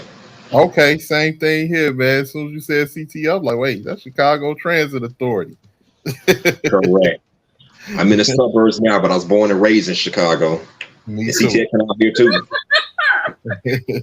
He would have come back for the slip disc and gout. That's how a lot of dudes One be, of my family man. members has gout. It's very uncomfortable. So don't Hey, make me laugh. But Hey, Sun Kiss, Sun Kiss, you forgot torn rotator cuff too. Oh man. So he can't lift you over the threshold when he marries you. Oh,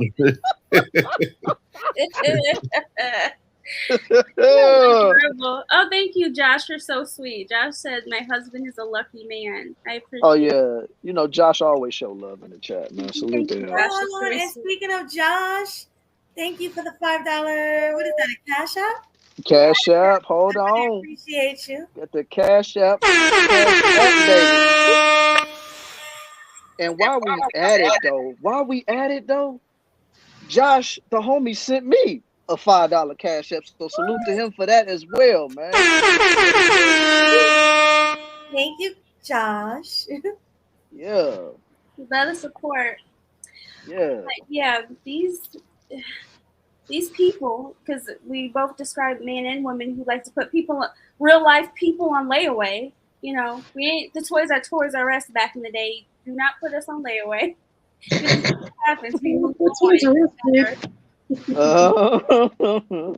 In hindsight, I guess I'm glad that happened that one particular time because now I'm married and happy. But if I would have kept in my heart and just sat and waited, I'd still be waiting. You know what I mean? And I wouldn't have the family and the life I have now. So I'm grateful for that. But it still hurt in the moment. Like I was 20 years old. My heart was broken. Like, you know, I'm pretty much, you know, just waiting for someone to choose me. And you don't want to wait for someone to choose you. They want you or they don't. It's really that simple. Not only that, you probably would have had the mindset that all women are trash just because of one bad experience. I'm glad you didn't go down that route. I am so proud of you. Mm-hmm. Swag, Melody, toot the horn, please. She deserves that. Well, there we go. That's my girl. That's usually for cash apps or super chats, but we give it to Brienne on that one. Quick, especially like Melody, that beautiful lipstick over there. When a man snatches you up and he wants you, there will be no question. My husband said when I moved the state away, he said, I'm coming there, we're getting married. Are you ready? And I said, yeah. And then that was it. Because I moved away because I wanted to get out of my hometown and just start a new life somewhere else. Followed me 4 months later. We've been together ever since. So yeah. Well, that's great to hear. At all. That's great to hear, Brienne. I love to hear like-minded people coming together and having families, and they're able to complement each other. Your feminine is able to complement his masculine. Y'all able to make it work and build a family together. Because, man, right now it is rough out here. It ain't no joke out here, boy. I'm trying to figure out was it social media that messed people's minds up? Because you got so many of these women thinking that, and that's another thing too with social media. Certain women get this validation from social media, and it makes them think it's like limited options out there. I'm like, sweetheart, you playing a dangerous game. You rolling. You ain't hit.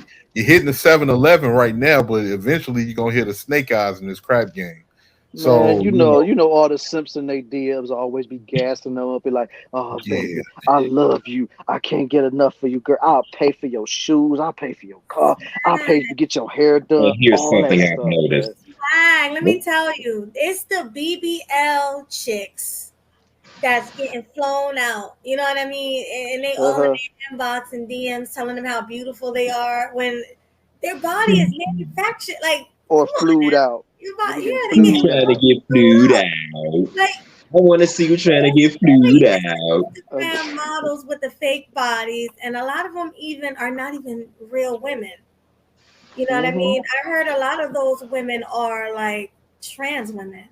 Oh, that's a whole nother topic right there.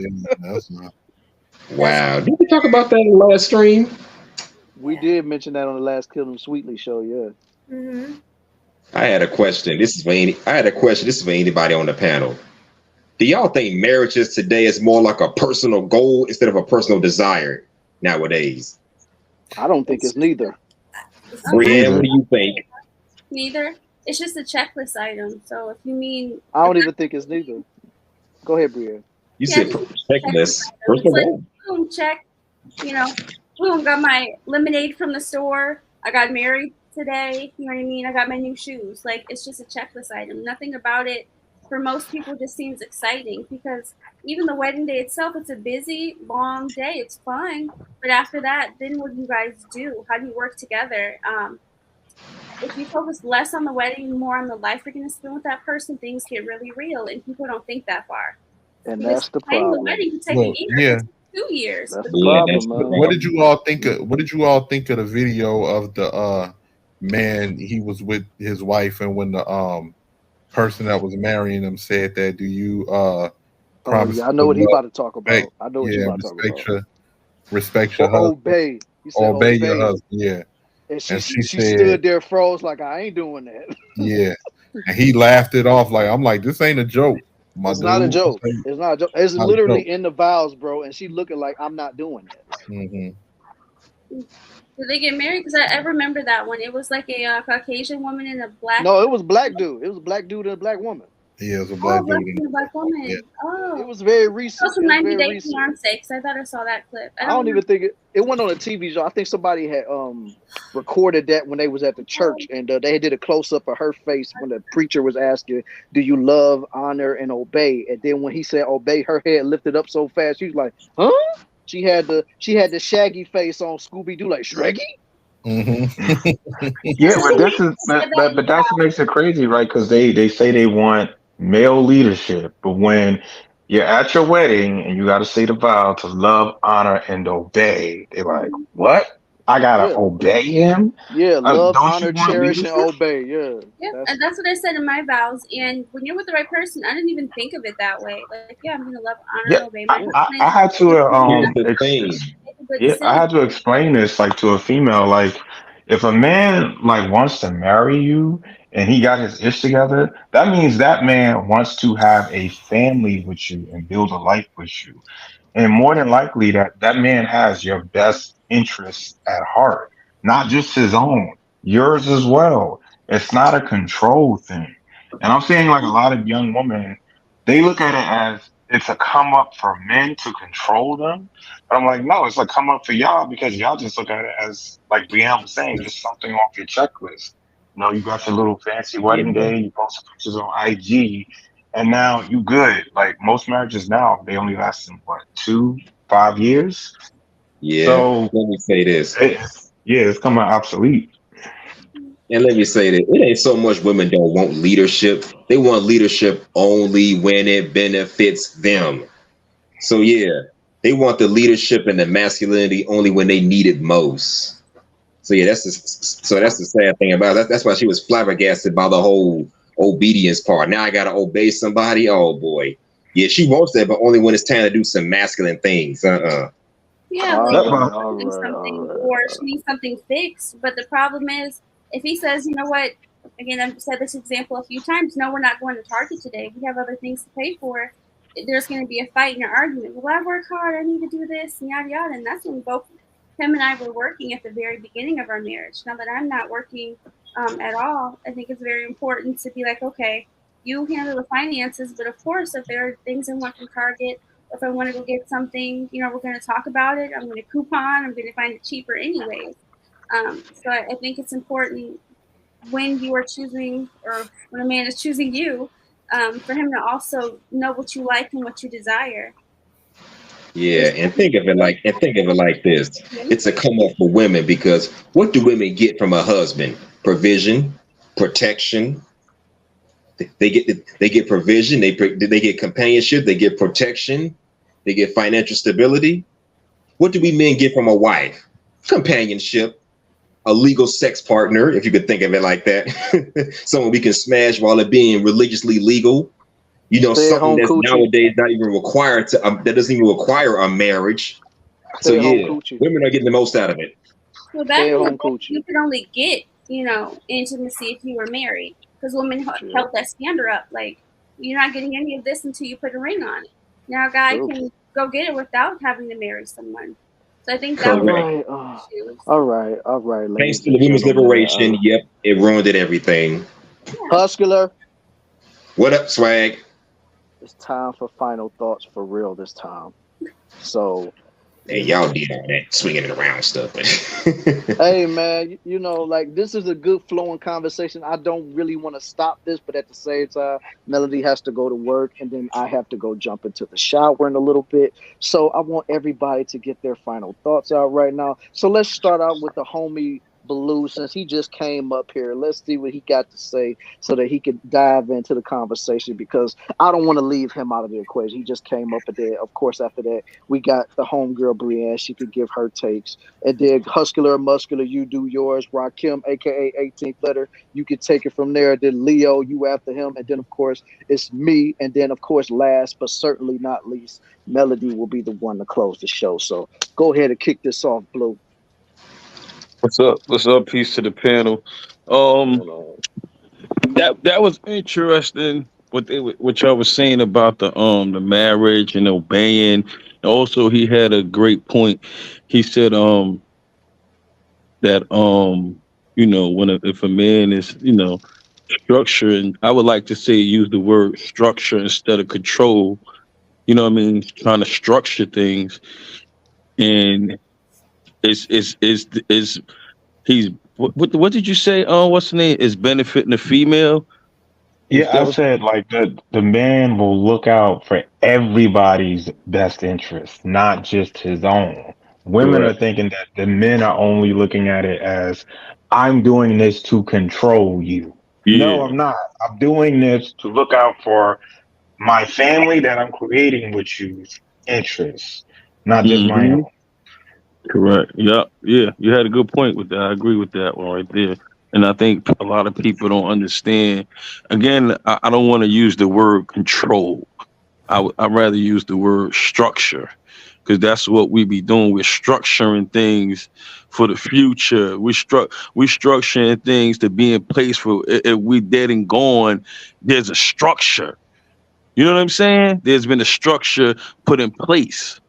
And that's what people don't understand. They only understand when, God forbid, if things happen and they get to understand what that structure was, what that man was actually doing the whole time. Facts. Yeah, but Lou, you see, I think our women are being programmed to fight against any black male leadership they see, because when they hear certain words, they're like taboo words, like obey, submission, marriage. I have to do what you say. They don't like that stuff, and they will immediately think that you're trying to control them. It's like a knee-jerk reaction when they hear those words. That's why I said structure instead of saying control. So I think a lot of things, I think I said this before on the show, a lot of things is wordplay. It's a lot of wordplay. People don't change up their words, and that plays a big part in a lot of things. The wordplay, the definition of that word. You know what I'm saying? Sometimes people say words and they don't understand how they fall into a certain definition because of what the word actually means. And that's the biggest game in America was word games, switching the words around, having one word with 4 different meanings. That don't make any sense. That's confusing. That's just to confuse a person. You got a point there. Yeah, that's true. I've literally heard. I got a female friend right now that talk about she don't like people all up in her business and checking up on her and shit like that. I'm like, whatever, do whatever you want to do. I don't give a damn. When it's my time, it's my time. When it's our time, it's our time. So I've learned over the years, treat people accordingly. She don't want to be in no structured environment where the man is in charge. Let her just deal with her accordingly. I've been doing that for 20 years of my life. Deal with certain females accordingly. Just know she ain't no wifey qualified woman. She just exactly.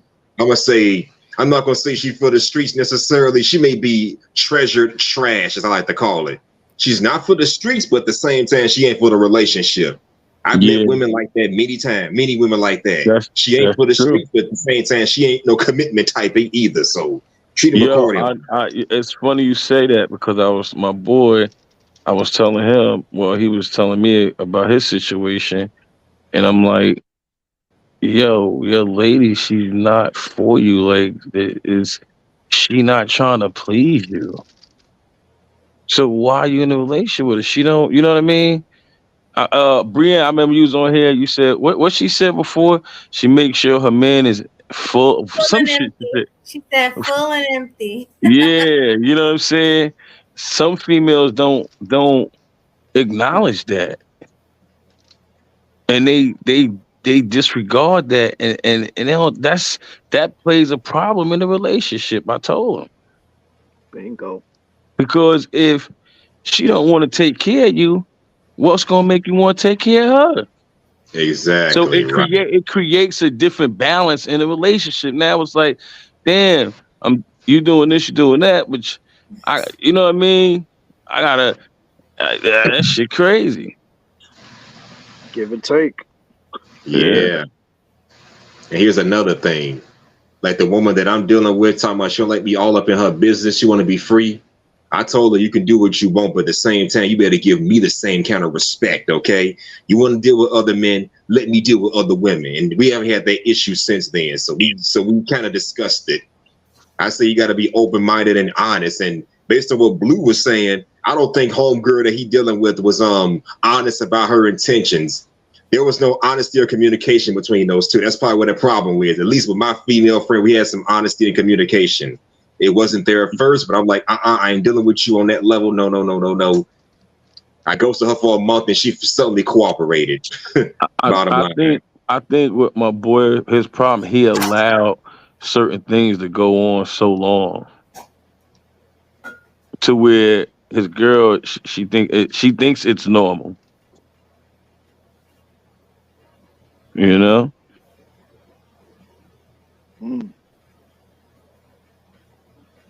Yeah, that's crazy. So when you allow people think it's normal and they think that's the norm. When being in a relationship, that is not the norm. Obviously, right, Brie? Correct. I think so. She's a definition of a female explaining like that is not the norm. You have to make sure your man's good. Why you gotta make sure he's good? Because it's like a necessity. It's like y'all hair. It's like y'all weave. Like you know what I'm saying?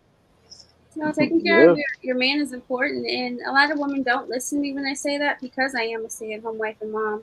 They think I only do it because of this, and no, I've been doing this since the start of our marriage. Learning more about him, watching his routine, buying him things accordingly, or just making sure I set up things so that his life is easier because it just makes me happy. Making him happy makes me happy. So I hate the idea that when I'm talking to women now, just because of the way things are great now, they think it was always this way. And no, we both worked like over 40 hours at the start of our marriage. And, you know, we saw each other in passing sometimes. And the way we set up our life is to spend more time together and make each other's lives better. And that was always the goal. That's why I say choosing your person wisely, especially if you're both going to be financially savvy and work towards the same goals. Because a lot of times I see relationships where one person is a spender, the other's a saver. Boom, the relationship is already doomed to fail if that's the case. At the same time, one person, for the most part, needs to take over full reign of the finances so that neither person gets off track and the other person can hold them accountable. So, yeah, even though my husband makes the majority of the money, I do budget, but we talk about everything that's spent. So, yeah, but he has the final say because someone has to have the final say. If two people have the final say, it's like two leaders and it doesn't work.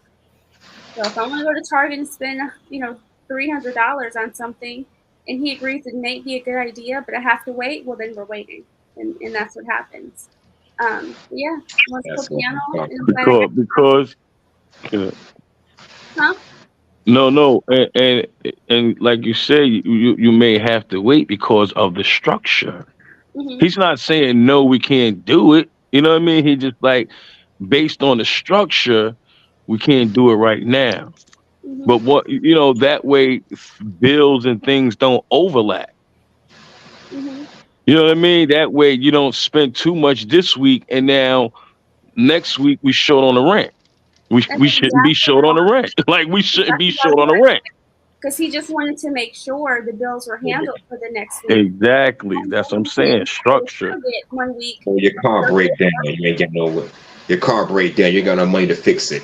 Mm-hmm. Yeah, we kept it. Then you gotta say, then you gotta have that emergency money. Like we gotta, right now, to go get that from Target, it ain't an emergency. We don't want to touch the emergency money, but not this check. We're gonna pay the bills on the next check. We'll have some money to free to go do that. Mm-hmm. So, like you said, it's just communication. Yeah, it's been a wonderful panel. Thank you and good night. I'll see you guys next Sunday, right? Yeah, next Sunday. Next Sunday, my Bree. Can't wait to see you there. And remember, Bree, when you come, have 2 topics to talk about. Okay. I will think good night, my love. Good night. Good night, love. See you, Bria. It's always a pleasure having Brienne. I love her sweet, attitude, and she's fun. Very woman. She's awesome. Yeah. Fire. Shout out to fun. you, Brienne. Yeah. Hopefully we can see you come through on Sunday, yo. Mm-hmm. All right. So, Blue, was you finished, or you still got more to say? No, I'm finished. Oh, okay. I was just saying I could just let you get the floor and face what you had to say, but No, pretty much. I mean, pretty much that was it. It just, it's about structure. It's about structure. Because a person could have structure, and if the other one don't have structure, they could be fucking the whole structure up. Pardon my French. That sounds like something my father would have said a long time ago. So yeah. What's that? Structure. Yeah, I mean, me personally, I come from, the family I come from, and majority of the men in my family took care of their family. You understand what I'm saying? Like I've seen my uncle have a family, raise his family, and the structure that he had.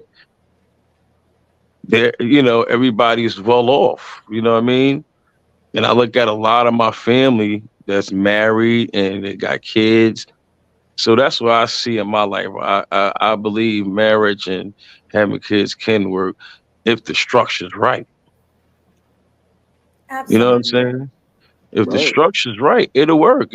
There's no, we can't afford it. Like there's no such thing as not being able to afford a family if the structure's right.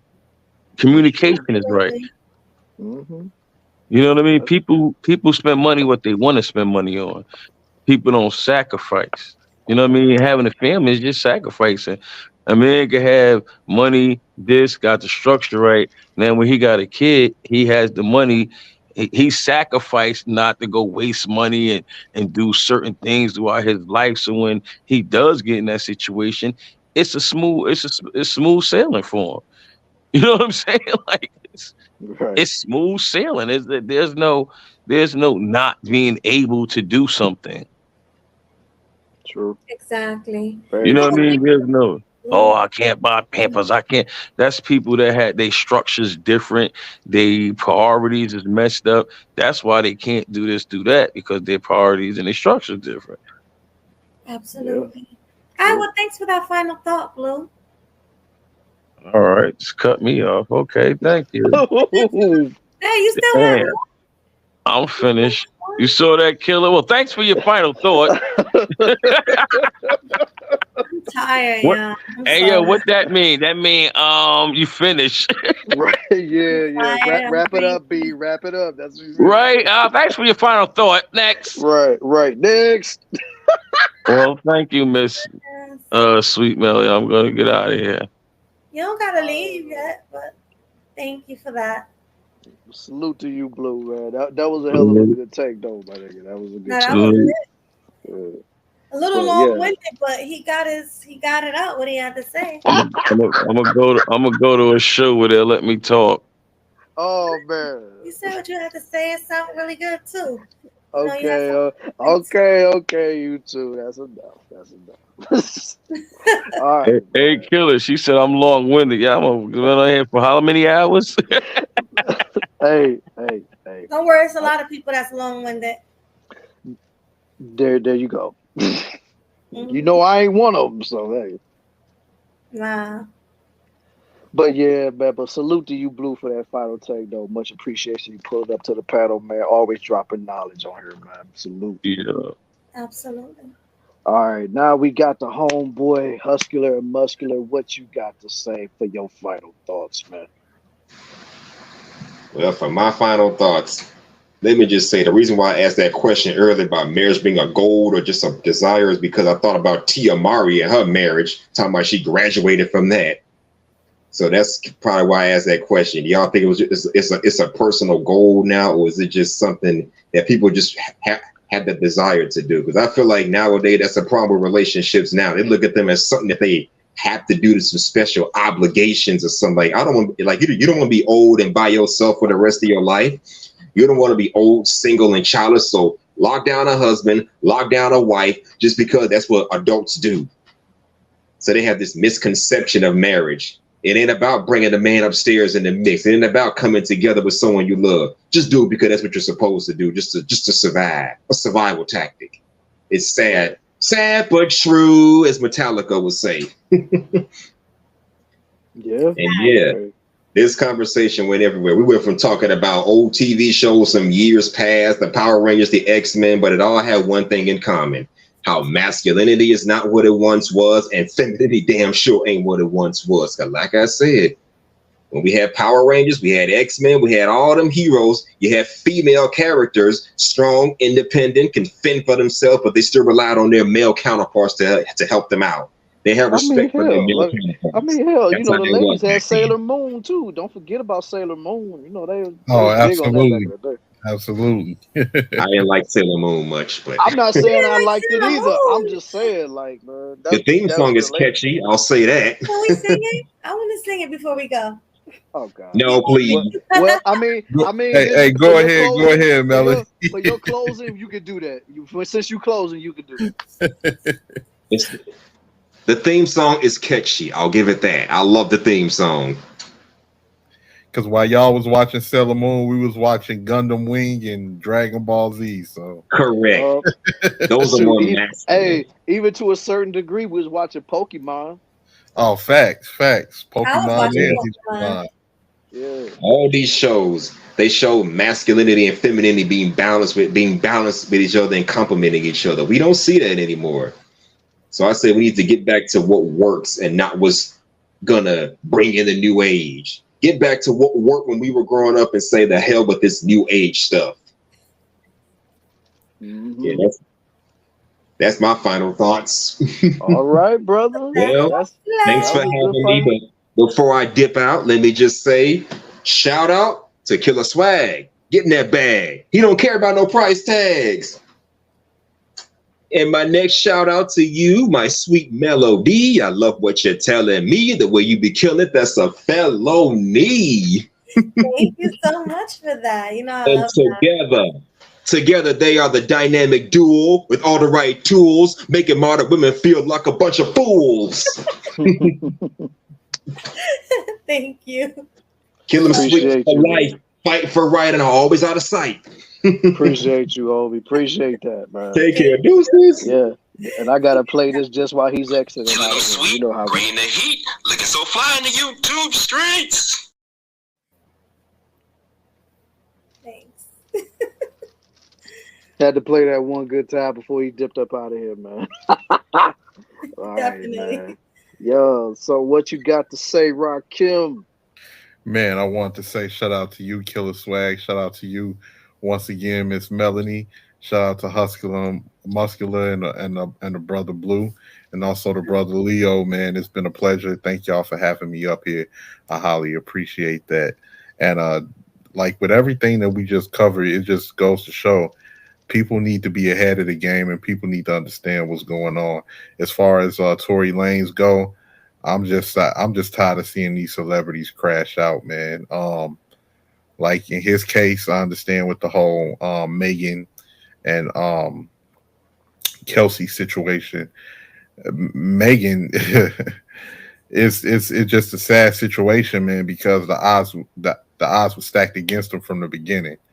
And we all know, like you said, somebody said that his DNA wasn't on a firearm. It was Kelsey's fingerprints that was on a firearm and everything. Yes, he was definitely railroaded, but a lot of this could have been easily avoided as well on his behalf, as far as him being responsible. But it's a sad situation, man. I don't know how he's gonna get through it, because he took it to trial and lost. So I don't know, man. But hopefully, it's some light that's coming his way. That he'll be able to get out of this jam, man. But that's all I got to say on that aspect. Once again, thank y'all for having me. I'm gonna get ready to head out. All right, thanks for coming. We Thanks, appreciate AT. you. Letter, aka Rakim. Salute to you. Always a pleasure. Man, salute to y'all, man. Y'all take it easy. Have yourselves a good morning. Thank you. You too, man. Good night. All right, Leo, what you got to say for your final thoughts, bro? I would say people need to inject some positivity in their life. Like a good thing to have is like a group of friends. That's why I have a small circle of friends that are positive and kind of keep me grounded. Because like if you look at Tory Lane's situation or even the situation with the other guy who's messing with Drea, where are your friends at? Where's your man's at to say, yo, you should be doing that. You wildin', you got to move smart out here. So people need to do that. And also don't let the media brainwash you. Like, I think Demetrius said it earlier that the media is jumping on this angry train of man versus women. And they're constantly just shoving those type of imagery at you. So like 18 Straight was saying, just stay ahead of the game. Focus on stuff that is positive and keeps you productive. And that's really where your head should be. Other than that, it was fun. I'm glad we ain't had no crazy, fight night for a Sunday, and it was relaxed. This was fun, and yeah, have a good night, and thanks for having me up again, Melody and Killer. Thank you Peace so to y'all. much. Peace to the chat. Good night, y'all. Deuces, Good fam. night. Deuces. Salute to you, Leo. All right, well, I guess that just leaves me, yo. That just leaves me. All right, man. My final thoughts on this whole situation is, like I said, I think Tory Lanez got railroaded.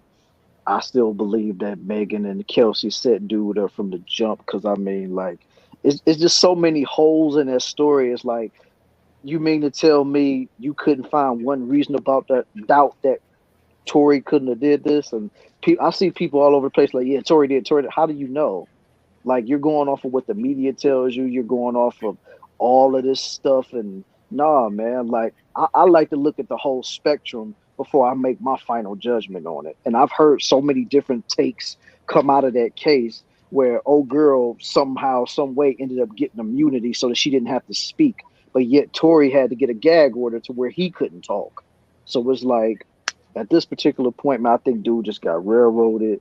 And I mean, I hope he gets home sooner than the 10 years, but it ain't looking like it, especially being out there in Cali. So he might be donezo for that one. But I mean, I feel sorry for him. I feel sorry for his father, his mother, and his son that's got to be 10 years without his father. That's really what's going to mess me up right there, because that's another situation that us black folks currently deal with in our society, where a lot of fathers are taken away from their children, whether it be from prison or deletion. And that's the biggest problem right there. And as far as like the Ne-Yo situation, I absolutely agree 110% on everything that he said, flat out, hands down. Ain't nothing else need to be said on that note. And the young boy messing with Dre and Michelle, he basically is doing what a lot of us wish we could have done when we was his age. So I mean, it is what it is. Like, that's just what it is. Like, we would love to knock down older women when we're that young. So I mean, let's just be honest with ourselves. And then with the teachers dressing all scantily clad, like I already said earlier, I had dreams of my teachers dressing like that all the time, so it ain't no big deal for me. So I mean, I think it's crazy, and that's why I always will say now, especially more than ever, like, if I were to ever have kids, they're being homeschooled. They're not even about to be dealing with that type of stuff, regardless of whether they dress it normal or not. So that's all I really got to say on my final thoughts. So, Melody, the floor is yours. Okay, so my final thoughts is that with Tory Lanez, I mean, if he did it, I mean, I'm leaning more towards that he did it, but like I said, he did not deserve 10 years. There's people that did way worse than shooting someone in the foot, murder. It been white people who murdered black people and got less than 10 years. Okay, so let's acknowledge that. Um, so they did him dirty. And like I said, they was trying to set an example and show us that, hey, if you're black, you ain't gonna get away with it. You know what I mean? It is what it is. Like, not saying you ain't gonna get away with it, but they're gonna give you the harshest sentence if you're black. So yeah, just let this be a lesson to you guys and women, and just stay out of trouble. Like, they shouldn't have had a gun in the first place. Let's say that. None of them should have. And that's pretty much why he got I think, such a harsh sentence, because he had a firearm and he wasn't supposed to. But the whole people saying, oh, you know, they brought it to people are trying to do all this to black women, and because Megan is black, that's why, and no one believes black women. No, that's not the case. People actually looked at what happened. Like, we looking at the situation. There was a big possibility that what's her name, Kelsey or Chelsea probably did it. But I mean, they did the trial and everything, and it's pointing at Tory, unfortunately. And unfortunately, he got to suffer and get this really harsh sentence. So, um, my heart go out to everybody in the situation. It goes out to Megan because she got shot in the foot by somebody. Hold on, my screen went black. I don't know who did it, but my heart go out to her, and my heart go out to Tory because they did him dirty with them 10 years. As far as the teachers go, like I said, a lot of teachers are just curvy, and clothes will fit them. Anything they wear is gonna make them look sexy, because when you got them curves, you can put on a pair of sweats and a t-shirt and still look sexual. So from those pictures, I don't think a lot of those women deserved criticism, because the first one in the fourth picture, right? We said she had on regular clothes, but because of her curves, it just looked ridiculous. But yeah, I don't think women should be dressing skanky around our children. I mean, that's just crazy and trifling, you know. Definitely. And I think GC said it. If you have the curves, just wear clothes that's not going to show them. Like try to wear like big T-shirts, stuff, nothing tight to the skin. That's pretty much what GC said. What else did we talk about? Oh, and Ne-Yo. Everything Ne-Yo said, I 100% agree with. Everything he said. There's nothing that he said that was wrong. That what you call it, the HDTV community? Yeah, I call it the HDTV community. The HDTV community should not be so sensitive. I mean, if we got to hear what they got to say, they should be able to hear and take criticism from what we got to say, pretty much. But they always play a victim, unfortunately. So that's just the world that we live in. But that's all I got for tonight. Thank you, everybody, for coming. It was a pleasure. I think it was a great show. How about you, Swag? Oh, I definitely thought it was a dope show tonight. Like, I mean, we touched on every single topic there was to touch on. It was no foolishness. It was no craziness. And then, of course, we did a lot of reminiscing about what we used to do when we was kids. So that also took me back, too. So that's why I was like, yo, man, this was a dope show. This was definitely one of my favorite KillinEmSweetly so far, I would say right now. I would say so, too. Everybody had great takes. I just love, I'm gonna say it. I ain't say it all night, but I love y'all. I really do. I love all of y'all. Y'all were great. I love having Swag as my host as well, my co-host, somebody who hosts with me. I host with him. We simulcast on each other's channels. I think we are a great dynamic. Yeah, and that's all. Yeah. That's it. And just like the homie Shannon Sharp is telling y'all to do right now, make sure y'all do this. You know what to do.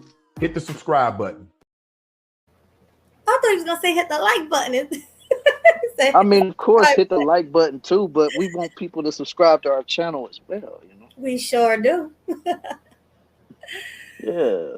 So, yeah, make sure y'all hit that subscribe button. Make sure y'all hit the like buttons on the way out for Sweet Melody Media and your boy Killa Swag 216. And, you know, maybe one of these days I might stream on my Killa Swag District channel. I don't know. Yeah, who knows? But the bottom line is, man, just make sure y'all hit the like button for us, hit the subscribe button, and share this out. Even if the show's over, share it anyway. We still want people to watch it and comment in the show. That way, that can also get these shows into the algorithm as well, so that people can come through like, hey, what's the fuss in the comment section over here? Then they come and watch the show. They like, oh, this is dope. I sub. Boom. It's over there. So just make sure that y'all can help grow this community, this KillinEmSweetly community, this KillinEmSweetly mafia gang that we got going on over here, man. So I'm going to let baby girl close it out, man. So go ahead and take it away so we can be out of here. Peace. I'm tired.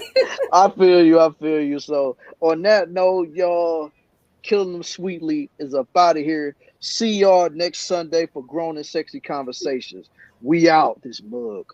Deuces.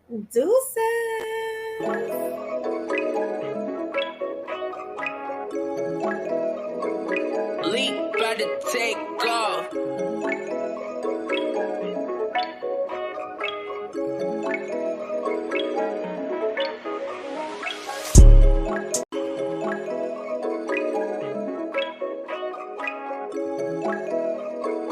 Leap, about to take off.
You know what to do. Hit the subscribe button.